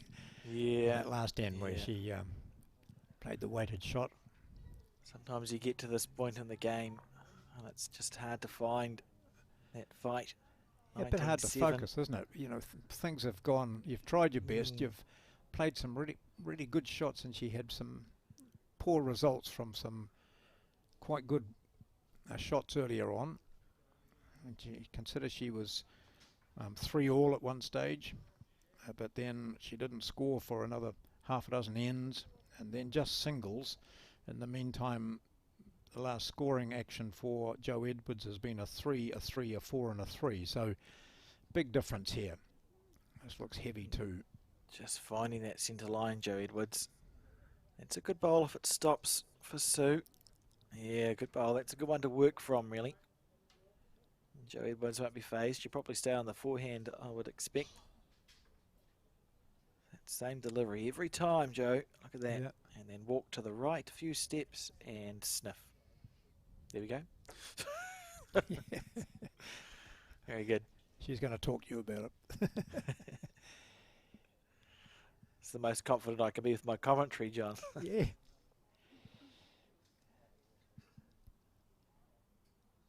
Now, Well, was Joe going to get involved in a bit of commentary at some stage? Alex? Yes, She's yeah, that's pretty good. That's the plan. Yeah. You hear her tones sort of helping us out. Joanne Dave Edwards as well. Be a good addition to the group. We're trying to get a nice group of people. So Or a much group of bowls nice now people. that we. Well, yes. Well, it depends on your perspective, I suppose. Yeah. But so much bowls that we're broadcasting now. Don't want to put all of it on, just one or two, so we'll get a good group. And on that note, thank you, John, for your commentary this weekend. It's been a pleasure to have you in the commentary booth. Well, you know I enjoy it, Alex, so it's not arduous by any means. As we see Edwards coming in now to make this 3 and sit on game point. Little feather. Yeah. Okay, Sue, come in on your backhand. Just move the jack back slightly to yourself. Get a 2. No? Okay. Play the forehand. One down and a measure between these two bowls.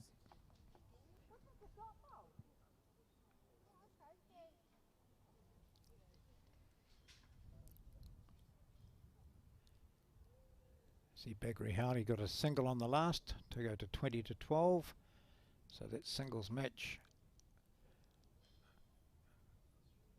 close to ending, although you can't say that in bowls. Here she goes. Is this the Sue last Hodges. bowl of this singles match, or will Sue Hodges live to fight a bit more? It's a good track, and it might even snare the jack and take it She's back close. for herself. She has, and shot. she might even have another one back there. So she's certainly got a single, and Beautiful maybe more ball than from that down Sue there. Hodges. Oh, I love that. She's not going away. That's Tauranga singles representative, and into double figures she goes now. 10 points. That's a very good bowl from Sue. Are we going to see a change of jack length, John? You feel like it must be coming. Yeah. Although she seems to prefer them long, doesn't she? But she hasn't handled it coming this way quite so well. There was a 3.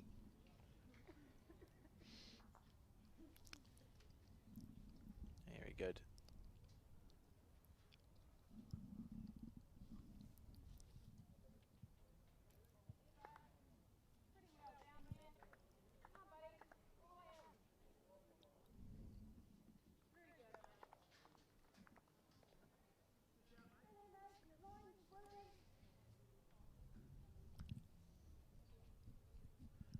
So it goes on.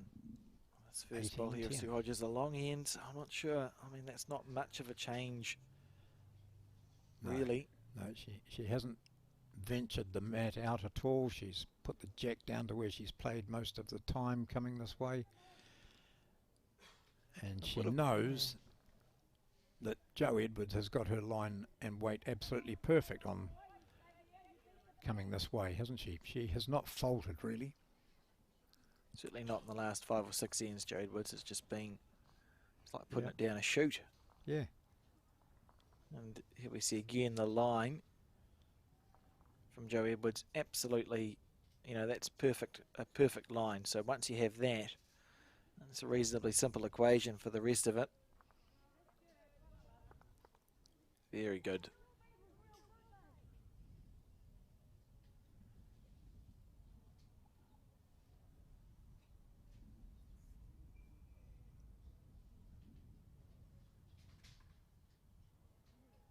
Just the weight, Sue. The green perfect. Ooh.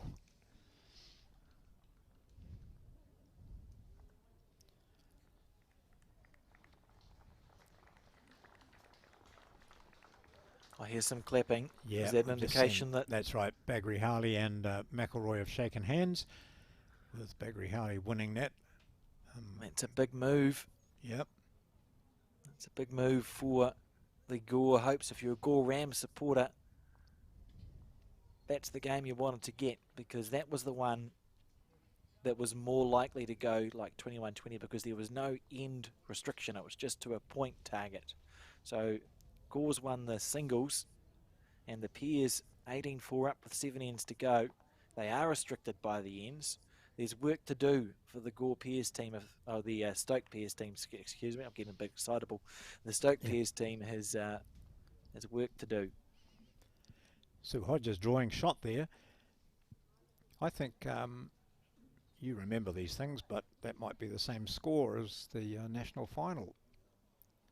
Yeah. Like 20 was about 21, I think it was 21-12. Here's Edwards now trying to undo that last shot of Hodges and not missing by much. Not by much at all.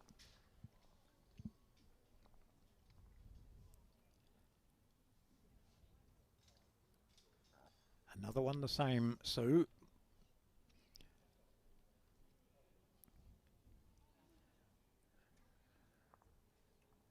Is it going to come inside the Edwards bowl? It should do. And settle on that would be fine. That's another shot. That's 2 for her. That's Can also report, John, that the Tauranga Fours team 12-0 up. The Tauranga Fours team in this final. An interesting final unfolding, really. Yeah. 12-0 up after 6, so there's 9 ends to go. There's plenty of time there. Pears Tauranga lead 11-2, and they're trailing in this singles wrap match 10-18. But Sue Hodges, resurgent form. She trailed the jack back for 3 on the previous end. She's going to get a 2 here. Suddenly it's 12-18. Exciting times, John. Yes, indeed.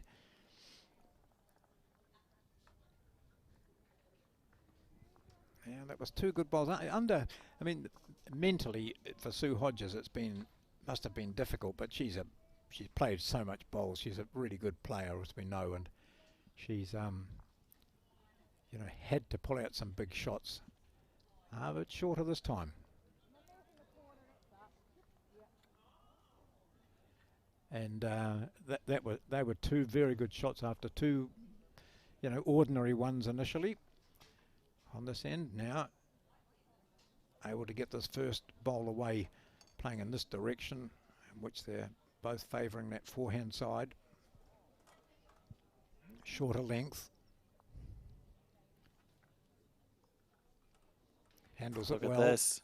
Oh, she's having a good run of ends here, Sue Hodges. Yeah, 3 under 2 in the last 2 ends.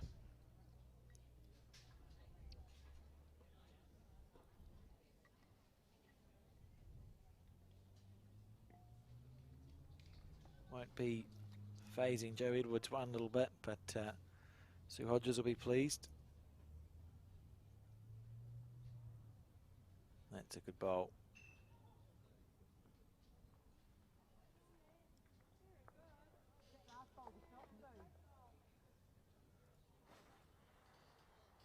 You're down.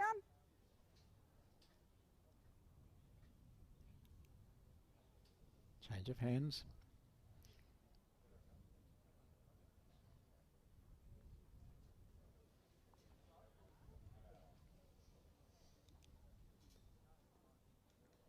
Just didn't quite hold its line enough.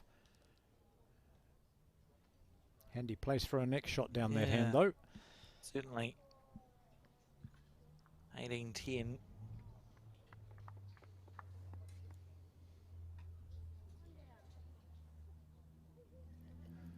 Well, that Gore Pears team has gone out to 22-4 now. Well, this looks a wee bit weighted here from Joe Edwards. I mean, it's a good bowl, really, but here we go. Can she get it spot on this time? And we've just got some breaking news, John, and I've figured out what the asterisks mean. It means it's all over, and Gore are the national champions. Wow. National Interclub champions for 2023. Our congratulations go to them. Stoke conceding at 22 points to 4 on the Pears. The singles, 21-12, and the fours remain unfinished. So congratulations to Gore. What a mighty achievement. Yeah. So there was no reason for the 4 to carry on. They, once the what do you call it, match was completed, the tie was completed with the 2 wins. That's really good. So congratulations to that Gore team. The Gore men, they're really good combinations. Sheldon Bagri Howley, Craig Merrilies, Craig Tinker, and we had Tony Cockrell, Thomas Cockrell, Nick Butter and Elliot Mason. Sue Hodges on the probe on the backhand. She's got it, she got enough of it. Has she stayed on? Has she stayed in? Oh, she's gone out of the rink. So she's still 2 down. What's happened? Has that gone out? Oh, no, it's killed. It's killed. Killed it. Wow. Oh, that was a roller coaster, John. Yeah, great. Goodness gracious me. And you can see just how short that jack was because the bowl and the jack literally, imagine that. You watch this replay. Imagine getting the jack and then you've killed like both things. Oh, dear. Incredible. Well, she lives to fight again. Yeah, she's has the mat. What will she do? Try another short end. She handled that end quite well, and this is coming towards the end where she has really not been quite so convincing. See, that's the time, John, because it was a killed end. You know, you wonder if it did it cross Sue's mind to bring the bowls back, go to the end that you've been playing well off, perhaps. I don't know. We've gone for a longer end anyway.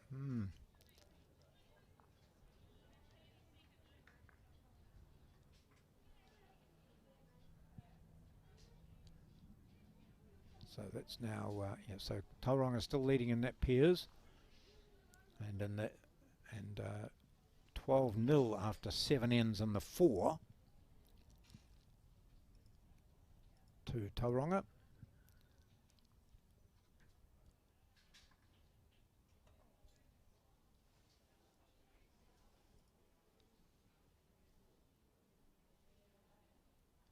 I suppose here we have, Alex, that the pressure's not, although she was wanting to win this game, for Sue Hodges, as she keeps an eye on what's happening with the rest of her team in the 4 and pairs,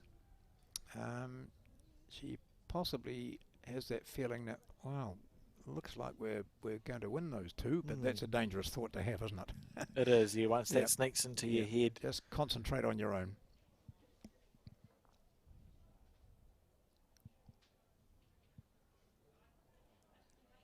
Sue walking away from that one.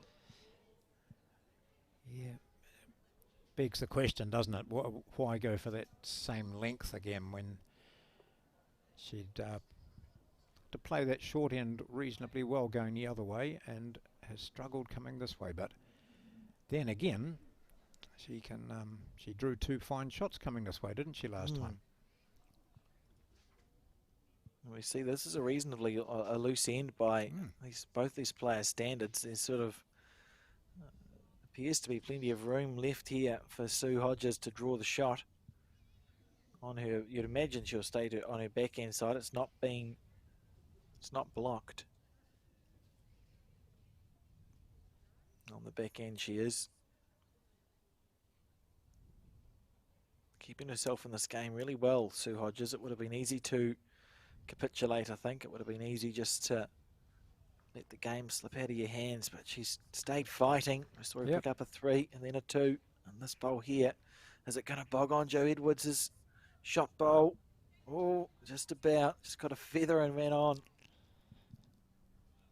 Now might come a stressful minute or so for Sue Hodges, I think, John. Well, yes, Edwards needs a 3 to go out, and she's holding 2.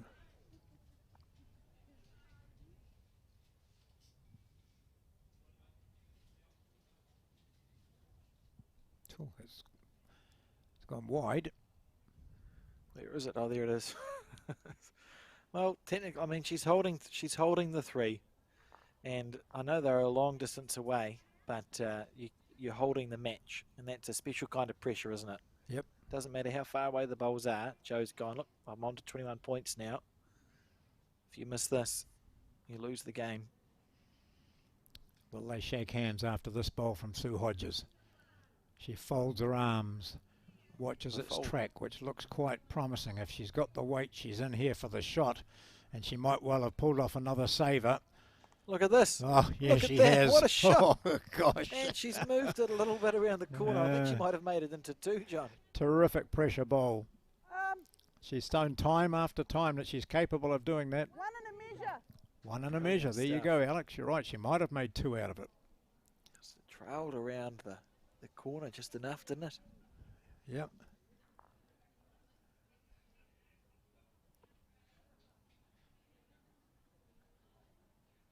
There she goes. She flicks a mat up with a foot, grabs it with the lifter, and away she goes, grinning because she just took this match out of the fire for a moment anyway.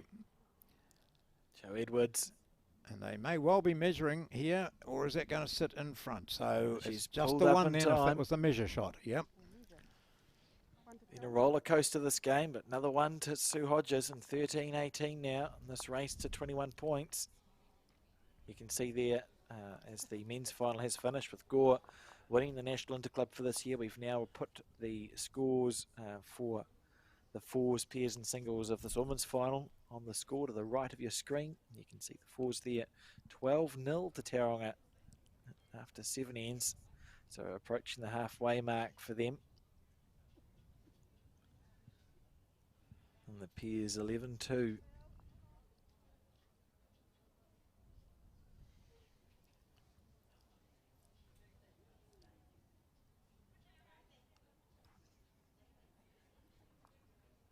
First bowl of this 19th end. They've played 18 so far, but it's the first to 21 shots.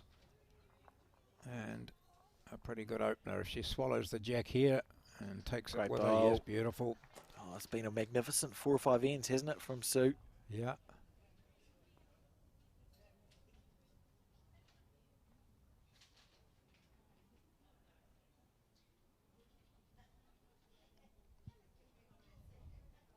Down 16-7 she was, then 18-7.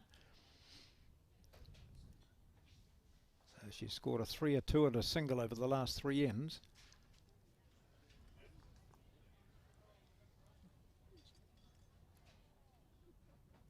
That's a good bowl in this context. It opens things up for Edwards, gives her options.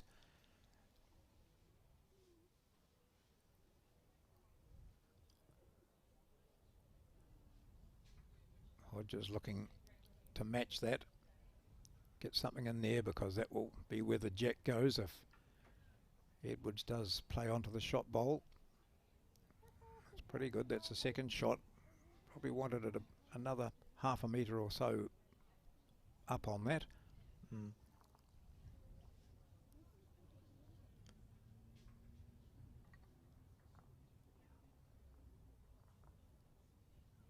Just a slight adjustment needed. She only just missed, didn't she? This time she's cutting under. Had the right weight. If we look where her bowl finished, it's just a bowl past the jack, but didn't quite pick the green right. And Sue Hodges continuing to look pretty good on this. We'll call it a comeback. Oh, yeah, we'll call it a comeback, John. I think that's fair enough. 18, what was the score? 18-7? Yep. Oh. Look at this here from Sue. Careful. Oh. She hasn't made a split either, so that's not the end of the world for Sue Hodges. No. She would have been thinking, look, don't sit down and make a target for Joe. It's 2 and a measure. Are we going to see weight regardless? It's almost, I think she's winding up here, Joe Edwards. Yep. Watch your feet. Oh. Great. Only a bowl wide, really. And a bowl left in the hand from Joe Edwards, and it feels like the momentum, I mean, is it turning? Is it turning a little bit in this game? Well, we'll soon find out because Hodges presumably will allow for another drive from Edwards. You feel like it's an important moment in this match, don't you, John? If Joe connects here. Oh, that's a good bowl from Sue Hodges. So she did. She allowed for the fact that Edwards will have another go. Joe going to have a look just to see how things are sitting. Yeah. In the meantime, standing casually back there, going to have a drink is Sue Hodges, who's possibly reflecting on the fact that I thought it was all over when I was 18-7 down. Now I'm holding 3. Lovely. Two and a end. measure. I think the issue Joe has is those two, what do we call them? Sparkling lime or whatever. Lime fizz. Lime fizz. Yeah, Yep. yeah. Lime fizz. The two lime fizz bowls, they're not touching each other, so they're not going to split off clean. So she's almost guaranteed to get jack movement if she hits the front bowl at 12 o'clock. And I suppose the question is it good?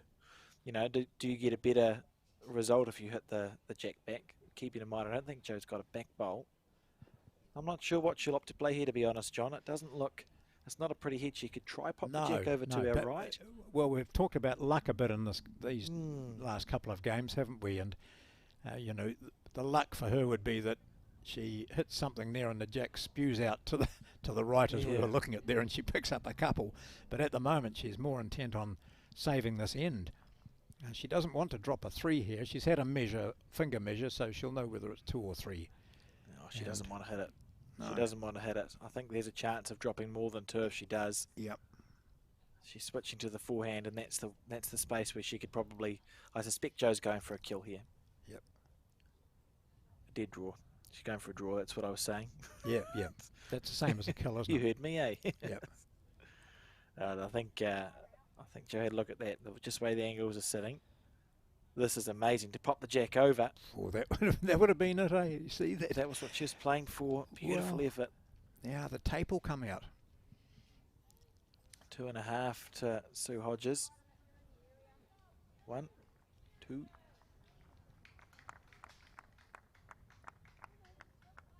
She's very accurate with a finger measure.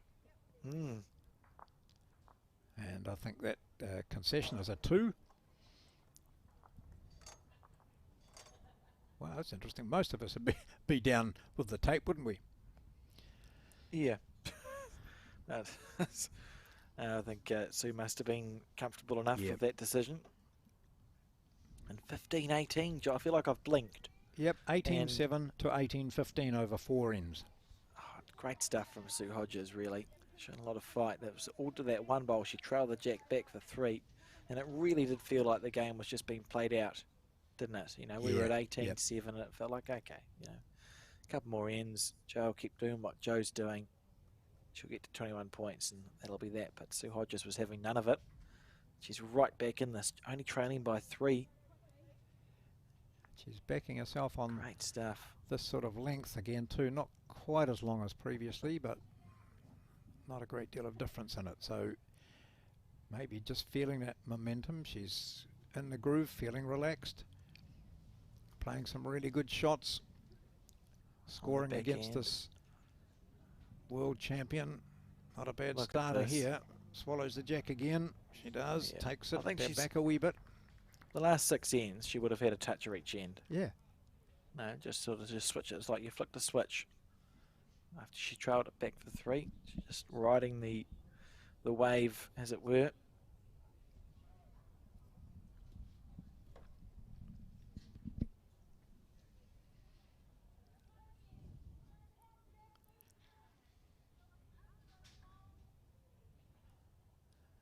And just if you weren't aware, Joe Edwards beat Selena Goddard in the singles between Takapuna and Nelson this morning, and quite convincingly, having been down 8-0, she won it by, I don't know, 21 to 14 or something like that. Yeah, it was. It was a comfortable win in the end, really. Joe Edwards against the defending champions. It was a very hard team to beat, the Takapuna team.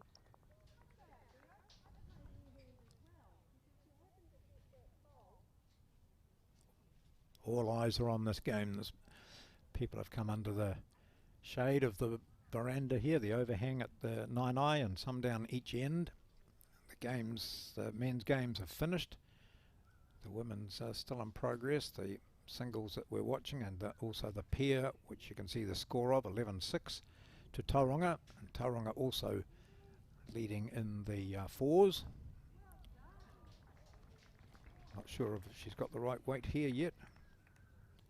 Watch it come back down. Still finding that line perfect, but the difference is so is Sue Hodges. She just really switched it on.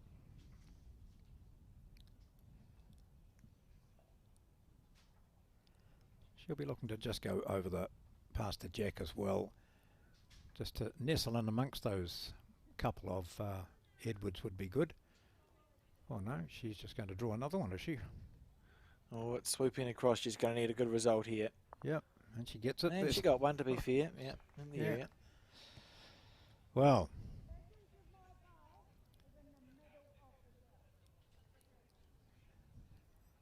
so Joe Edwards could quite easily just latch on. Oh, she doesn't like it. Latch onto the jack, I was going to say, and pull it back to herself. What didn't she like about it? Well, she shook her head. I watched her shake her head, John. She shook her head. Yeah, absolutely. That's a good bowl. That's Maybe it's because it didn't trail it back for 3. Yeah, yeah. That's a good bowl. And the challenge for Sue, when you're deciding on a shot to play here, is that Joe's got the bowl at 6 o'clock and the bowl at 7 o'clock. So, oh, she's holding one. I'd be stressed if I was Sue, because there's a really good shot on for Joe. These are all short of jack level. This bowl is jack level. Yeah, if you're Sue, you think, well, I'm holding one for now, but give it 40 seconds and I'm about to lose the game. Yeah. So what do I do? What's the decision? Now, what you'd do is you'd play your forehand, play it slightly narrow, push Joe's bowl out and settle for 4, and then make Joe play the shot. Yeah. See, well, she's on the forehand, John, so that's the first half of your call. Yeah. Risk and reward. Looks like it might be just one going a bit deeper. Needs it to break back into the head. I think she's just trying to get it over, isn't she? Yeah. Just to cover those. That's a good bowl. She has too. What a good bowl that is. Right. Oh, here we go. Absolutely outstanding. That's a beautiful shot. Yeah. There's still a chance for 3, though, here from Joe Edwards. How many winning bowls like this has she played in her career? And is she about to add to the tally? That is the question on the back end. Pacing after it. She likes the line. The line looks very good. Close here. The line looks really good. The line looks perfect. The line looks fantastic. Oh, what a perfect bowl that was of Sue Hodges previously, eh? It was 4. It was 4. If she hadn't been there, that was it. Game over. Oh, great shot from Sue Hodges, and a very good bowl from Joe Edwards there as well. And this game continues, but 19-15 now. They're chatting down there, saying, discussing that. That was perfect. Been a very so good tactically, game of singles. Alex, that's what often is said, isn't it? You're not just thinking about your bowl, you're thinking about what your opponent's thinking about, and how do you counter that? And there's no doubt that Sue Hodges was thinking, well, if I was Joe Edwards, I'd be playing for the jack and I'd push it back to those 2 there and it's game over. So absolutely, how do I counter that? She countered it almost perfectly. Dropped a single, but she had the Nelsonian under pressure.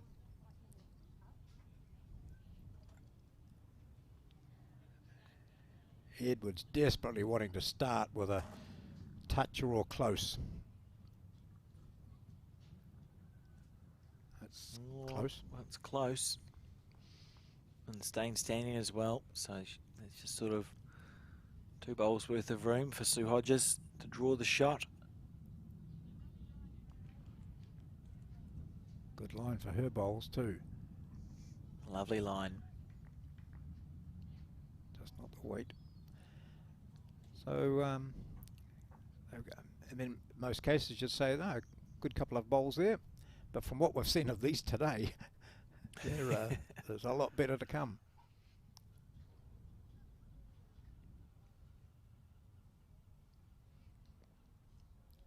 The pairs and 4s scores up there. 11 ends, the pairs playing to 18. It's 11-6, and the 4s to 15, isn't it? 12-2. 15 for the 4s, yeah. Nelson on the board and the 4s now. 10 points to find and 6 ends if you're a Nelson supporter on the 4s, and Joe Edwards here. This is close, but no cigar. I don't think it was even a toucher. No. John must have just about taken a lick of paint off the jack on the way through. And from the mat, she wouldn't have thought there was enough room for the bowl to get through between Jack and Shot. Not a bad line here either from Hodges. Just going to go round it. Wanting that to stop now. Yep. Julie does. The opponent's on 19 points as Joe Edwards is. He requires a 2 to win the game. So literally, Sue can afford to lose one more end to Joe Edwards here, because if she loses 2 more ends, she will have lost this match.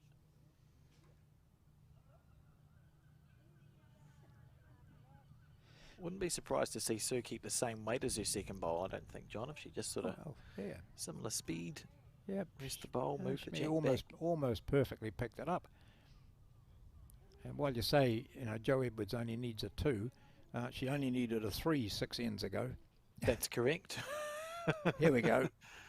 That's correct. Look at this. That's a great bowl from Sue Yep. Hodges. She's playing such good bowls. Just really clicked into gear. She struggled. Oh, struggled's a bit harsh. She didn't find her line as well as Joe did for the first 2/3 of the game, but certainly the last 6 ends, Sue Hodges has been a machine, really. Well, she Very only scored on calm. 2 of the first 8 ends. Mm. And was, as we've mentioned, down 18-7.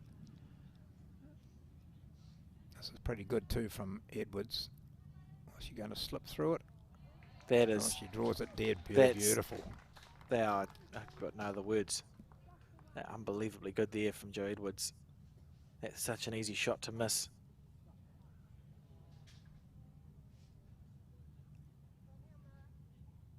Hodges thinking, I don't need to change anything from my last shot. Mm-hmm.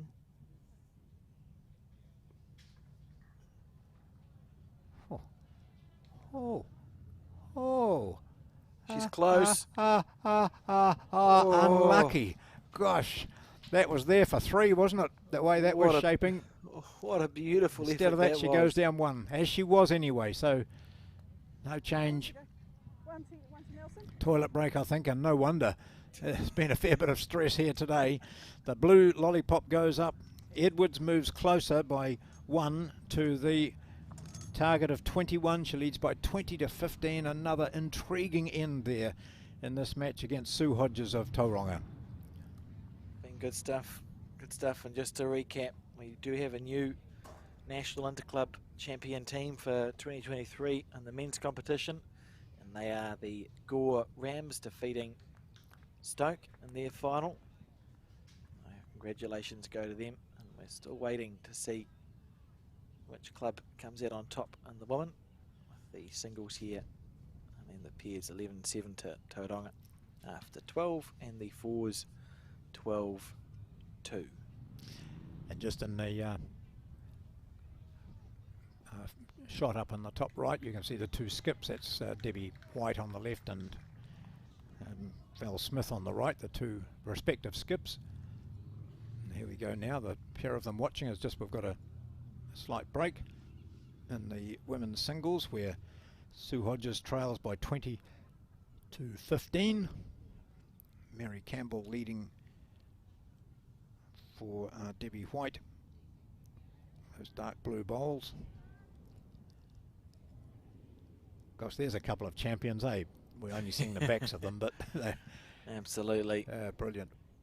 Incredible bowl CVs, both of them. Yeah.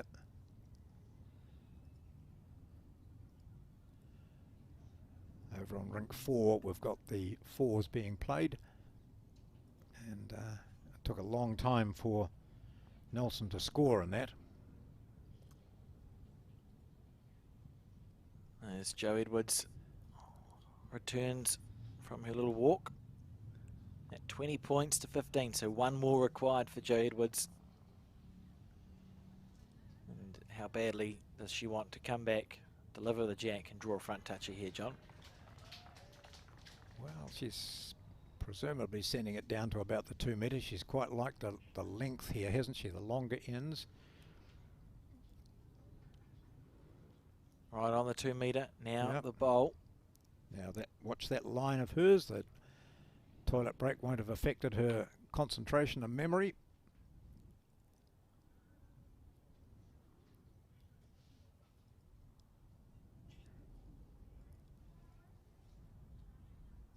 Is this the shot that's going to put the pressure on Sue Hodges? Oh, No, she can just beat a that, little she bit says. fast.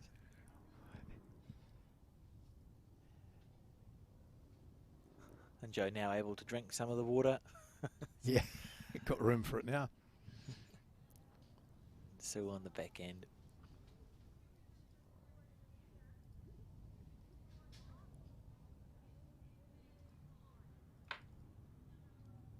Pretty good weight. In fact, good enough to be the shot at the moment.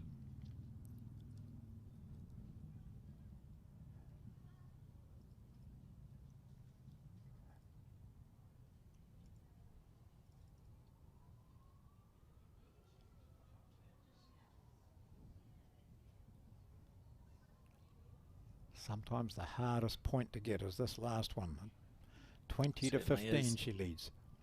Seen many games players get sort of stuck on the 19 or the 20. It's a funny game because it's not restricted. Oh, look at this here from Joe. Okay, beat that, Sue, she says. Yeah, it's a great bowl.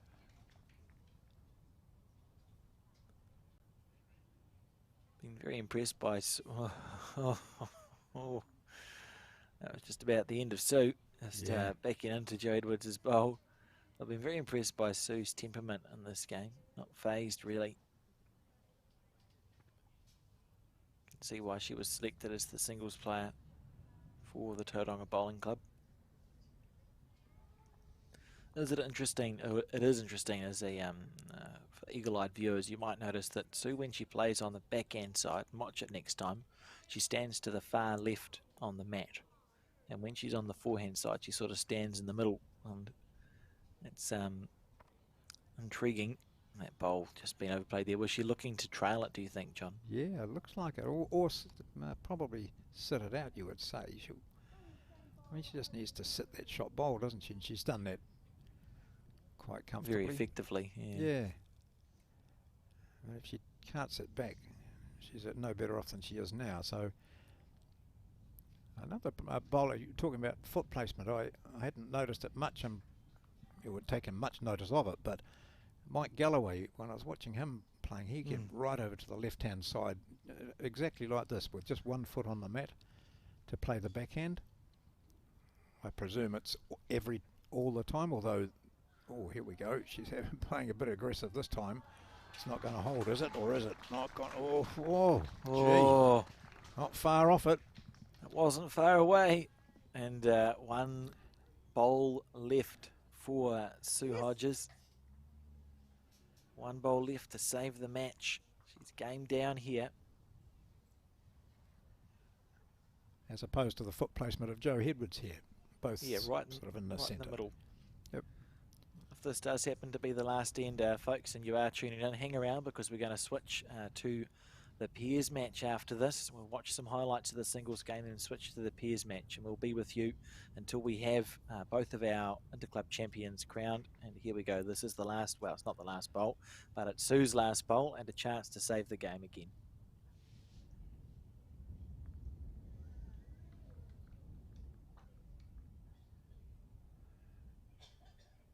She's turned her back.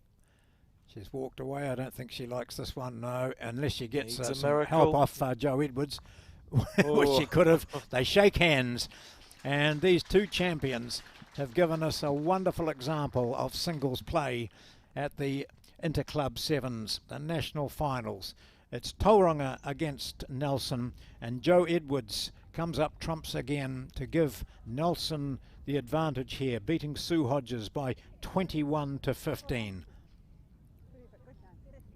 Shaking hands with Sue Way, the marker, and it was a game in which it appeared to be slipping away from Sue Hodges at an early stage. Down 12 to 5, then 16 to 7, 18 to 7. She fought back to be 18-15 down, but it's Edwards who has prevailed here. Some wonderful shots to have a look at in this game.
welcome back to this Interclub, Women's Interclub Sevens final. We've just seen some highlights from that singles match, and now, John, what are we watching?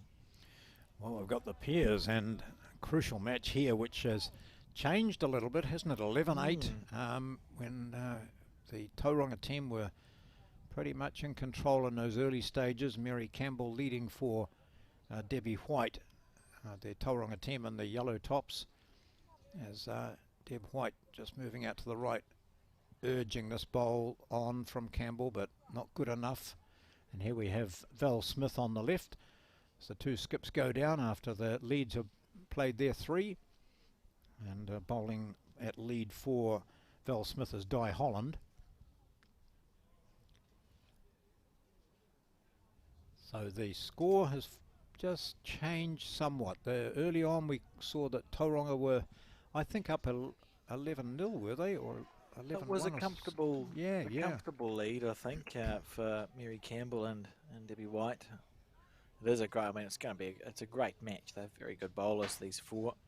Mary Campbell has a couple of New Zealand Pairs titles to her credit, playing with Sharon Sims off the top of my head, and Debbie White and Val Smith need no introduction, and Di Holland, a very successful bowler in the Nelson region. In fact, I just look at the board here, Alex, live out the window, and it's 11-8 after 12 ends. So I think we're watching the 13th end. Is that right? Yeah, 11-8 Yeah, after, it'll be the after 13th 12. end, it'll be updated shortly. So 3 the difference here. We're going to try and get a camera on the fours match as well, so we can stay up to date all the way around. And we will stay with you until we have a winner of this National Interclub Sevens. Debbie White on the forehand. So we think the Tauranga bowls, they must be the black bowls and the blue bowls, John. Yep. Those are other ones, they look pinkish from here, don't they? But it's Campbell's, and now Val Smith will easily pick her ones up. You know, the ones that flicker. Yeah. On the back end. Val recently named to compete in the World Bowls Championship coming up later on this year. I think it's her 4th or 5th appearance at that event, which is just an incredible record. Essentially, we're talking 20 years at the top of the sport. Yeah. And still going strong. That's just unbelievable stuff. Gosh, I remember in Christchurch watching her receive the gold medal for World Champion singles, winning the World Championship singles title in Christchurch.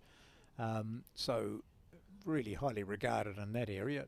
Then moved into a great pairs combination with Joe Edwards, and now she's in that really important role, isn't she? Skipping the triple and number 3 and the 4, I think, for the New Zealand. That's how it's working. So her experience, you just can't toss out experience, particularly when the ability hasn't altered a bit. So I think she's a cog in that team, isn't she? Really? Absolutely.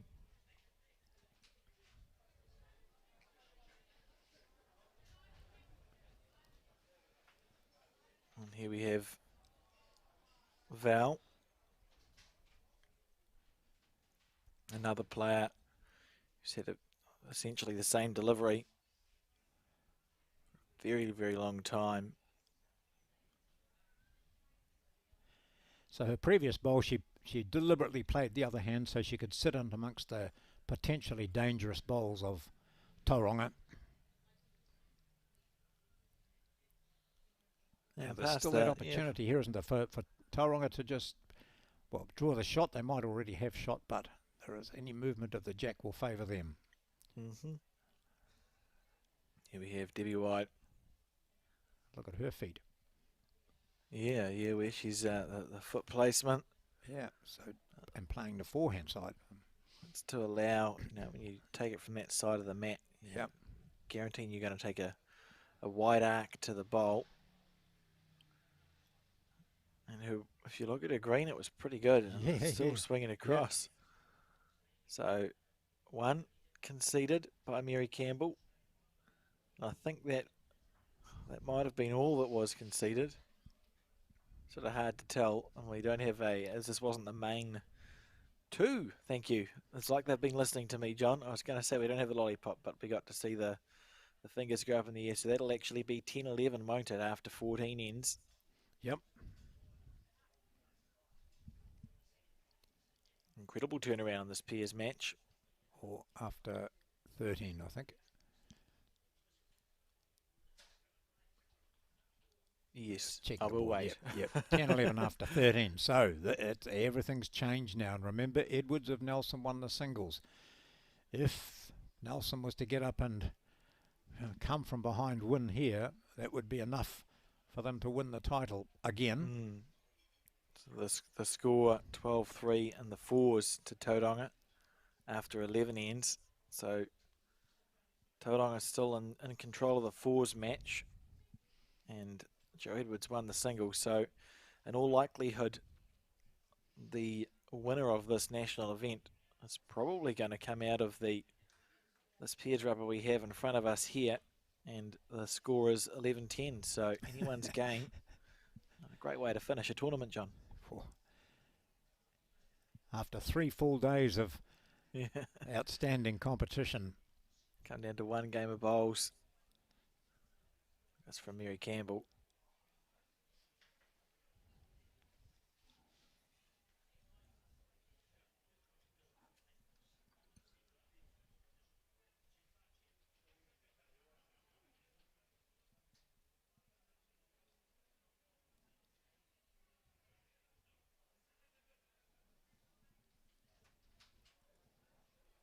Hard to tell whether she likes it or not.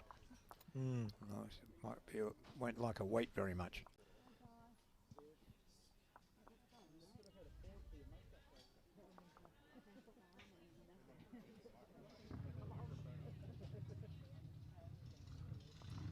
Debbie just saying that's a track for you to go around.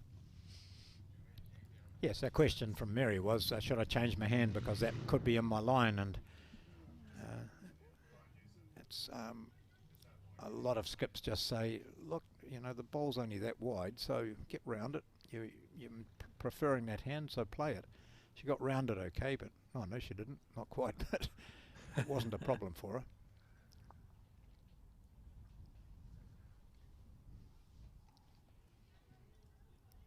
Di Holland on the forehand, on her forehand, left-hander.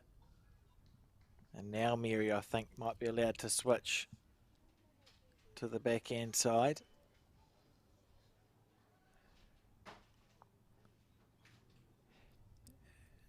The fact, of course, is that she's a very experienced bowler. It's not as if the lead that Debbie White's dealing with is with a second-year bowler or something like That's that. right, She knows yeah. what she can do. She's played it well. Part of, I think, we spoke about Mary having led for Sharon Sims. They were a three-peat in the women's pairs. Yep. 2007, 2008 and 2009, Mary Campbell and Sharon Sims. So Mary the lead in that equation. Clearly knows what she's doing. And this hit here, it's a good end. Yep. The two skips, of course, they teamed up in the fours at the Somerset Nationals in Central Otago this year. Yes. Smith and White, didn't they? Who did they have? They had Ashley Jeffcoat and Kimberly Hemingway, I think, wasn't it? Was the four? Yep. Yeah. Yep, that's the one.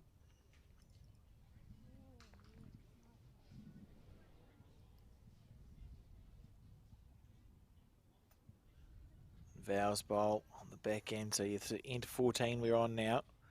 11-10. And very likely to be the winner of this game, the winning club of this game, is very likely to be the champion. Debbie White on the back end. Her mother played for New Zealand, John. Yeah. Another one of those family She likes dynasty. Look at this there. That's a great shot from Debbie White.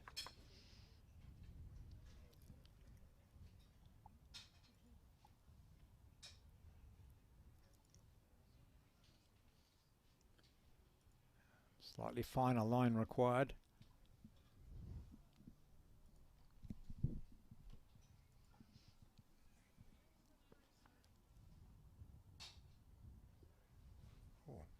Can't see it. Where is it?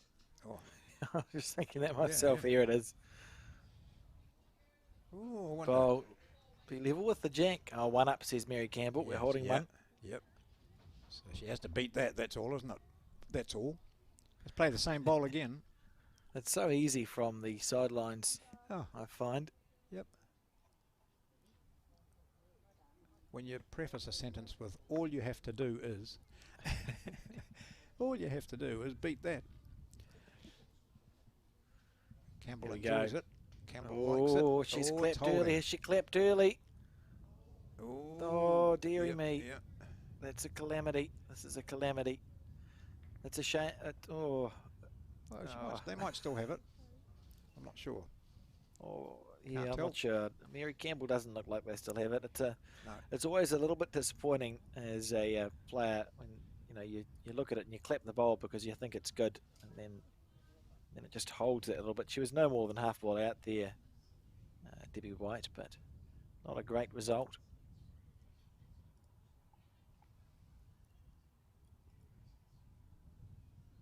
Just wanting the other side of that bowl, wasn't she? A little feather Yeah. on the right-hand side of it, the inside of it, would have been perfect.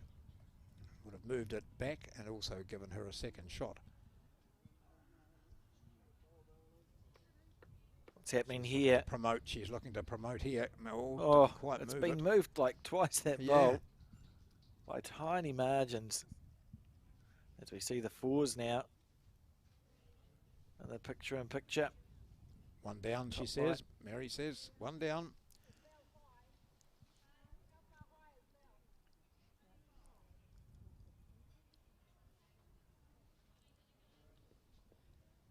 But she could go from one down here to three up if it works out for her.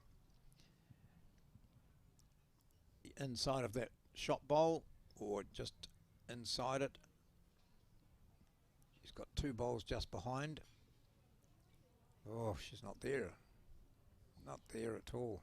So Debbie White will be really ropeable with herself. It's a disappointing end, really.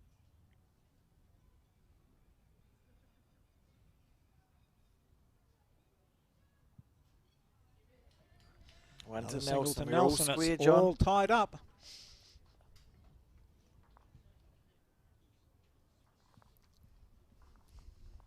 Well, couldn't ask for a better finish, Alex. Oh, that's the thing, isn't it? Yep. It's nice that they've done that for us, John. I'm sure the players wouldn't like it to be this stressful. Just get it over and done with. So 11-all, and based on the score, if we look at the fours, 16-3 to Tauranga after 12 ends, or after 11 ends. Very likely that they're going to win that fours game, and we know Joe's won the singles game, so it is going to come down to this.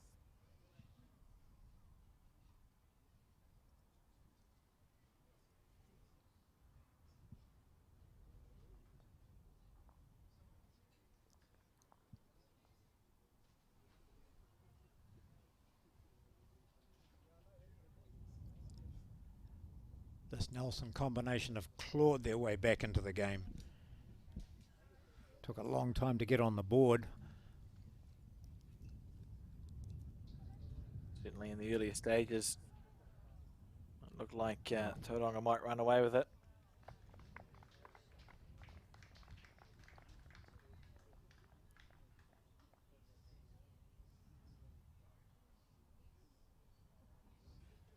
A good first roll there from Di Holland.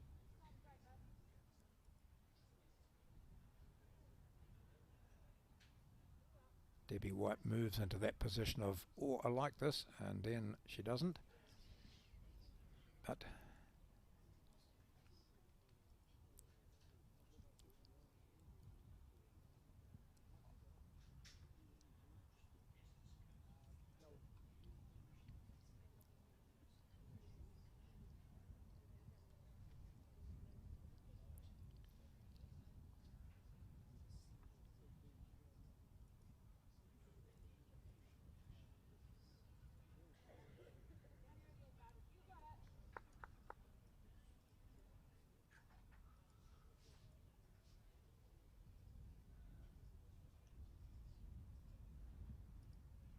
she might make Holland's bowl look a bit better.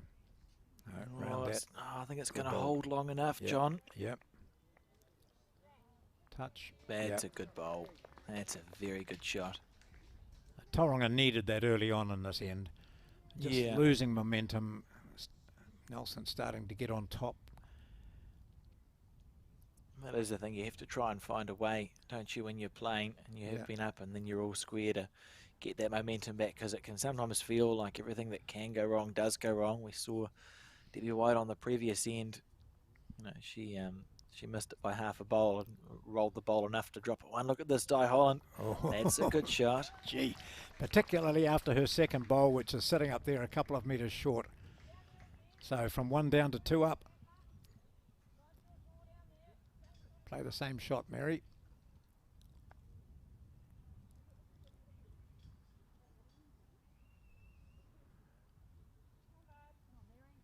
Debbie White moves into the, I quite like this position. Oh, it's just around. Handy place though.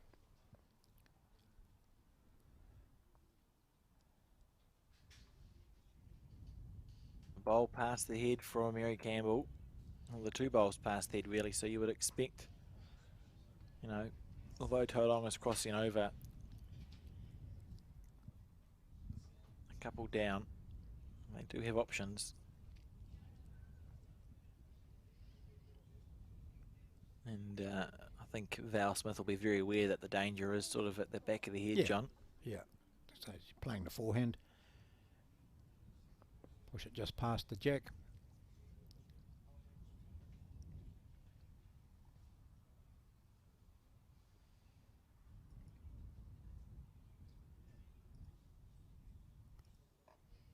Okay, just draw another shot. I don't think that's quite what Careful. she wanted. Oh. Her weight was okay. That's about where she wanted the weight to be, but she wanted it in amongst those blue bowls.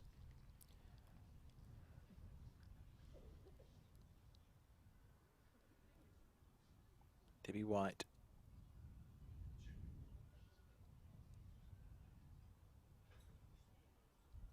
Does she look interested? I think she does. She's close if she clears the front. She's cleared the She front, has. so she's close. John, Oh, look at this gosh. bowl. Oh, What a great shot that was. That's outstanding. Lovely. Lovely stuff.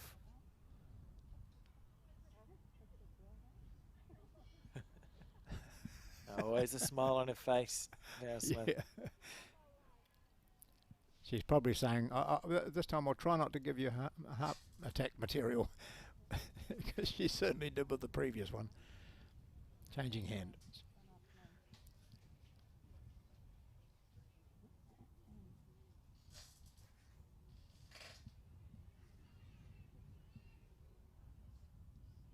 Up the crowd in the background watching on pretty intently, and Val Smith on the back end. Let's see.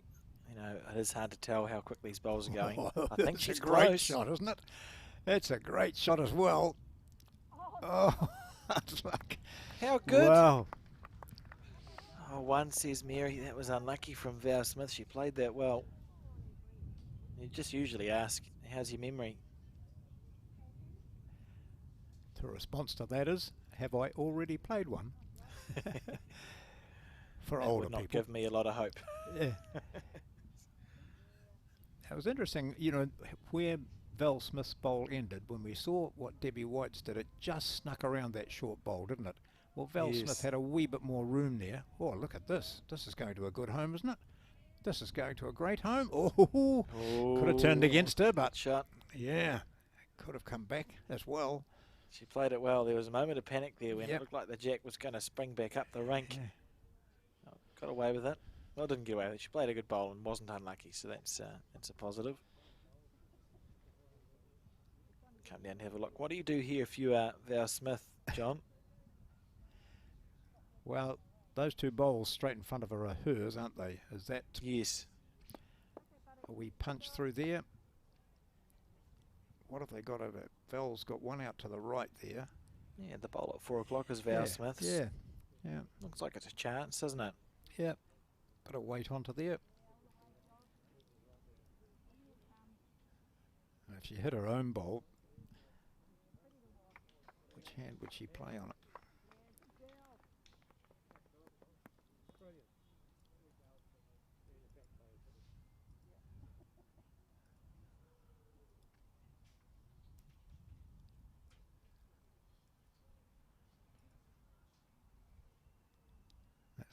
That's what looks a straightforward option, doesn't it? Is play the forehand.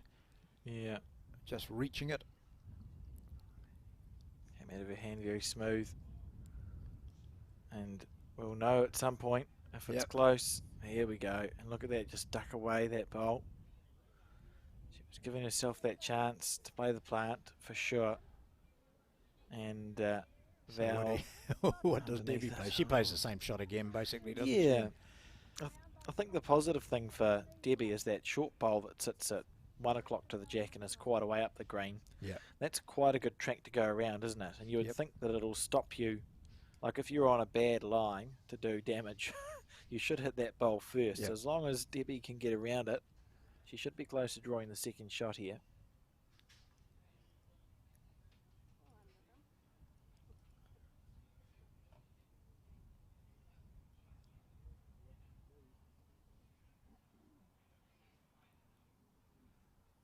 On the backhand. Well, she's gone quite wide this time. It's a beautiful effort from Debbie White. Yeah, that was not bad at all, was it? One. Trading blows.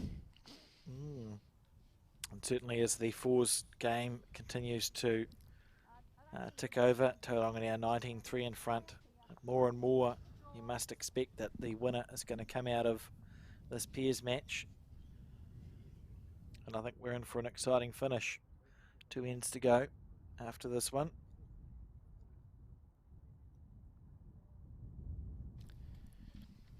I just poked my head out and had a look into the main area here. It's absolutely chock-a-block with people watching on the screens in here, and also they're able to see out through the big glass windows.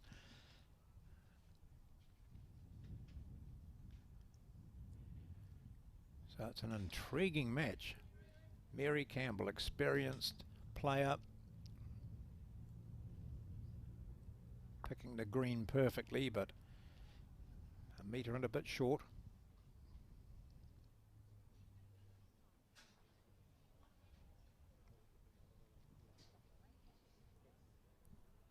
Di Holland there on her backhand. Well, she played a couple of screamers on the last end. Val was interested for a moment.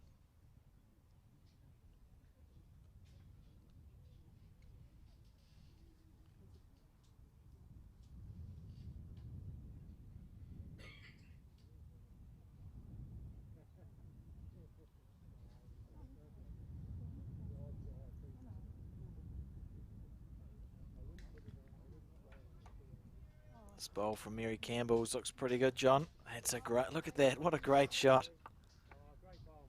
And it's going to sit down, that's beautiful. Furthermore, if you're a Tauranga supporter, the fact that there are 2 short bowls right in the middle of the line, it's not going to upset you, is it? No. So she had the perfect green both times. Di Holland here on her backhand side. This bowl very close. Imagine if she draws the jack off here, John. I think she's got it. Goodness gracious me. That's a top second shot. Couldn't get much closer without drawing the shot.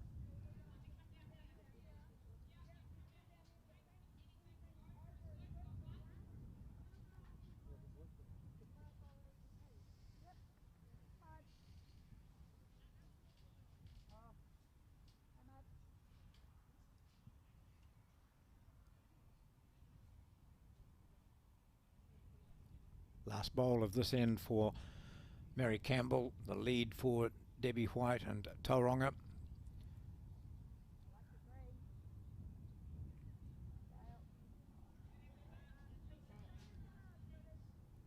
Just wanted another metre, didn't she? A little bit more weight. Her line was good again.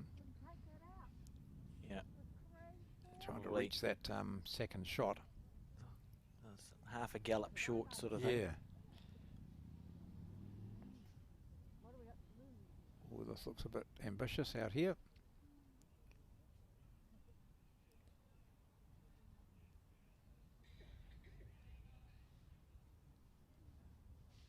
There's the crowd gathering. Yeah. The Naenae Bowling Club.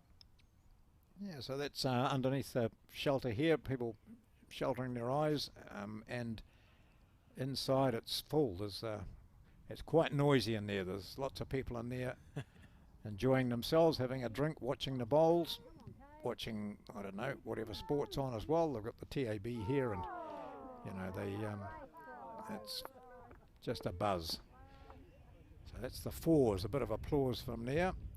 Remains at 19-3. Oh, no points being scored there again as well. And we've got 20-3 going up on the board.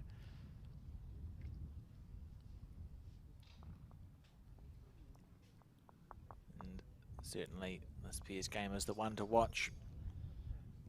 As we see Tauranga leading 12-11. This is the 16th end. There's 2 to go. Debbie White looking to clear the front one. Look at it turn. That is unbelievably unlucky. Oh, gosh. Changed it a wee bit too, hasn't it, by moving that shot bowl out to be a little bit more in the open. Yeah, so she's saying that's just jack level, so it's usable, isn't it, Alex, of playing the forehand? Yeah.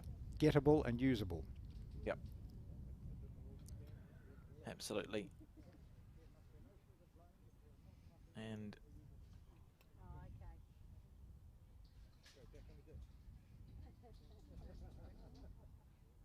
Val Smith on the forehand.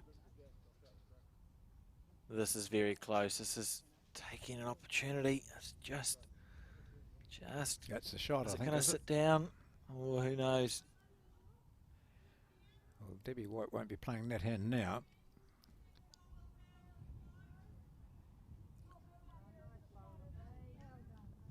So the wind's picked up a wee bit. You can see that Mary Campbell's put a jacket on there. Henry Yee sitting over there to the right of the scoreboard as we look at it. He's one of the umpires. Never out of his shorts. And Debbie White.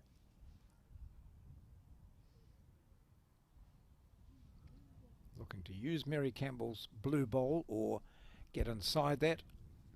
I think the advantage would be if she moved the jack slightly. Campbell enjoys it, but we've seen a clap before. Is it going to be inside it? What does. a shot. Fantastic What a bowl. shot. That's a great shot there from Debbie White. Beautiful.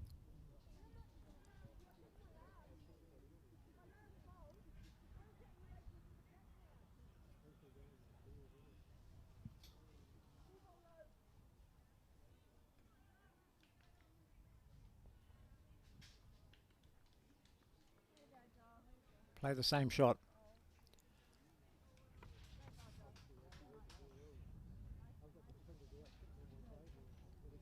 Sit on that last bowl of White's to secure the shot. And a wee bit of movement of the jack will be interesting. Not a mile away, Alex. She's very close here. Val Smith. Oh, Oh, she got the other half. That's a great effort there. Oof.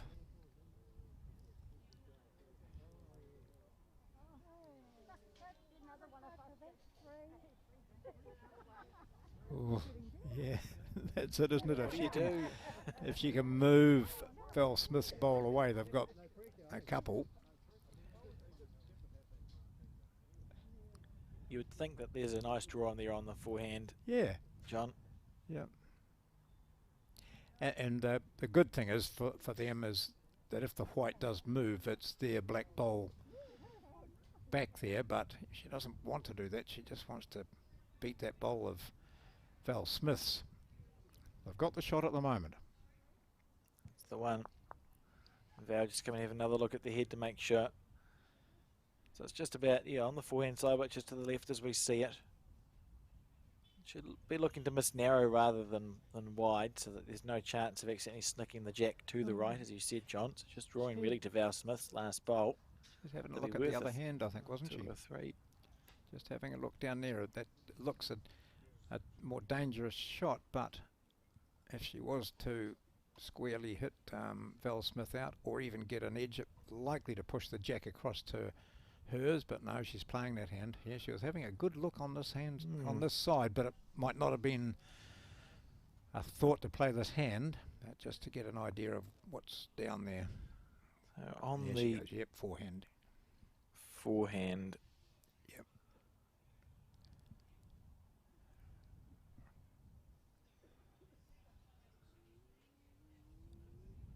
Watch this ball come into your screen from the right. No applause this time from Mary. No. That's why there. Right, let's see what Val Smith can do. She almost got it last time. That is, sat on the shot bowl.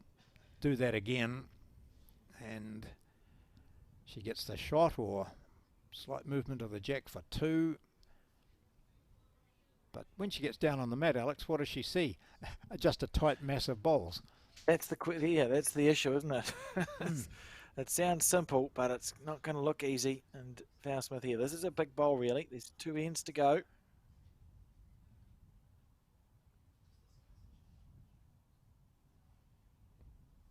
Watching it all the way, which indicates she's not too unimpressed with it. Oh, in fact, she's very impressed with it. Oh, goodness gracious me. Yeah, very good effort. So another single there to Tauranga. They move to 13 to 11 up. And we've played 16 ends now. 2 to go. 2 the difference. I think we may as well, you know, if they're all square after the 18 regulation ends, you go to an extra end, and I think that would be, why not, John? Yeah. Why not have an I'm extra sure end they want beside that. this? Oh, that looks like a big throw to me.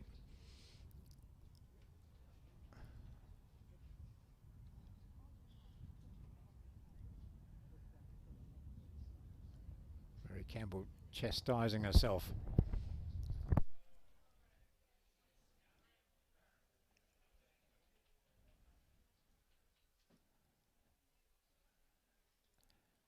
I noticed this earlier where Val Smith gave her lead, Di Holland, a foot and said that's about where I want it, and she put it exactly there.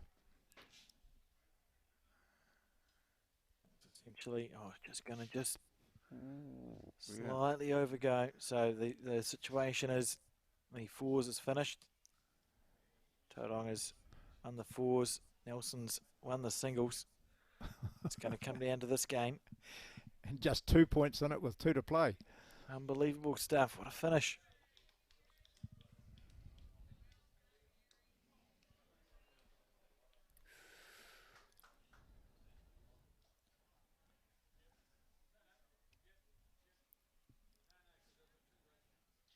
Deep breath on the mat. Knows the importance of getting something up there, not being short.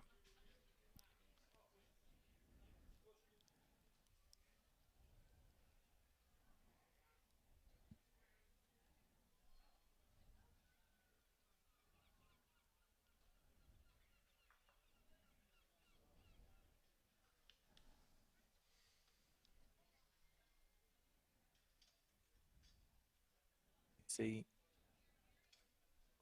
on the back end, Mary Campbell. Pretty good adjustment, eh?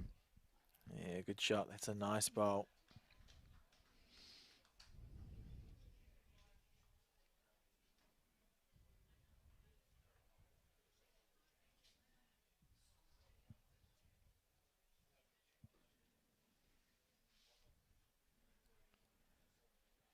So the players will be feeling the pinch a bit physically because it has been 3 full-on days.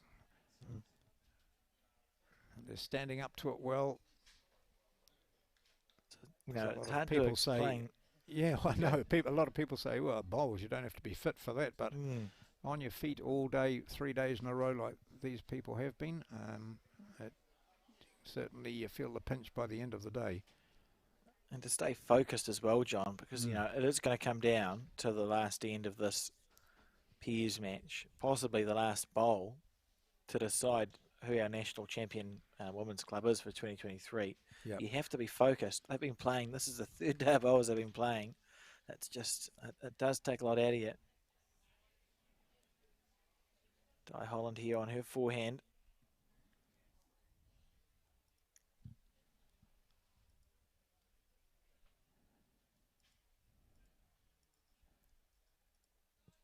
Good correction, eh? Or was it just going to be pacey? No, I think Val Smith will be quite happy with that. Yeah, So it's a good bowl gives there. her something to work with, doesn't it? Yeah, it means that she doesn't have to move the jack anywhere near as far to bring in an Yep. extra shot. Yep. Val Smith, it just needs to move less than a foot in the 6 o'clock direction, and you've got 2, whereas before that bowl was there, the equation was quite different. And I think for Debbie White, you're just drawing on the back end, aren't you, John, to the 2 metre mark? Yep.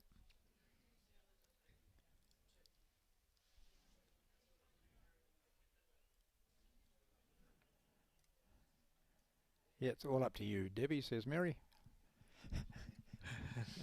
Good luck. Yep.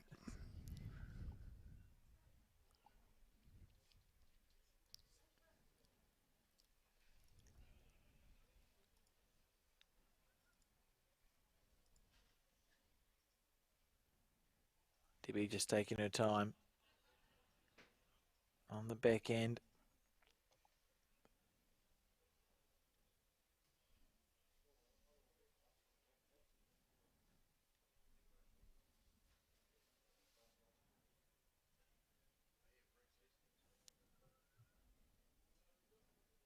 Line's not bad. Weight's pretty good. Lovely effort here. Yeah. We've got 4 claps from Mary Campbell.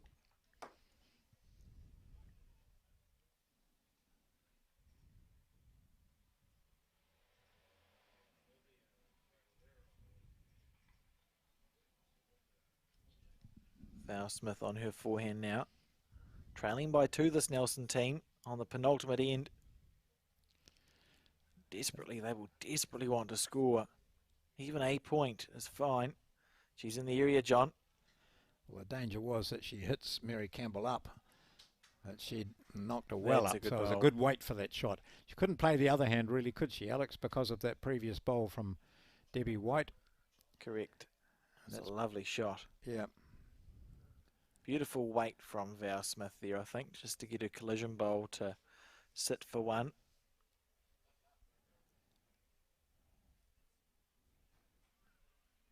And Val's going to go for a look, and so will Debbie. They'll both go for a walk.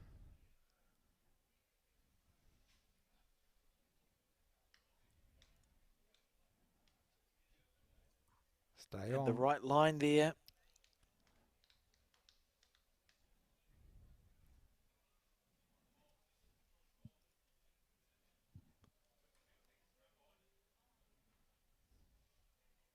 She has played this hand so well.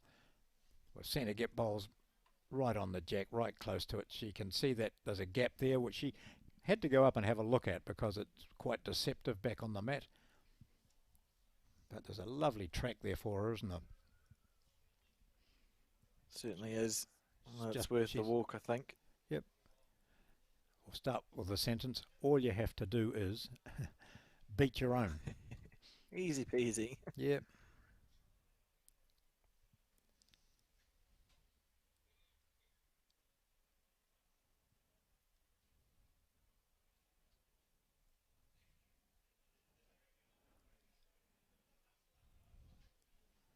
Bit finer line this time, is it?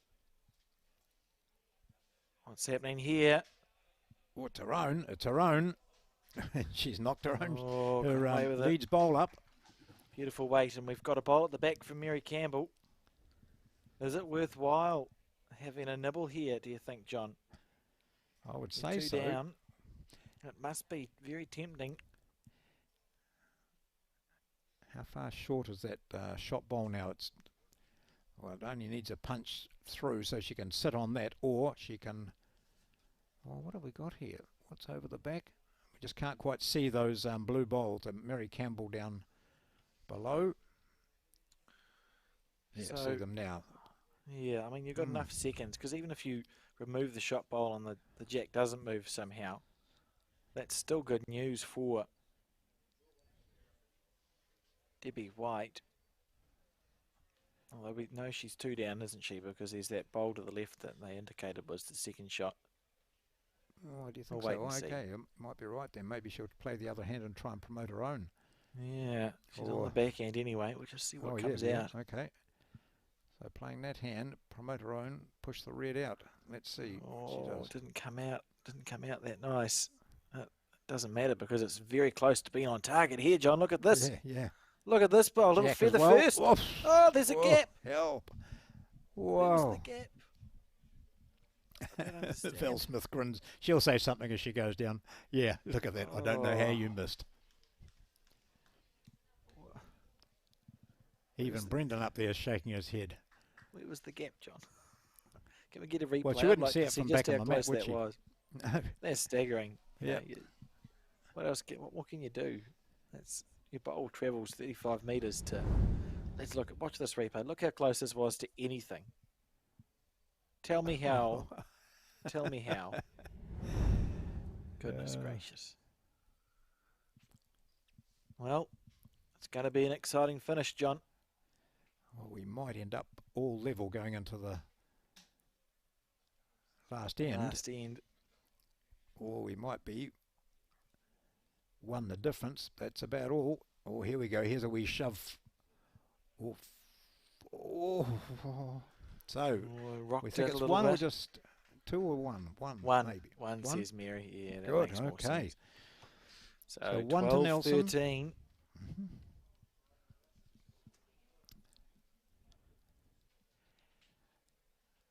Well, viewers, we're watching the final match in this 2023 National Interclub competition. 3 days of intensity and superb play, and Val Smith didn't expect it to be that short, didn't want it that short from her lead.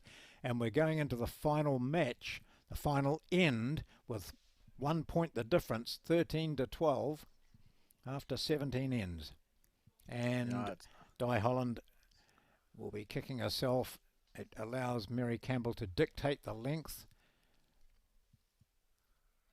Leaves the mat where it was, I think, or she might have moved it back before she got the jack. No, she's taking it back. They've played so many games of bowls in this event. It's 3 days worth, and it's going to come down to this. It's the last game left going, John. Last game left going, and the winner. You'll be able to tell me how many games were played throughout the 3 days? I could, but it would take me too long. Would it? Someone will be onto it. A lot of games around various clubs in the area. Silverstream and Stokes Valley, and Naenae, of course, here being the headquarters. Just under 400 competitors started the weekend. As we see this bowl, Di Holland, she's on the right green, but she's fallen short here. That's where Val wanted the jack. Yeah. Nelson trailing by 1, and Mary Campbell opting to play her backhand side. Last game with the winner to be crowned the champion team. The stakes don't get any higher than this.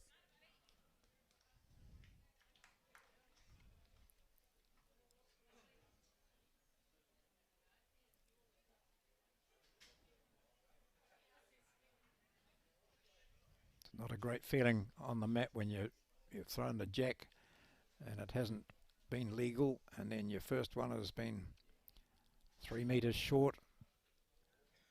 That's a good correction. Yeah, that's good. And then you're just, about now you're exhaling, aren't you?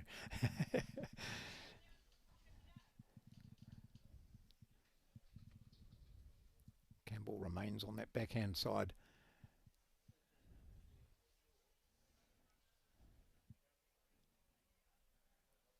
inside her own will be good. Oh, good shot. Yeah, gets the result. You asked me a question, John, about 40 seconds ago about how many Yes. games had been played, and Yep. obviously off the top of my head and not being told by anyone who can do the maths, I can tell you that it's about 402 games in total, or 401 About games 402. before this one. Yeah. Well, I don't want to throw him under the bus and be specific, but we think 402 games will be played Wow. when this is all finished. Yep. Between the men's and the women's, and it's a lot of games of bowls in this particular event. 200 games. This is the 201st game to be played in the women's, and it's going to be the one that makes the difference. And a third of those games would have been singles, which meant 100 markers, or more than that, 130 markers required. I suppose. I don't know. But that's a big thanks to all those who volunteered from the various clubs. I mean, at the moment we've got first-rate umpires marking as Mary Campbell pushes her own up for maybe Mary 2. Campbell. So as it sits, John, Tauranga Bowling Club is holding the 2023 National Interclub in their little hands. And Val Smith has got 3 bowls to change it. Well, that in itself is a statement, Alex, isn't it? Val Smith has got 3 balls in her hand to change it. Well, if anyone can. She's got the credentials. But, yeah, well, let's see what she can do. She's got those 2 balls that have gone past the jack belong to her, belong to Di Holland. So she looks like she's lining up the backhand. Yeah, so must be trying to navigate around that front short bowl underneath the Mary Campbell bowl. Val Smith. Nelson Club's hopes resting on her shoulders. Just trying to dead draw it here. Yeah, she is too. Oh, a Fair feather. enough. No. Okay, one Passed, down. That's fine. That's fine. It's another bowler in a catching position if she opts to play that more reaching shot. And that's what Mary Campbell's saying is put a bowl past. Get one up to my feet, that'll be handy.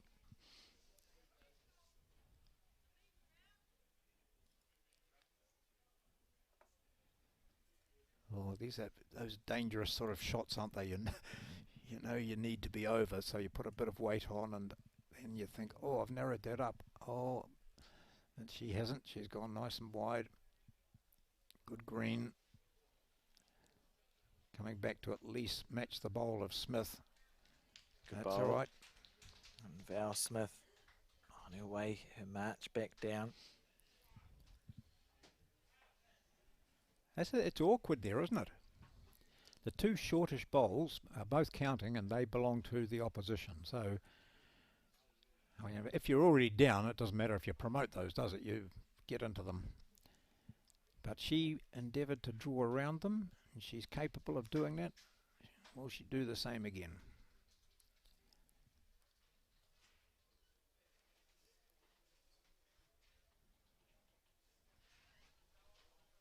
Well, that's the question. And she's playing with, is that more weight? Yeah, she is. She's close. If it gets down, she's close. Looking for the jack. Look at it drift. It's just, what's happening, John? Oh, move the jack and you... Whoa, whoa, whoa. Oh. Well, this final 2 bowls are going to be absolute stunners. What do we see? She's opened it up. She's nicely placed behind there with that pinky ready bowl of Di Holland's. But 2 down. Yes. At least 2 down. Yeah, it looks like 2 down. I mean, it looks like an open draw on the backhand side for Val Smith, doesn't it? At the moment, that's her next shot to play. Unless she wanted to try and hit something, but that's not so good, I don't think. That's what Debbie and Mary will be looking at, just at the options. What can Val do, they'll be saying. She just indicated Val might play on the forehand side to pop the jack to the 4 o'clock mark. That's a danger. So if that's the danger, then, so Debbie, do you draw on your backhand to cover it? Yeah, I think she's almost going to play Val's shot, you know. Just come through on a backhand into that big gap there and possibly just pull up slightly wide or short. But well, who knows? And then don't play her shot exactly. Don't push the jack back. Yeah, that wouldn't be quite so good. No. It's going to come down to it. Val's going to have a last bowl to salvage the hopes. What would you do? Would you bowl deliberately a bit short here? Just get in a right? Debbie's going to have a talk. Yeah. That's an interesting question. Yeah. I think for me, it'd be really tempting to turn Val's bowl at 4 o'clock into the jack. You know, you're looking just to draw. If you rest on that, you have bowls everywhere, and you're trying to make it so that if you drop a point, you're only going to drop a 1. Yep. You don't mind dropping a 1. That goes to the next end, but if Val trails it around for 2 or pops the jack out there for 2. Is that I don't Gerald know. Lockett down there, their manager? I can't quite tell, but she's just getting a bit of advice there. Yeah. She's allowed to do. We'll see what she's Here we opted to go. play here, but Hold your breath, everyone. the pressure right on.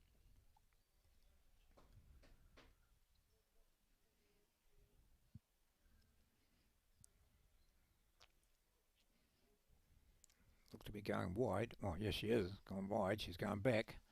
Oh, she's passed, that's fine. Yeah.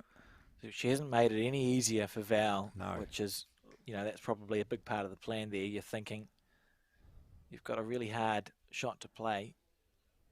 You'd hate to accidentally make it easier. So she's left it alone, and Val Smith now. I suppose the worst thing would be to give her a shoulder, wouldn't it? You know, you put something in that's not quite in the right place, and it just opens it up for another option. So the only options really here for Val, the only option is to draw this. Well, she's done it before. Yep. Can she do it again? Val Smith on the back end.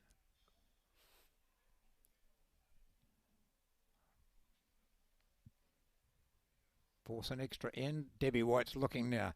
She's wondering, do I have to play my last? Oh, look Val at Smith. this. She's going Val to drag Smith. the jack back to the pink. What's she done? She has. Oh, she's grabbed 2 out of it. She's grabbed 2 out of it. Has she? Or maybe it must be more, a 3. With the last bowl she has. Val Smith has grabbed a 3. Has she? Let's have a look. They thought it was the last bowl. Oh, The Nelson team just oh, thought they gosh. won the National Interclub. Yeah. But there's a bowl to come from Debbie White. Of course. Everyone There's a bowl forgot, to come. including me. Here we go. Okay, Debbie, you were watching over your shoulder. They thought they'd won. They thought It's they'd quite won. wide. Val Smith looks at the jack going. She's Got the oh, jack. what a bowl from Debbie White! Now they've won. Oh, climax to this match has been rather extraordinary. I've got nothing, John. I've got nothing. Oh gosh, you know, from elation to deflation in about 10 seconds, eh? Oh, What just well, happened? remarkable. It's a roller coaster. They were all winners, and then they Look Oh, at, here dearie comes me. Mary Campbell marching down. There'll be a huge embrace between her and Debbie White. There they go. wow. They were 3 down and game lost when Debbie White stepped up and snared the jack to take it into the ditch and secure the victory. You for show me a better Tauranga. finish. Show me a better finish than that, John. Oh, I mean, what we'll an see that incredible- again, I'm sure, maybe a couple of times, because the previous shot had been superb from Val Smith, probably more than she anticipated. She pinged the jack away to the side. They had 3. It looked to be 3, 1 pink one and 2 of hers. And they were embracing. They thought it was over, so did we. Here we go. Look at this. There's the shot from Val Smith, which took it out to almost to the line. Everyone hugging, jumping. And here comes Debbie White with a screamer that takes the jack into the ditch. And they've got, they might have had 1, 2, 3 there. It didn't matter. They didn't drop any. They have won it. And you can't ask for better than that, Alex. That's a great end to what has been a remarkable 2023 National Interclub Sevens.